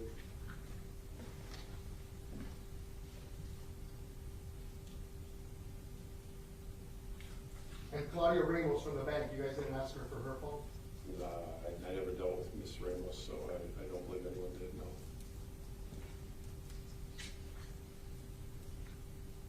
That you were asked information regarding GPS and cell phones. In the end, all that information regarding GPS, that simply can tell you where the phone is, right? Not the person. Well, the GPS and the advanced time will tell you where the phone is, yes.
No further questions. Thank you so much, Detective.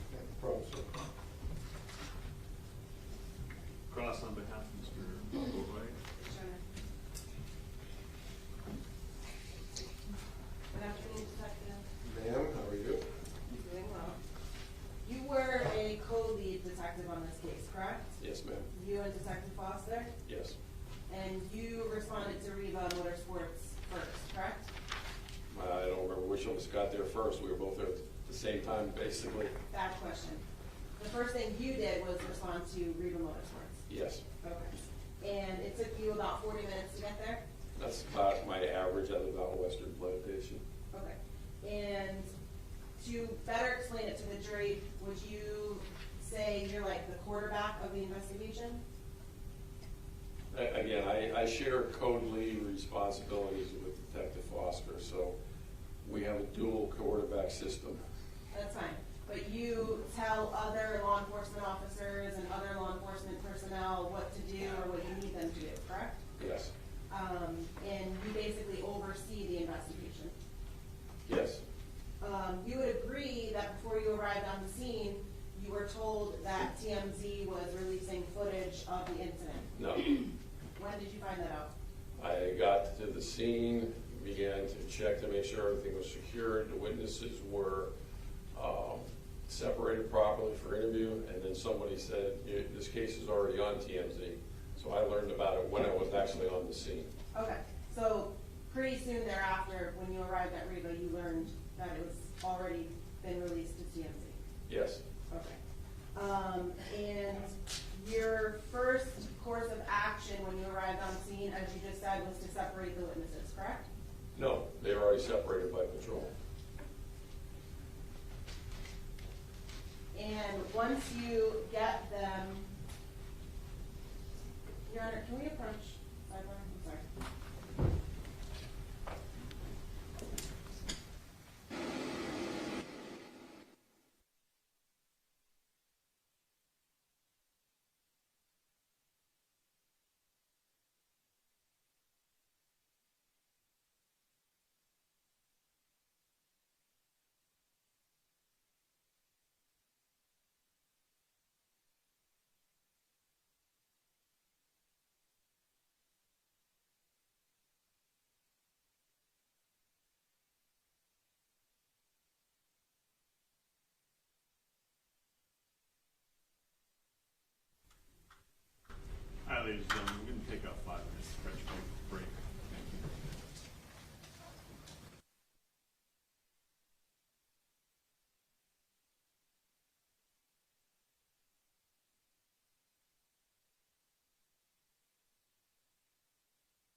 think it's appropriate for Mr. Ramirez to especially be loudly showing his disdain or displeasure with what the state is objecting to, especially when it's a legal objection that was sustained.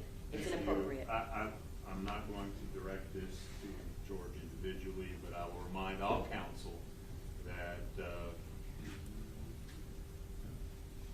there should be no reaction or comment to objections that are made, and certainly not to rulings from the court. So, And I don't know what you're referring to, but I apologize. I'm not sure what you mean. Said very out loud, Jesus, then screwed up your face as if you were disgusted with my objection that was sustained. It's on camera. Everything's being live That's the streamed. face he usually has, so we don't. Well, I don't All right, find it funny. So the court has made its ruling. Let's put Thank the you. jury out. Thank you.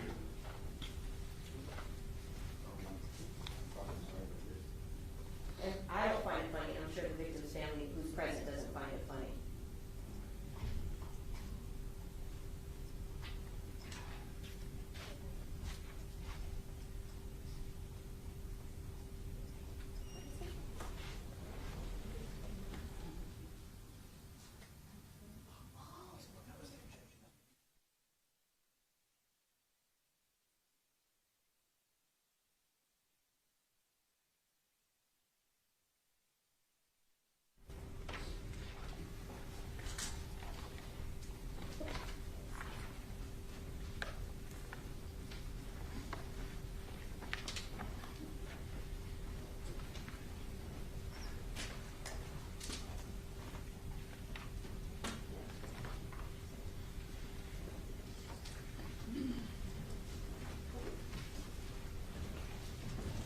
Parties may be seated. Court will come to order. Parties and presenters are present. Ladies and gentlemen, welcome back. You may continue. Detective, you indicated that when you arrived at Riva, the witnesses were separated, correct? Yes. And did you specifically speak with any of the witnesses yourself? I didn't take sworn statements that I recall. I spoke to them after they gave sworn statements. Okay. Other detectives and or officers took the sworn statements, correct? Mostly detectives. I don't remember any deputies taking statements that I'm aware of. Okay, and the next thing you did at Riva, you wanted to watch the surveillance video, is that correct? I wanted to bring my technical service people up there to maintain it as evidence and then obviously view it as well. Now, I didn't view it at Riva as I testified to go backwards until I went back to our station. Okay. But they have to download it all and save it as evidence. Perfect. So when you got back to the station, you did in fact watch the surveillance, correct? Yes, I did. And when you watched the surveillance, you were able to see Mr. Williams and Mr. Allen inside of Riva? Yes. And you were able to see another taller individual that was later identified to as Keith Grayley? Yes. Were you able to see that Keith Grayley also purchased a mask that day? No, not that I recall. Were you able to see that Keith Grayley was in fact wearing a camouflage hat? I don't recall what he was wearing. I remember Mr. Grayley's activity inside the Riva. Okay. You just stated on Mr. Padilla's cross-examination that you did not go to speak with Mr. Grayley a few days later, correct? No, Detective Foster did that. Okay. At some point, you also obtained surveillance video from the Driftwood Apartments? Yes. And you watched that surveillance video back at the station as well? Yes. And when you watched that surveillance video, you were able to see Robert Allen, is that correct? Only in the portion when the vehicle wrecked. And that was around, and you can refer to your report, the accident happened around 6:46 in the afternoon or in the evening? If you remember what page, I'll give you the exact time, but that's close to being the accurate time. I just don't recall if it was 6:46 or 6:55. For some reason, 6:55 is sticking in my head.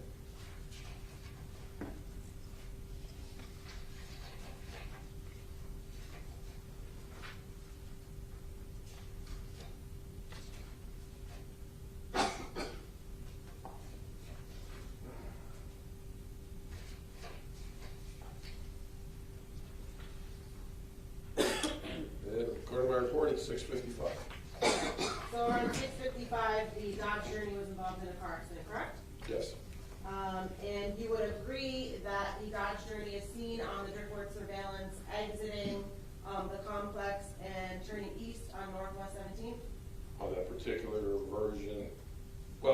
when you're saying 17th, that's before the accident. Correct. It's seen going down 17th Street towards Robert Allen's house. It's seen a couple different times on the video. It's seen coming into the Driftwood apartment and parking, and people leaving on foot, and finally it's seen leaving the Driftwood apartment in the final clip when it gets involved in the accident on 19th Street. Okay. And after the accident, you're able to see Mr. Allen again running down the street, correct? After the accident, definitely. Okay. And you, in fact, see Mr. Allen get into a sedan. Yes. And when he gets into that sedan, there is a unknown female driver, correct? Yes. And I believe you stated on Mr. Padilla's cross that as of today, you still don't know who that individual is, correct? No, not that I can recall. I don't know who she is. Okay. Do you know if Mr. Allen knows who she is? I don't recall. Do you know if you asked Mr. Allen who she was? I'd have to look at all the statements. I'm not sure. Okay. You indicated that you could clearly see Mr. Allen coming down the road getting into the sedan, correct? You cannot miss Mr. Allen. Okay. And when you see Mr. Allen getting into that sedan, can you tell if he has anything in his hands? I don't believe he does. I'd have to look at the video again, but I don't recall him having anything. But you would agree that the video would show that if he had something in his hands, the video would show it, correct? Of course. Okay. Do you know the address of Mr. Allen? I think I testified to it earlier at, I know it's on 17th Street. Let's see if I get the exact address. 3060 Northwest 17th Court, I'm sorry. And how far away is that from the Driftwood Apartments? Directly across the street. A block and a half. Okay, so like half a mile? No, block and a half. Not even. It's literally, 17th Court is a dead end. And if you come out the south gate of the Driftwood, that's 17th Court. And literally the house is, I think it was 3 or 4 houses in from 31st Avenue. Okay. Do you know the address of Michael Bori? I know the address we did the search warrant on. It is, it's in Lauderdale Manor, 1617 Northwest 15th Street. Okay. And if you know, how far apart are Mr. Allen's house and Mr. Boatwright's house? I don't know. I can give you an approximate. Okay. That may be a mile and a half. Okay. Would you agree that they're in walking distance? I wouldn't want to do the walk, but oops, sorry. It's okay. No, it's not really walking distance, I don't think. But you know, again, if you're a walker, yeah. You can walk. Okay, but you would agree that they're less than 2 miles apart? Again, I'm saying it's Lauderdale Manors, which is like 15th Avenue and Sunrise. It may be even a little longer than a mile and a half away. All right. I want to talk about the phone that was introduced into evidence as State's Exhibit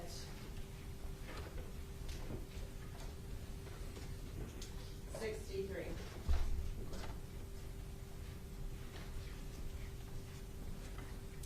You indicated on direct examination that law enforcement came into possession of this phone when Mr. Boatwright was detained. Is that correct? Yes. You were not present during that time, correct? I was at a traffic stop. No, I was not present. Okay. Detective Foster gave you possession of this phone? I believe so, yes. And you would agree that when property is taken into evidence, there's specific protocol that's followed, correct? Yes. You would agree that normally an officer, when they take something into evidence and place it into an evidence envelope, there's information that they fill out, correct? On the envelope, yes. And that information includes like a case number, Yes. a date, Yes. the officer's name. It's not only on the evidence receipt, but maybe in the officer's report as well. Okay, the suspect or the victim of who they got the property from. Related to the case, yes. Okay. And do you know if there's a property receipt in evidence in relation to this phone? I'm assuming there is. I'm sure there is. Okay, did you author that property receipt? I'd have to look at it. I don't recall. Do you know what date the phone was placed into evidence? I know what date it was seized, and then it was turned over to our digital forensic unit. So, I mean, If I showed you the evidence? No, the receipt would be the best for my report, because it was the day that Mr. Boatwright was detained to execute the DNA search warrant. That's when the phone was seized. Look at your report to refresh your recollection. No problem.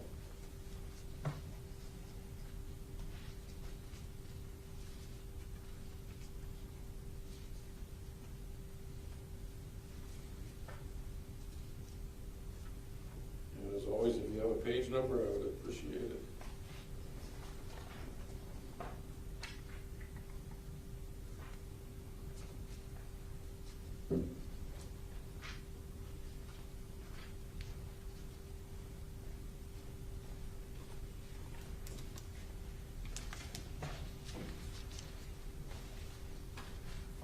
It looks like it was July 5th, 2018 is when he was detained by members of the Viper unit who were looking for him for my DNA search warrant.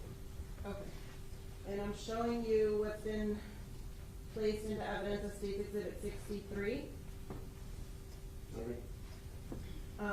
Detective, would you agree that there is no officer's name on this evidence submission? Well, you have to go down a little further. I can tell you it's Detective Foster's writing. I've seen it enough times. Yep, there's no name written on it. It's Detective Foster's writing. Okay. Would you agree that there is no suspect's name on this evidence submission? No, there's not.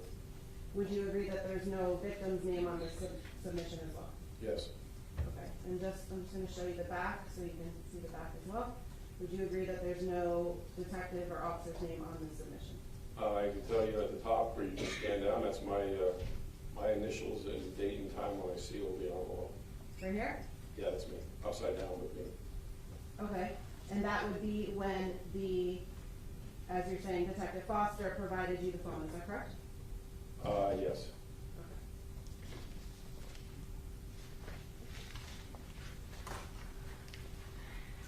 You indicated that the phone was taken into, or placed into evidence on July 5th, correct?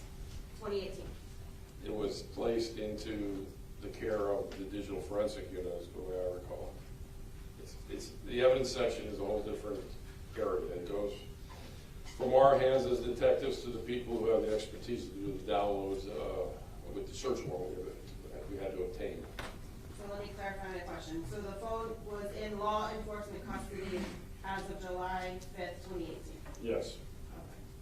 Okay. And you would agree that that's approximately 19 days after the homicide? Yes. You also testified on direct that you understand phone data and GPS and cell towers and all of that, correct? Yes. You would agree that phone data doesn't tell you who has a phone, but it tells you where the phone is? I would partially agree, but disagree as well on that. Okay. You would agree that cell tower data covers a radius of an area, correct? It gives you a radius? It's usually a 1.5 mile radius. So within 1.5 miles, that phone could be anywhere, correct? Usually, if you look at the tower, it'll tell you what side of the tower it was hitting off, just referring to tower dump information. It'll tell you what side of the tower it was hitting, so it's like a pie. You can tell, a quadrant of that 1.5 miles. Okay. So you would agree that it could be within 1.5 mile radius? Yes, that's the tower range. All right. The state also put into evidence as state's exhibit or composite 8 some photographs that you were shown. Yes.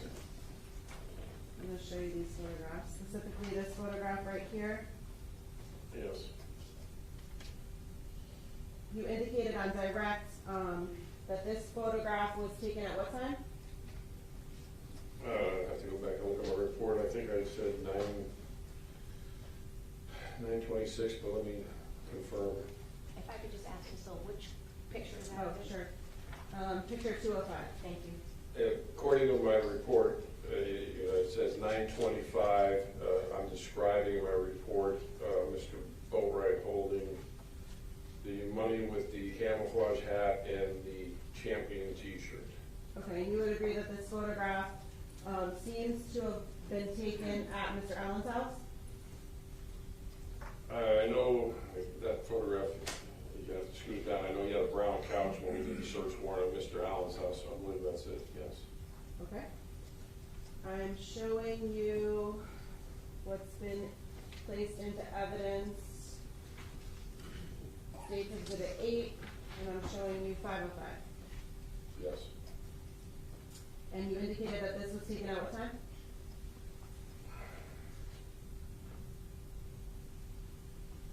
I think that was around the same time frame of the other picture. And Yeah, I mentioned it in my report right underneath where I'm talking about the 926 picture, but I don't document 926 in my report for that particular picture, but it's right below where I mentioned 926 on the other picture, so I'm assuming it's right around that time frame. Okay, for the record, it's 5:05. Yes. Are you able to tell when this photograph was taken? Not based on the picture, no. Okay, so on direct, you indicated that both of these photographs were taken at the same time in the same location, but are you sure that this photograph was also taken at Mr. Allen's house? Based on the time frame of my report where it says 926, and I know that one with the couch, I remember specifically the couch being at Alan's house. The second one, I'd have to actually look at the cell phone dump to confirm it said 926 as well, but in my report it's right below it. Okay, so at this point, you're not sure if this photograph was also taken at Mr. Allen's house?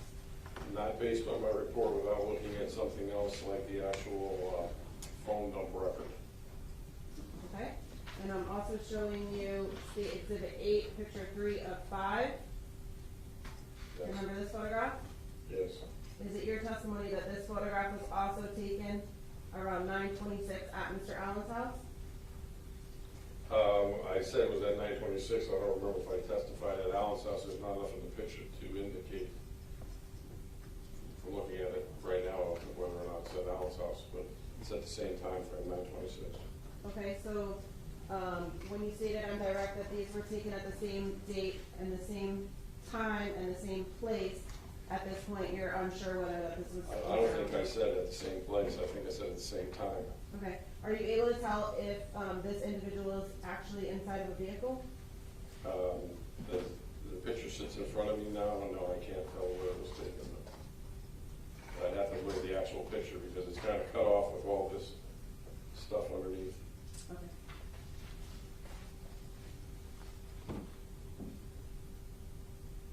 You would agree that the phone that was taken into evidence on July 5th of 2018, that was placed into evidence as State's Exhibit 63, contained thousands of messages, correct?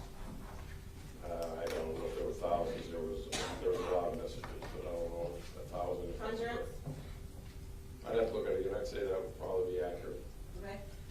Would you say the same as to photographs? Yeah, I'd have to look at the phone. There was photographs. I don't remember how many.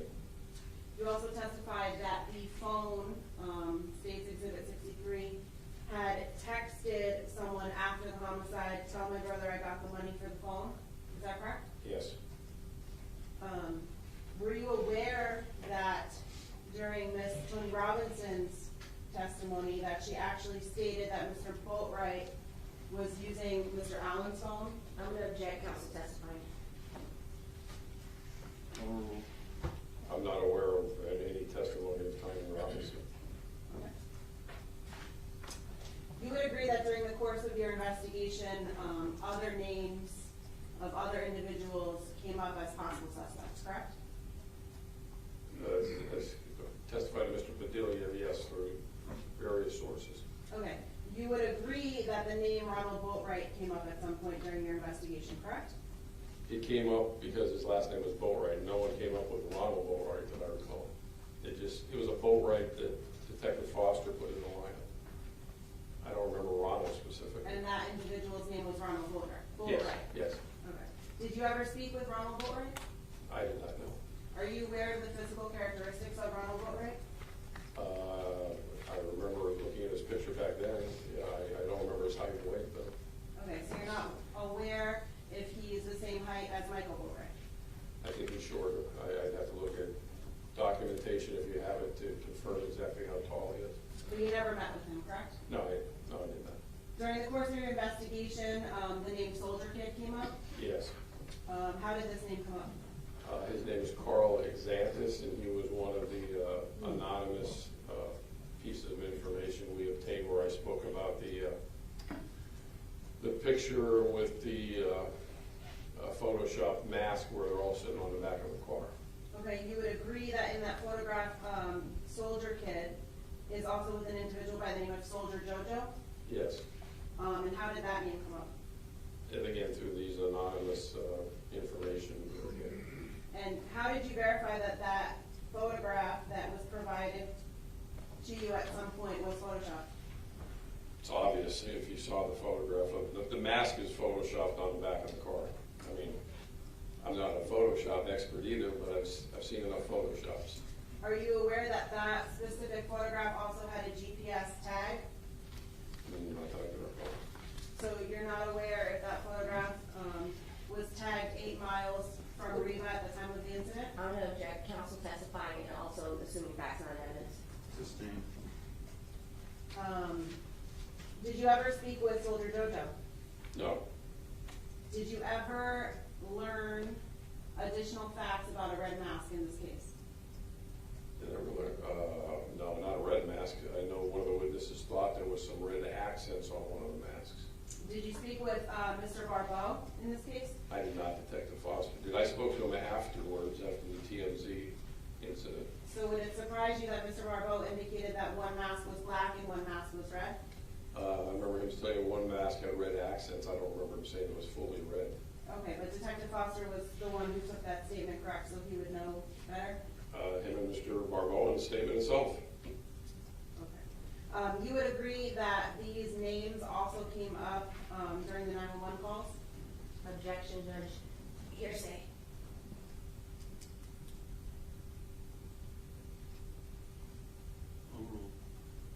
JoJo and I don't recall them coming in on 911 calls in reference to the case. If I was to show you a CAD report, would that refresh your recollection as to whether or not the names were mentioned during the 911 call? Sure. And if I may approach?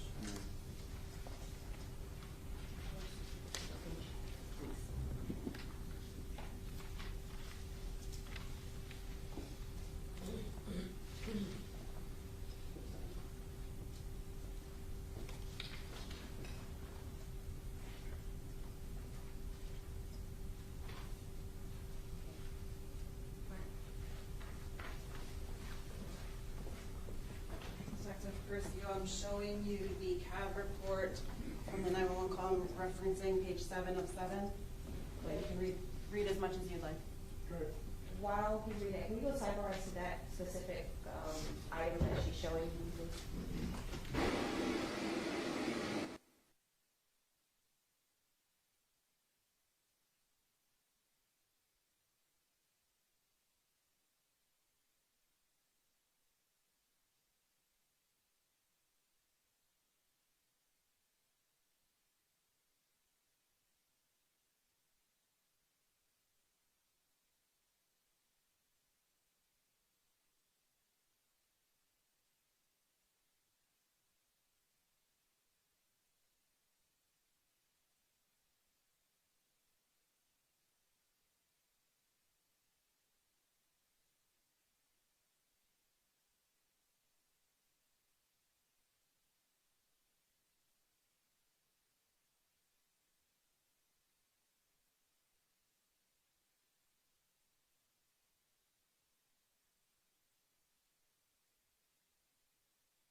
Yes. Okay. Would you agree that on the day of the homicide, shortly thereafter, there were 911 calls referencing Soldier Kid and Soldier Jojo? There were tips coming into 911 in reference to the picture with the mask that I testified to. Now, detective, throughout your investigation, you also met with an individual by the name of Sherrod Clayton, is that correct? Yes, I did. And you were told that Sherrod Clayton was at Mr. Williams' house the day of the homicide. Objection, hearsay. Yes. And in fact, you met with Mr. Clayton June 26, 2018, is that correct? I don't recall if I did, but law enforcement did, yes. And strike that, Judge. What information did you learn about Mr. Clayton that prompted you to speak with him? Objection, hearsay. That's a statement. When did you yourself meet with Mr. Clayton? I'd have to, let me look at my report or the actual sworn statement we took of him. If you had that, that would refresh my memory.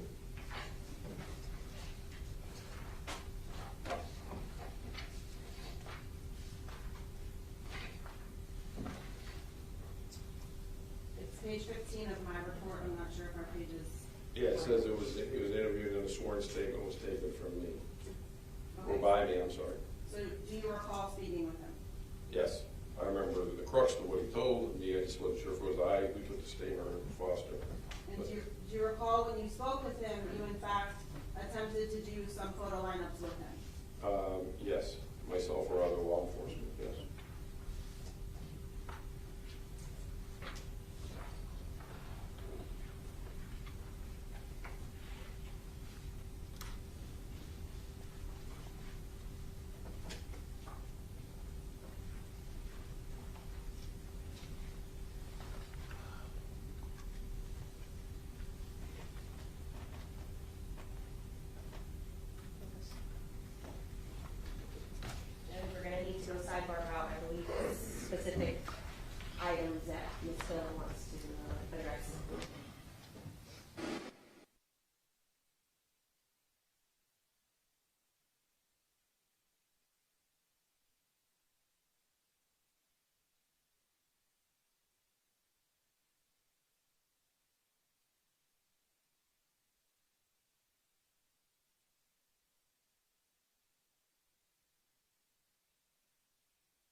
You may.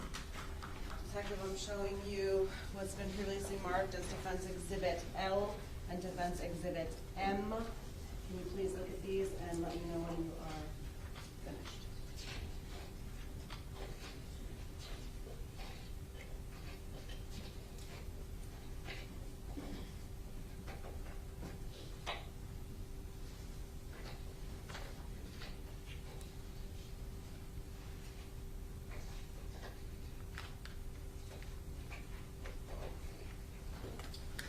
Detective, I am showing you Exhibit L for identification. Do you recognize what this is?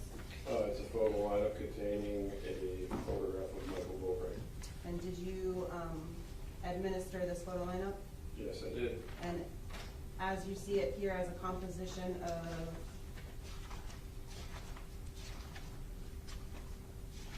seven pages, does it accurately and fairly represent the photo lineup that was presented on June 26, 2018? This particular lineup, yes. Yes. Your Honor, at this time, I would move into evidence what's been previously marked as Defense Exhibit L as Defense 6. No objection. No objection. Subject to my previous objections at sidebar. All right, over objection, what was previously marked defendant's L for identification shall be received in the evidence as defendant Boatwright 6. And Detective, as to Defense Exhibit M, same questioning. Do you recognize what this is? It's the photo lineup presented, including a picture of Trayvon Newsom. And did you present this photo lineup on June 26, 2018? Yes, I did. And does this composite of 7 pages accurately and fairly represent the photo lineup that was presented on June 26, 2018? Yes, that particular one. Your Honor, at this time, we move into evidence what's been previously marked as Defense Exhibit M as Defense 7. No objection. Move to adopt as part of our case. Subject to my previous objections. Okay. What was previously marked defense M for identification shall be received in evidence as defendant Boatwright 7.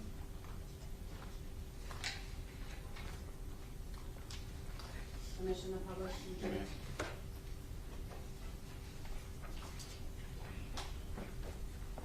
Detective, I'm showing you what's been entered as Defense Exhibit 6.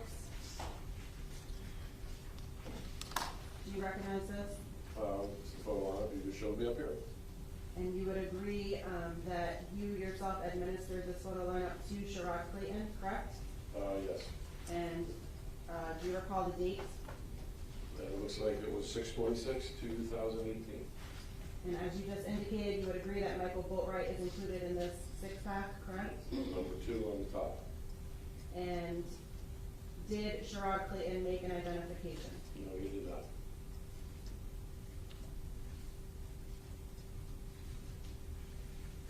You would agree that this is a close-up of Michael Boatwright?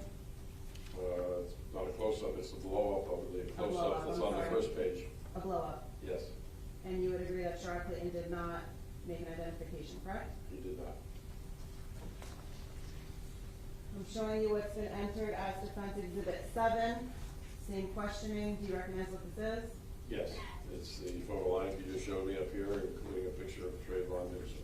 And in fact, you administered this photo lineup on June 26, 2018. Yes, I did. And in fact, Mr. Clinton did not make an identification, correct? No, you did not. And you would agree that Trayvon Newsom is the second photo on the top. Is that correct? Yes.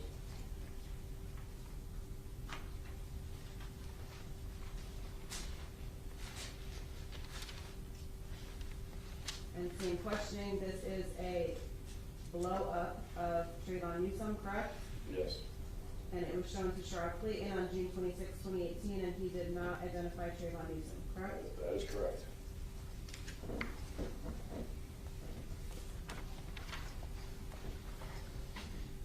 One moment.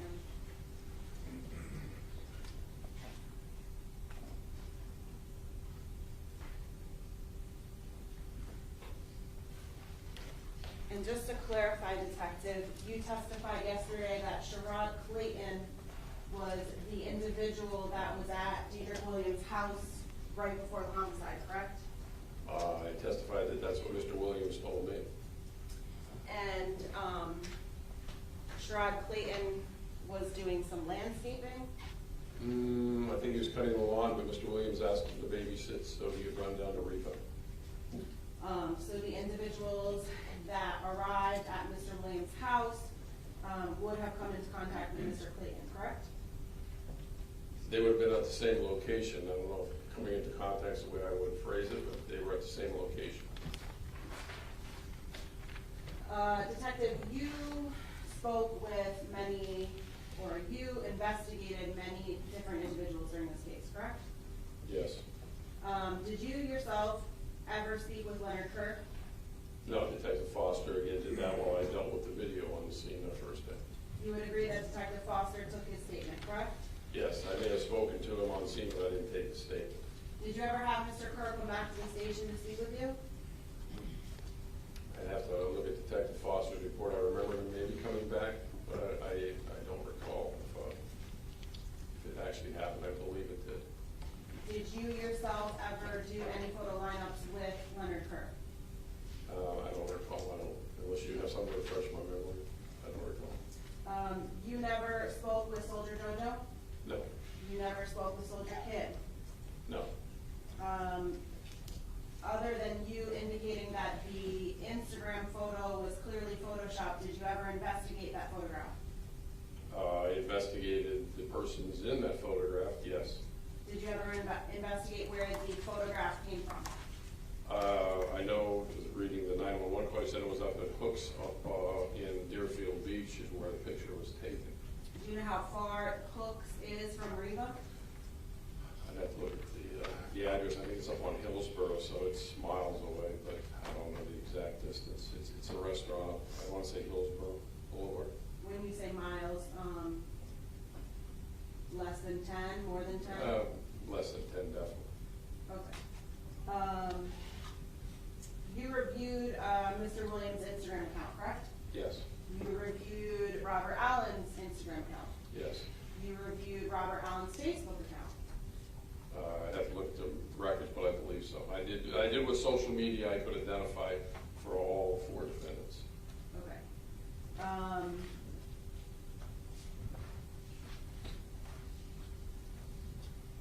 You would agree that Mr. Boatwright's DNA was not found on Mr. Onfroy's person, correct? That is correct. You would agree that Mr. Boatwright's DNA was not found on the necklace? That is correct. You would agree that Mr. Boatwright's DNA was not found in the BMW? That is correct. You would agree that Mr. Boatwright's fingerprints were not found on the BMW? That is correct. You would agree his fingerprints were not found inside the BMW? No, they were not. All right, if I have one moment.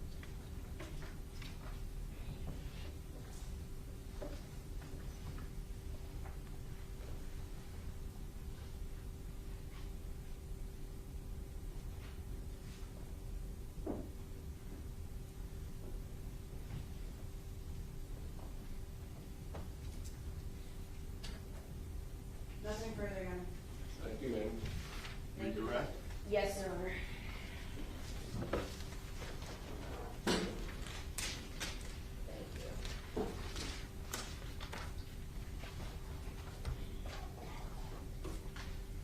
Mr. Ramirez asked you on behalf of Mr. Newsom that you received a lot of tips regarding blackmails flashing money or blackmails and money, correct? Yes.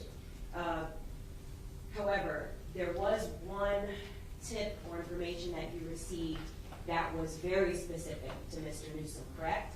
Yes. And that was regarding money buried in his backyard? I have to object outside the scope.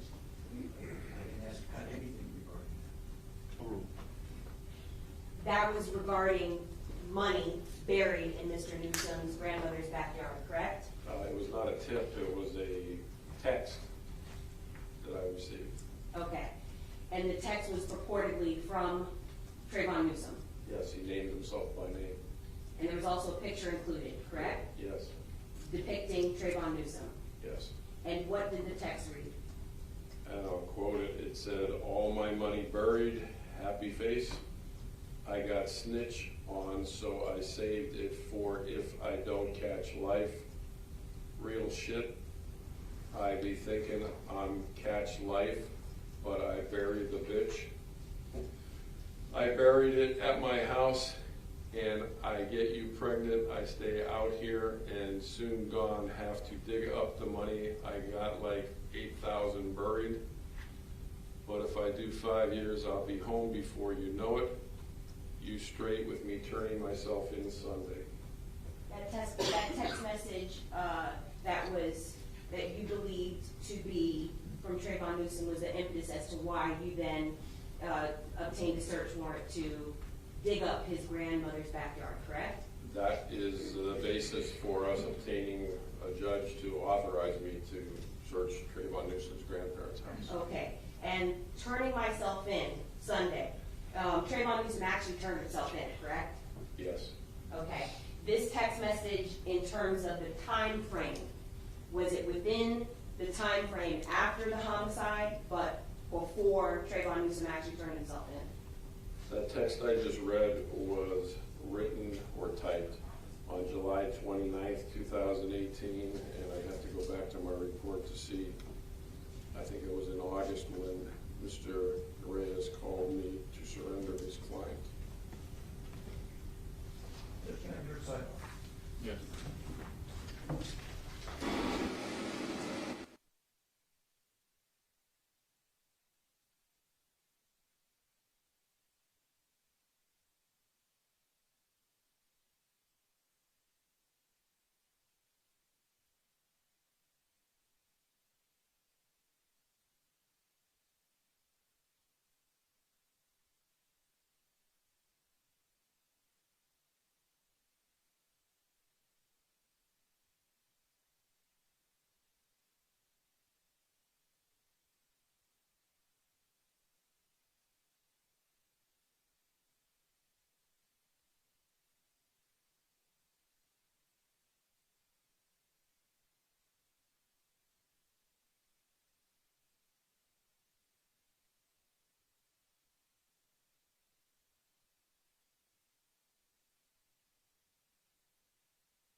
Mr. Newsom was dated when?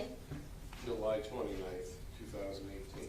And when did, and it references Mr. Newsom saying that he's gonna turn himself in Sunday? Yes, And in fact, when did Mr. Newsom actually turn himself in? August 7th, according to my report, so it's Okay. within a week. Consistent with what that message says. Yes.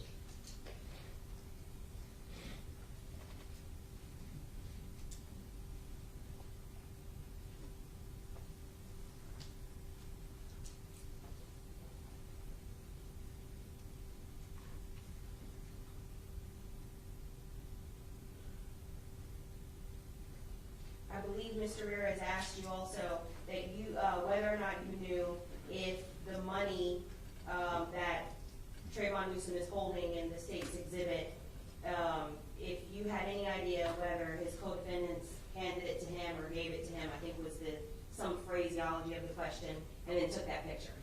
Yes, I remember him asking me that question. Okay, and equally, you don't know if the money just could have been from Trayvon Newsom stealing it from the victim after he helped his co-defendant kill him. I don't know if it's from one group or a partial of the money stolen. I have no idea. Okay, could have equally been from that as well. Yes, definitely.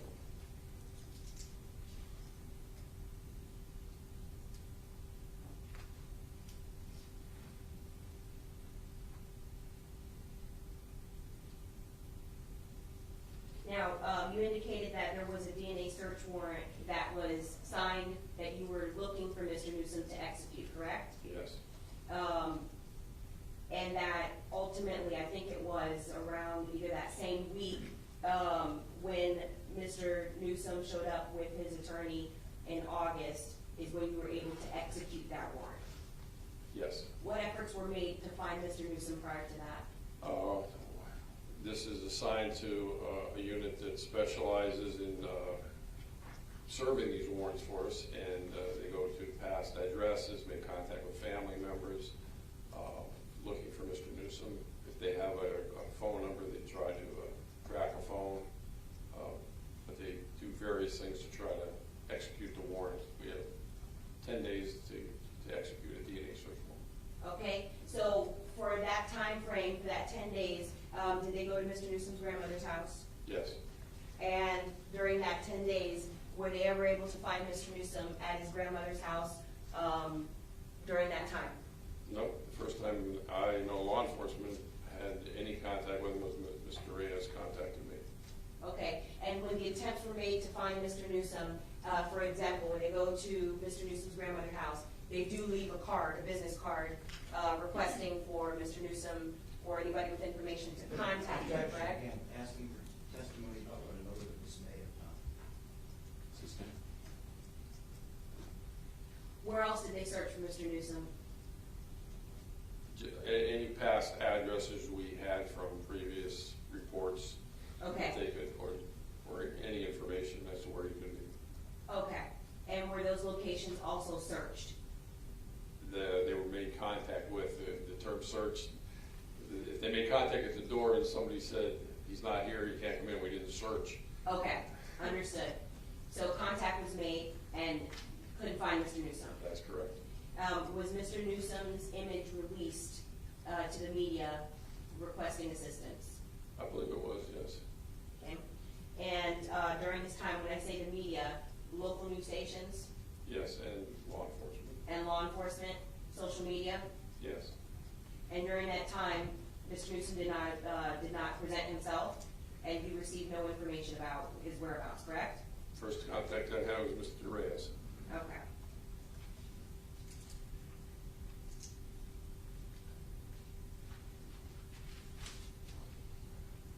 And you made a distinction that you asked, I believe Mr. Ramirez asked you if he voluntarily gave his DNA.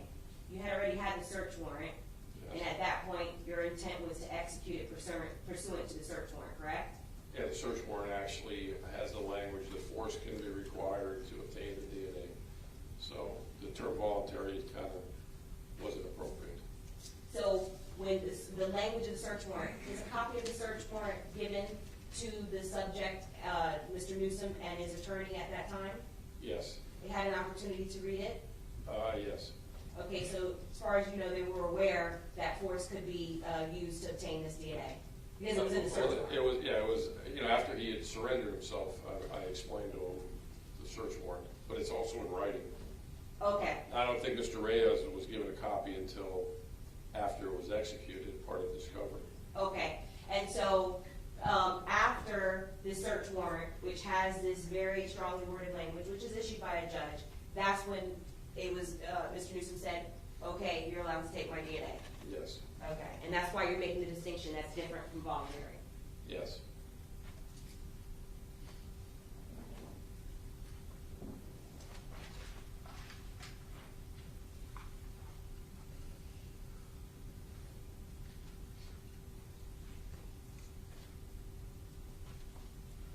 Now, Mr. Padilla asked you about some celebrity beefs, I think is how he termed it, that was happening at the time prior to the victim passing away or being killed by co-defendants, correct? Yes.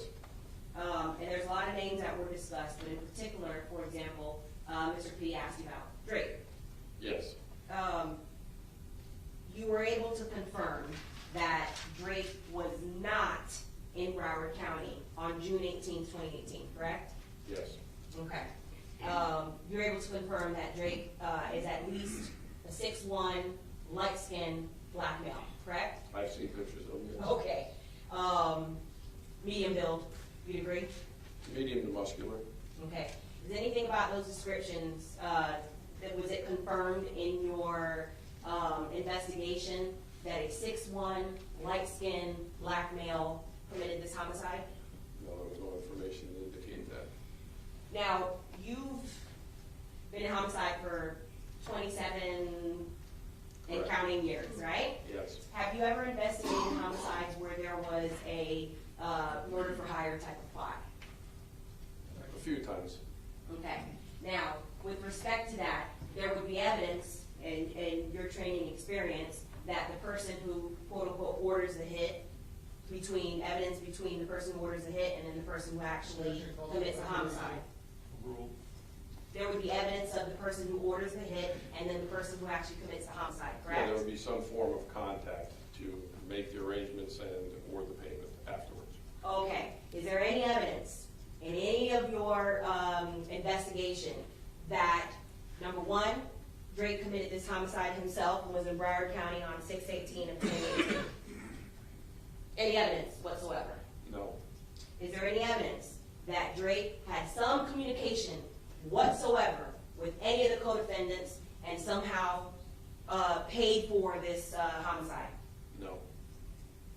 Is there any evidence whatsoever that there was any communication from the phones that you do have, because you have all 4 cell phones of the co-defendants, or cell phone records? We have cell phone records. We have 3 of the actual phones. Okay? Any evidence on 3 of the phones or any of the cell phone records that there were any numbers connected to Drake? Objection, hearsay. No, there's no evidence to support any of that. Now, what do you need in order to obtain a search warrant for a cell phone? I have to have some form of proof from a verifiable source to go in front of a judge. Objection, bolstering. From a verifiable source to go in front of a judge with an affidavit to infringe on somebody's right to download somebody's cell phone. Did you have any verifiable evidence from a credible source that you could make application for a search warrant of Drake's cell phone? No. Did you have any good faith belief to even ask Drake for consent to look at his phone? No, there was no tie-in at all to this crime and Drake. Don't you at least, at minimum, need a shred of evidence before you can go that route? Objection, D. The process of obtaining a search warrant is I have to go to a state attorney's office, whoever's on call, to get the approval to go through a judge. Without any form of concrete evidence to support anything I'm doing, I won't even get to the point where I can take it to a judge. And when you're saying that regarding the nexus, I've reviewed search warrants for you before, correct? Yes, ma'am. Sustained. Do do you need a nexus in order from the crime and the thing that you're trying to search? Yes, And when the nexus being the connection, is that what you're referring to? yes, Did you see any was there any nexus between Drake and this homicide? no, How about Drake and co-defendant Dietrich Williams? no, How about Drake and co-defendant Trayvon Newsom? no, How about Drake and co-defendant Michael Boatwright? no, Drake and co-defendant Robert Allen? no. And my goodness, poor Mr. Allen's father, who's now deceased, did you see any type of connection to him as well with Drake? No.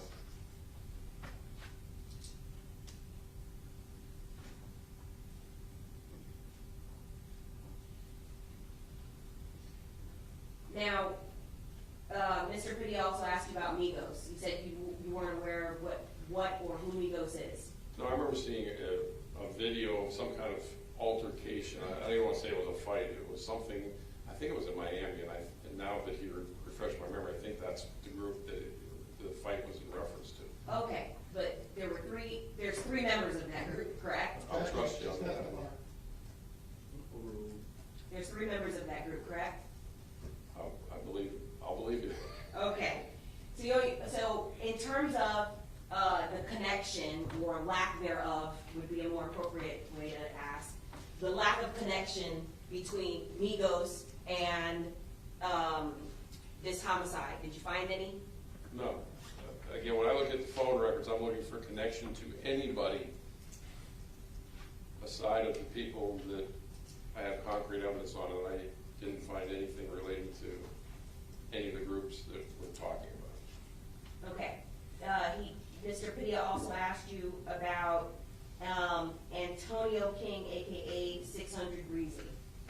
Was there any evidence that you reviewed out of all four co-defendants that was connected to that particular individual? No. How about Top 5, also known as Hassan Ali? No.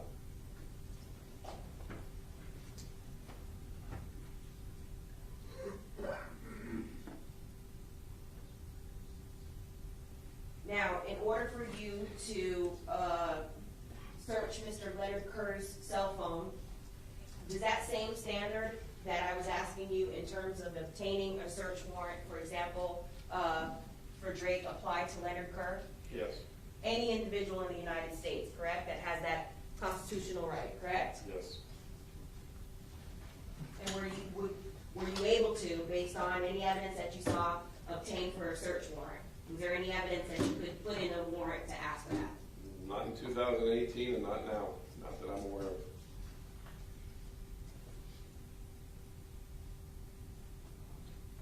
What, if any, evidence did you have other than Mr. Kerr simply was physically present with Jose Onfoy during the time that Mr. Onfoy was robbed and killed, that Mr. Kerr was quote-unquote connected to or involved with this crime at all? Again, he was not connected to this crime. He was a witness to this crime. Okay? So other than him being a witness, is there any other thing that you can point to in your investigation to tell us how Mr. Kerr could potentially even be connected to or looked at as a suspect? Anything? Not from a credible source, in my opinion.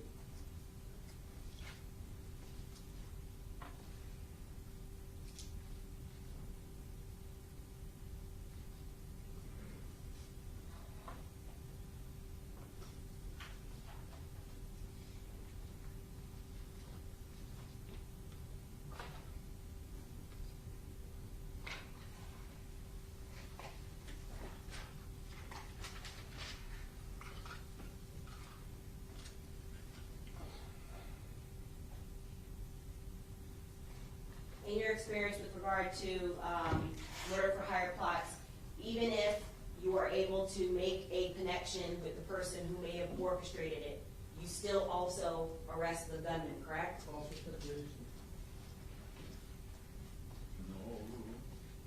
You still arrest the gunman, correct? Anybody who has an active part in the murder, gunman, person who blocked the vehicle, if they all had an active part, they would be charged by me.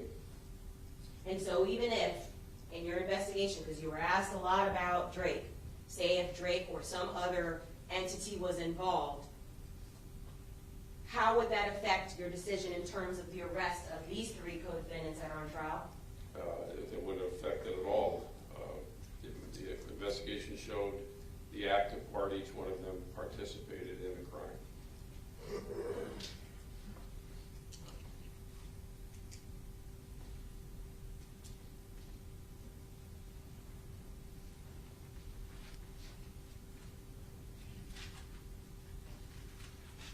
Did you have any evidence that the bank teller had any involvement other than she was at work and dispensed money to Jose Envoy?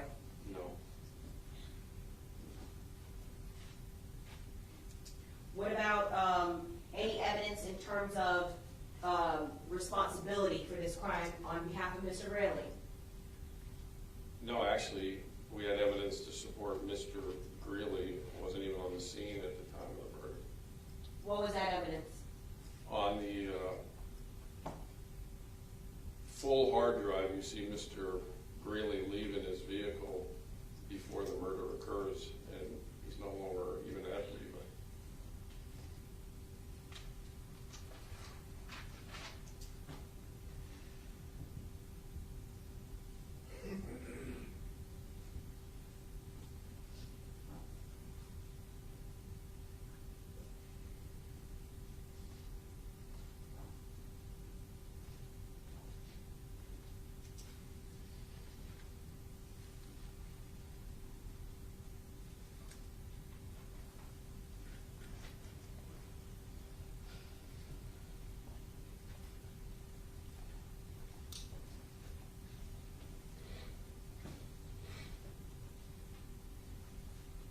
During Ms. Hill's questioning on behalf of Mr. Boatwright, she asked you about State 63, which is the cell phone of Mr. Boatwright. And I believe there were some extensive questions that she asked you about the packaging that it contained, or that the phone was in, correct? Yes. And whether or not it had any information regarding the date, the crime, and suspect. Yes. Now, some of that information is typewritten, correct? Well, that's just the envelope. There's an evidence to receipt that goes with it on top of that. So, this is only partially what is put into evidence. Okay. And so the other information regarding the name of the defendant, that is typewritten and it's on a sticker that's affixed to it, correct? Yes. Okay, so it does identify the suspect. Yes. It does identify the type of phone. Yes. And when you pull up the case number, for example, that's on there with DFU 2022-0531, Yes. Does it also relate back, does that information also relate back to the suspect, the victim's name, all that identifying information? Yeah, not only those stickers, but the evidence receipt that is attached to that envelope when it goes to evidence. Okay. So the fact that an officer, whether it's Detective Foster or any officer, didn't handwrite it in, that doesn't negate the fact that that information is on there anyway, correct? No, it doesn't, because it's on the evidence receipt, most likely.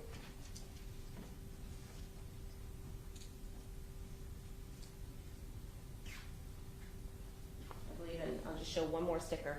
I'm going to zoom in on it.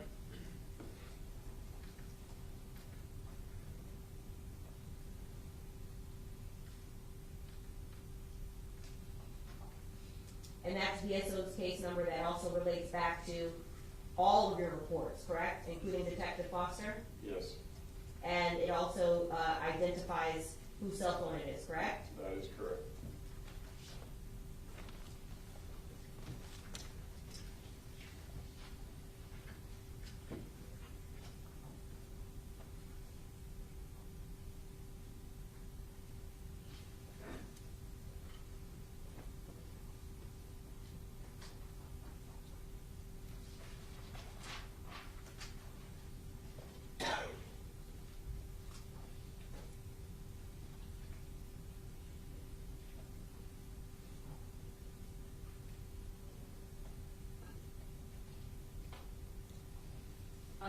was shown states composite 8 during Ms. Hill's questioning. And specifically, she showed you 5 of 5. Yes. Let me.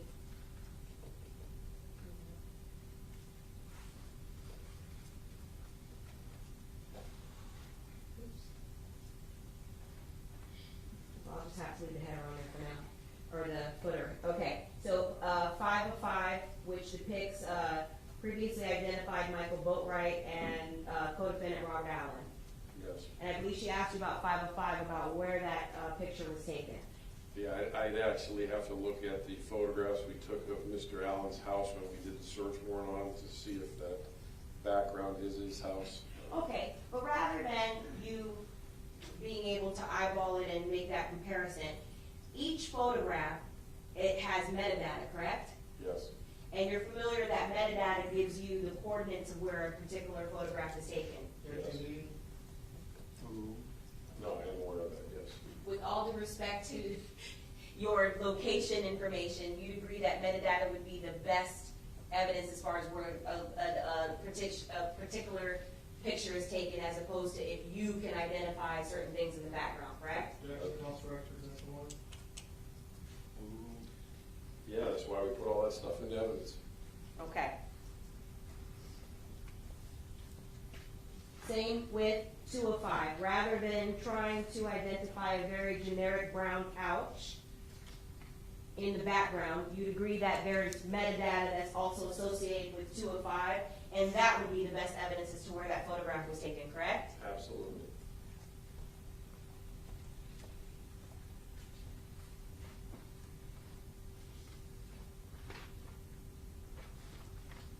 Same with 3 of 5. Whether or not it was taken in a car or whatever, there would be metadata associated with 3 of 5 that Ms. Hill also asked you about. From It would give Mr. it would give the location. I don't know if any information would tell me if it was in the front lawn or in a car. Okay, but that was also obtained from Mr. Boatwright's phone, and that would be better evidence than trying to eyeball what's in the background or if it was taken in a car. Absolutely.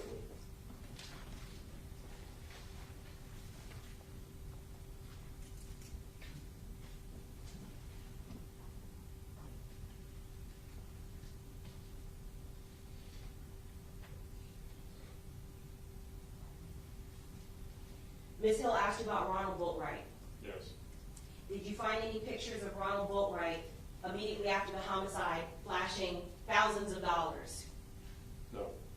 Did you find any pictures of Ronald or any video of Ronald Boatwright immediately after the homicide grinning with his co-defendant Robert Allen, with co-defendant Robert Allen flashing thousands of dollars? No, I did not.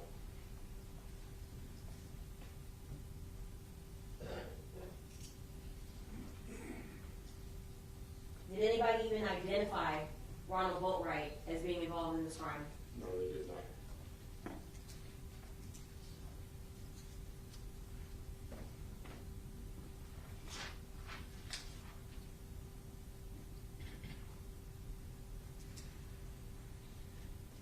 Ms. Hill asked you about, I believe she refreshed your recollection with what's called a CAD report. Yes. Do you recall that? Tell us, please tell the jury, what is a CAD report? It's a record of the communication section, receiving information via phone calls from the time of the first 911 call through, the process. Not the entire case, because sometimes the case goes on for months and months and months, but in that initial day. Okay, so any communication coming in from the outside to Broward Sheriff's Office, correct? Yes. Any communication between law enforcement, say dispatch from a 911 operator dispatching law enforcement, correct? Yes. Yes. All of that's contained on the report.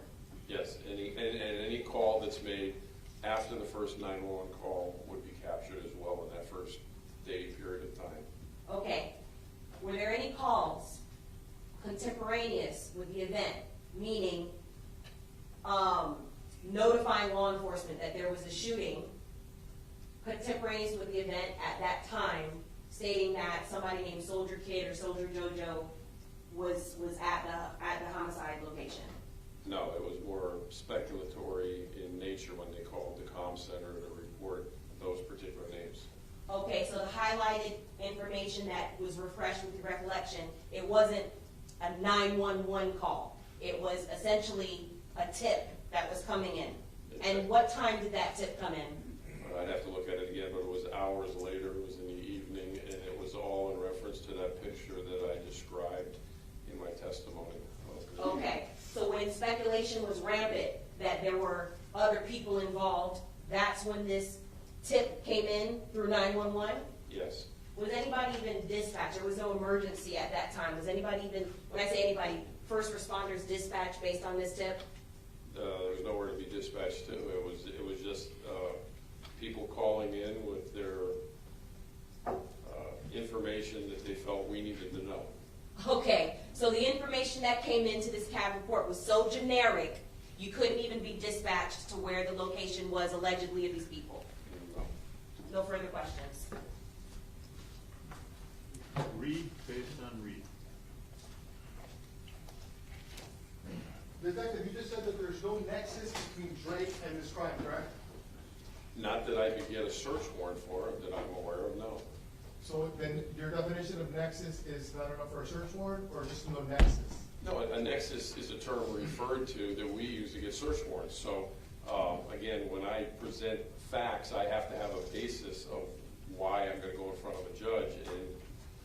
And anonymous information is not a nexus to get a search warrant. Okay, but the definition of a nexus is broader than just something that you need for a search warrant, correct? Well, we live in two different worlds, Mr. Bonilla. My nexus is what I need to get a search warrant. Yours could be what the Webster's Dictionary version is. Mine is what I need to get a search warrant. But there was sufficient nexus for you to confirm that he wasn't in Broward County in June 18th of 2018, right? I believe Walt Foster actually confirmed that, yes. Also, it wasn't you? I was part of the team. So please explain to this jury when and how you confirmed that Drake wasn't in South Florida June 18th of 2018. I think they determined on social media where he was at. But I didn't do it, so you'd have to ask Detective Foster. Okay, so but what you're telling this jury is that the way that Broward County confirmed the location of Drake was looking through his Instagram and Facebook? I'm telling you, there was no search warrant obtained for anything to do with Drake. If it was a public setting type thing on social media, that's the way it was done. There was no nexus to obtain a search warrant for Drake's social media. No, I understand. You made the statement that you were able to confirm that Drake was not in South Florida in June 18th of 2018. Are you telling this jury that that confirmation was simply somebody in BSO looking at Instagram and Facebook? That's the way I heard it. Okay. Do you know when they did that? Was it contemporaneously or was it years later? I don't think it was years later. We were getting the tips in those first weeks, and it would have been years later, I don't think. But it definitely wasn't years later. Right, but we wouldn't know that because it's nowhere in your report, right? I didn't particularly do it, so it wouldn't be in my report. Do you know if it's in anybody's report? I'd have to look at all the different reports. I don't have Detective Foster's report. If you have it, I'll refresh my memory. But you remembered enough to answer Mrs. Shields' question when she asked you. Yes. You remember that somebody out there had looked at Instagram and Facebook and knew that Drake wasn't in South Florida June 18th of 2018, right? Yes. Okay. And you were further asked regarding that you had gone through the phone dumps to make sure that Drake's wasn't involved, correct? I identified the numbers on any case that are called the day of the incident, and usually a few days before and a few days after, in the hopes of identifying witnesses. None of those numbers came back to any of the names you mentioned. But how would you know if you don't have the numbers associated with those people? I do have them because I take those numbers on the phone call history and I put them into our computer systems and they tell me who the subscribers are. But when I already asked you whether or not you had Drake's cell phone or other people's cell phones. So if you don't have their cell phone, how could you look at the cell phone dump and know? You're not listening. Okay. I take a number, 9999999. I take it off the phone call history. I put it into our computer system. It tells me who 9999999 is a subscriber register. And none of those numbers that are on these gentlemen's call histories or phone dumps come back to any of the rappers you mentioned. So I obtain the numbers from the call records or the call history, and then I go to the system to find out who owns those numbers.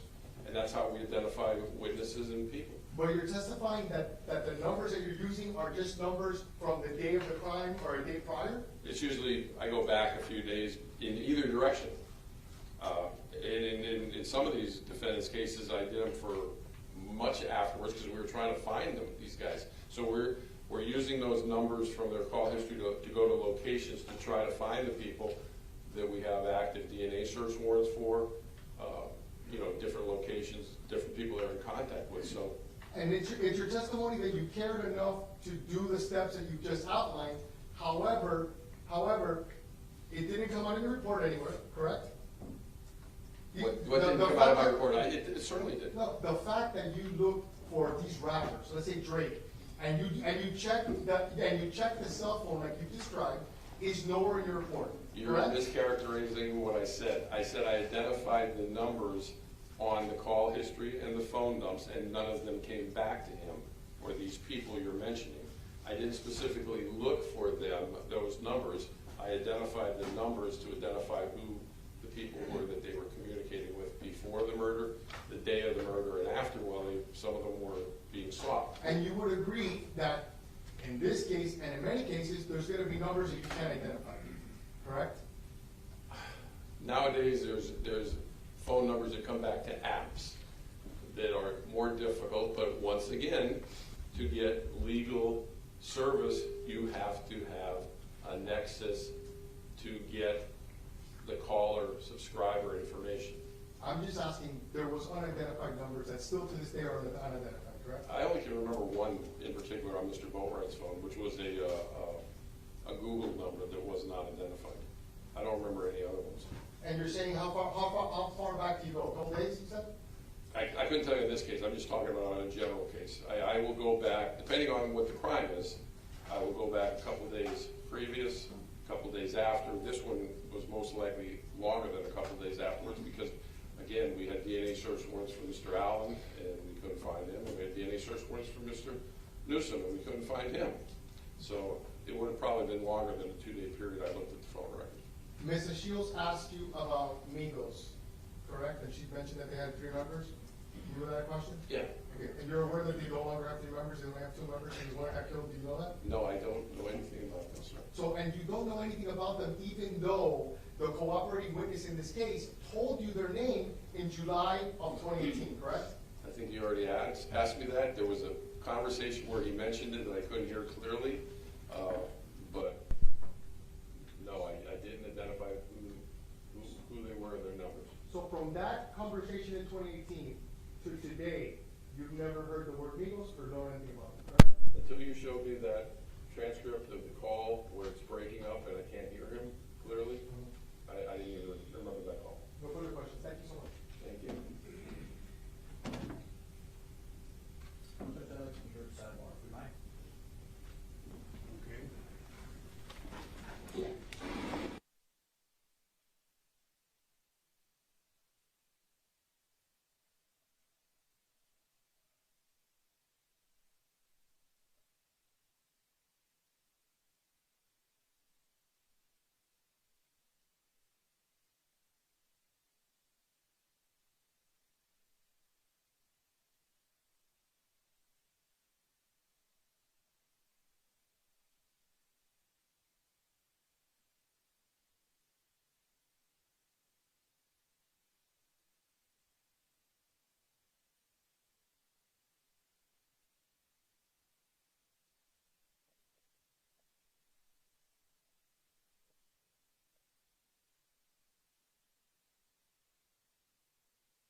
text message that somebody attributed to Trayvon Newsom from a phone number, and that number was 941-623-7364. Is that correct? Yes. Whose phone was that? The female was LaToya Evans. Okay. And she is not testified in this case, is that correct? I'm not aware if she has or hasn't. I don't know who's testifying. Now, these texts were from her phone number? Or No, they were actually to her phone To number. her phone number. Yes. Okay, and the person that owned the phone that made these text messages, who would that have been? I don't have the subscriber in front of me. I don't have that right here. You would have checked that out, though, wouldn't you? Oh, yeah, we did a workup on the number. Okay, but you can't testify to this jury today that who had that phone? I'd have to pull the box out of the files that I have. I mean, I don't know off the top of my head. But it certainly wasn't Trayvon Newsom's phone, correct? It was not the phone number, the first phone number that we had for him, no. Okay, and you never did get that phone from Mr. Newsom, correct? Nor you, no, I didn't. Okay, understood. And you can't produce this phone today? The actual phone? No, I've never been able to find this particular phone here. But we did do a workup on the phone.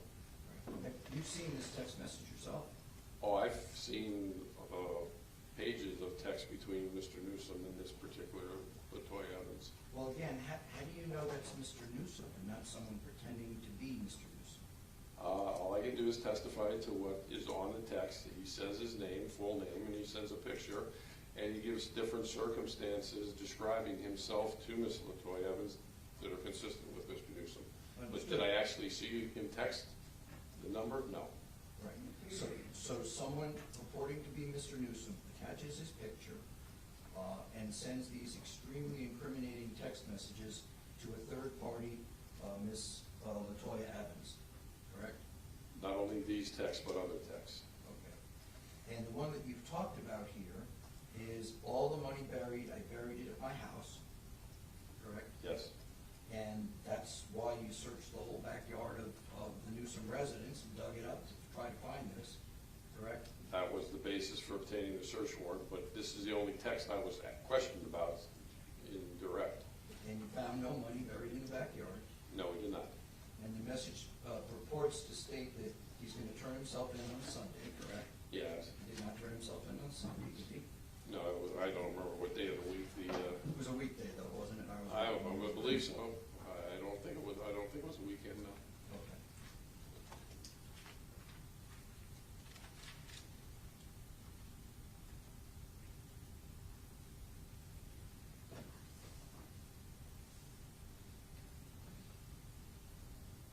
All right, thank you. Nothing further at this time. Thank you, sir.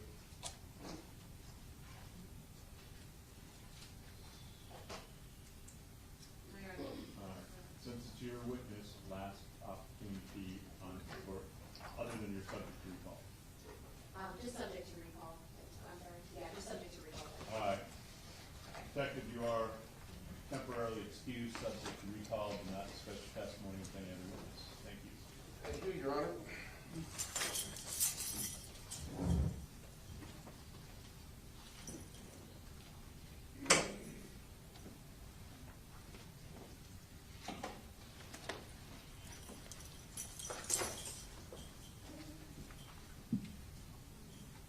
All right, ladies and gentlemen, it's 5 o'clock. That brings us to the end of another day.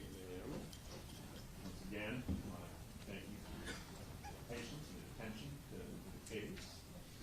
As with each time we break, you're not forming any definite fixed opinions and merits of the case, so you hear all the evidence, arguments, counsel, instructions, and the law by me until that time. Do not discuss the case even among yourselves during the course of the trial. We take regular recesses during which you're permitted to separate. Go about your personal affairs. During these recesses, you will not discuss the case with anyone or permit anyone to say anything to you because of the case. Anyone attempts to, not the jury asks them to stop. If it persists, then report the matter one by deputies. If you see counsel, witnesses, defendants, anyone else associated with the case in the hallway, don't ignore you. They're not being rude. They're following the court's orders.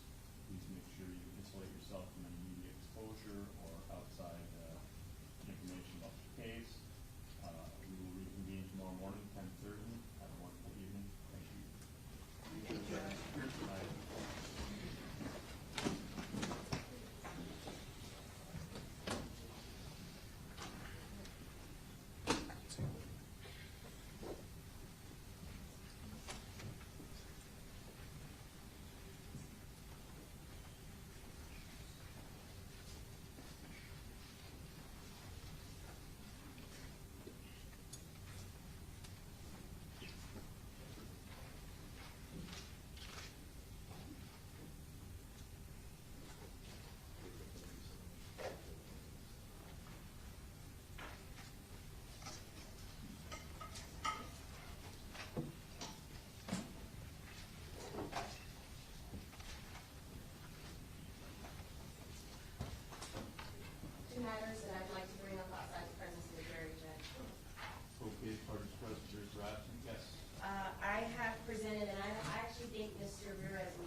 co-counsel, Mr. Padilla and Mr.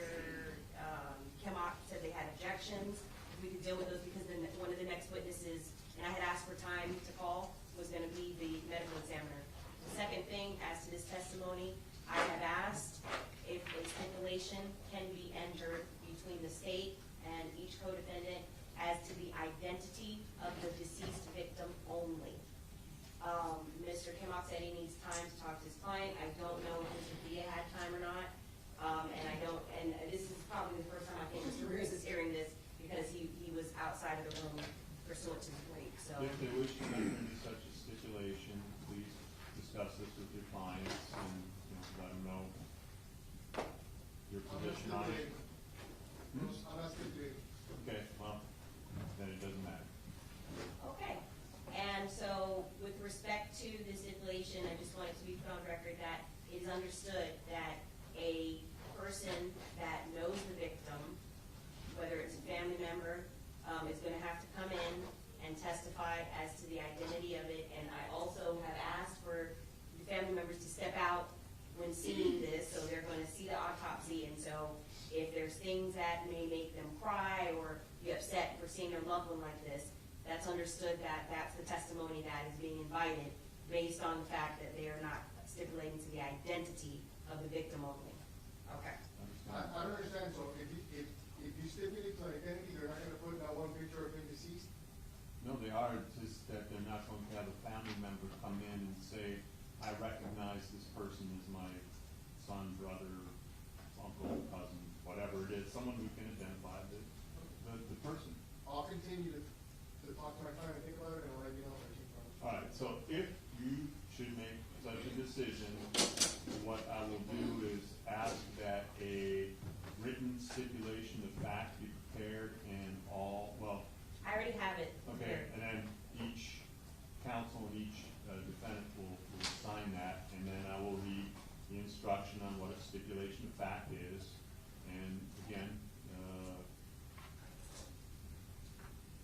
it's not uncommon in homicide cases to have a stipulation as to the identity of the deceased, and I think that's all we're asking. So, but Right. nobody's required to enter into any stipulations, so it's entirely up to you. But, Thank you, sir.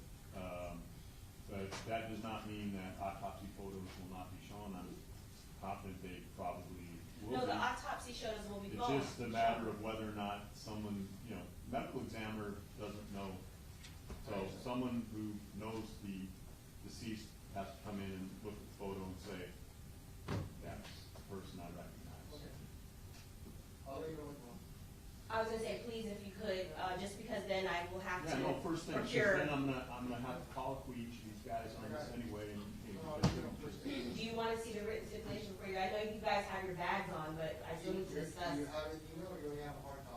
I can print a hard copy now, or I can email it to you. I can do both. Okay, I will email it to Mr. Padilla. I'll email it to all three counsel. Very good. Pictures, 10 of them, or 9 rather. If we could please discuss with those objections. George hasn't seen it. Mr. Kemah? Oh, sorry, Mr. Reyes. Yeah.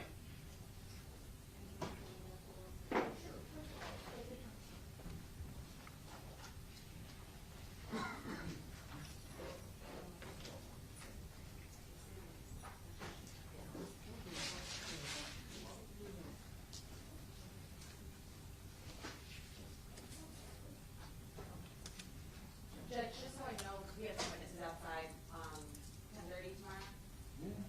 We always ask them that, Rich. Yeah, no, well, 10:30 is aspirational.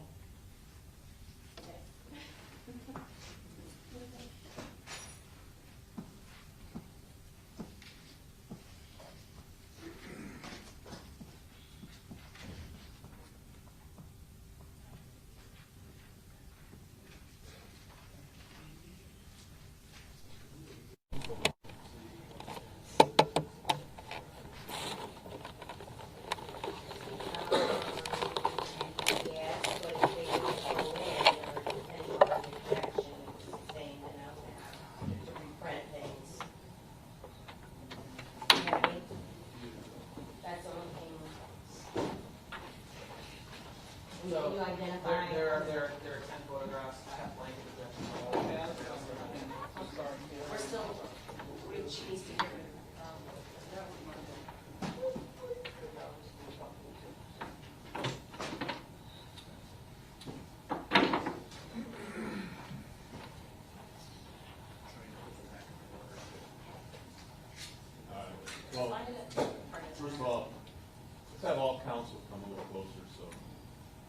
for me and Mr. Ramirez and Mr. Hill. The judge is asking if you can come, or, I'm sorry, Miss Hill.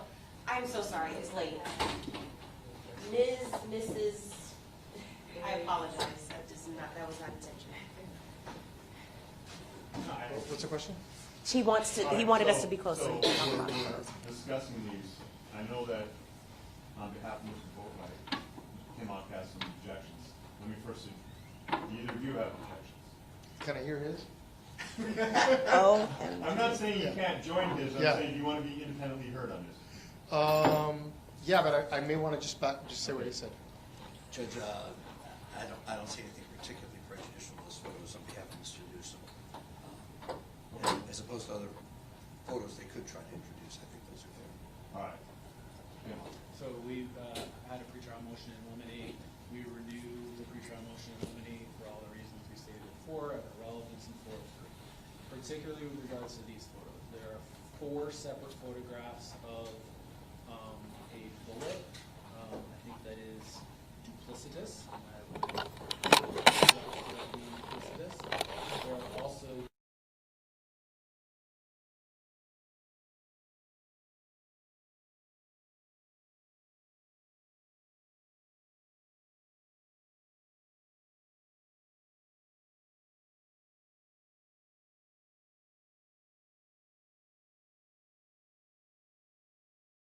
Thank you.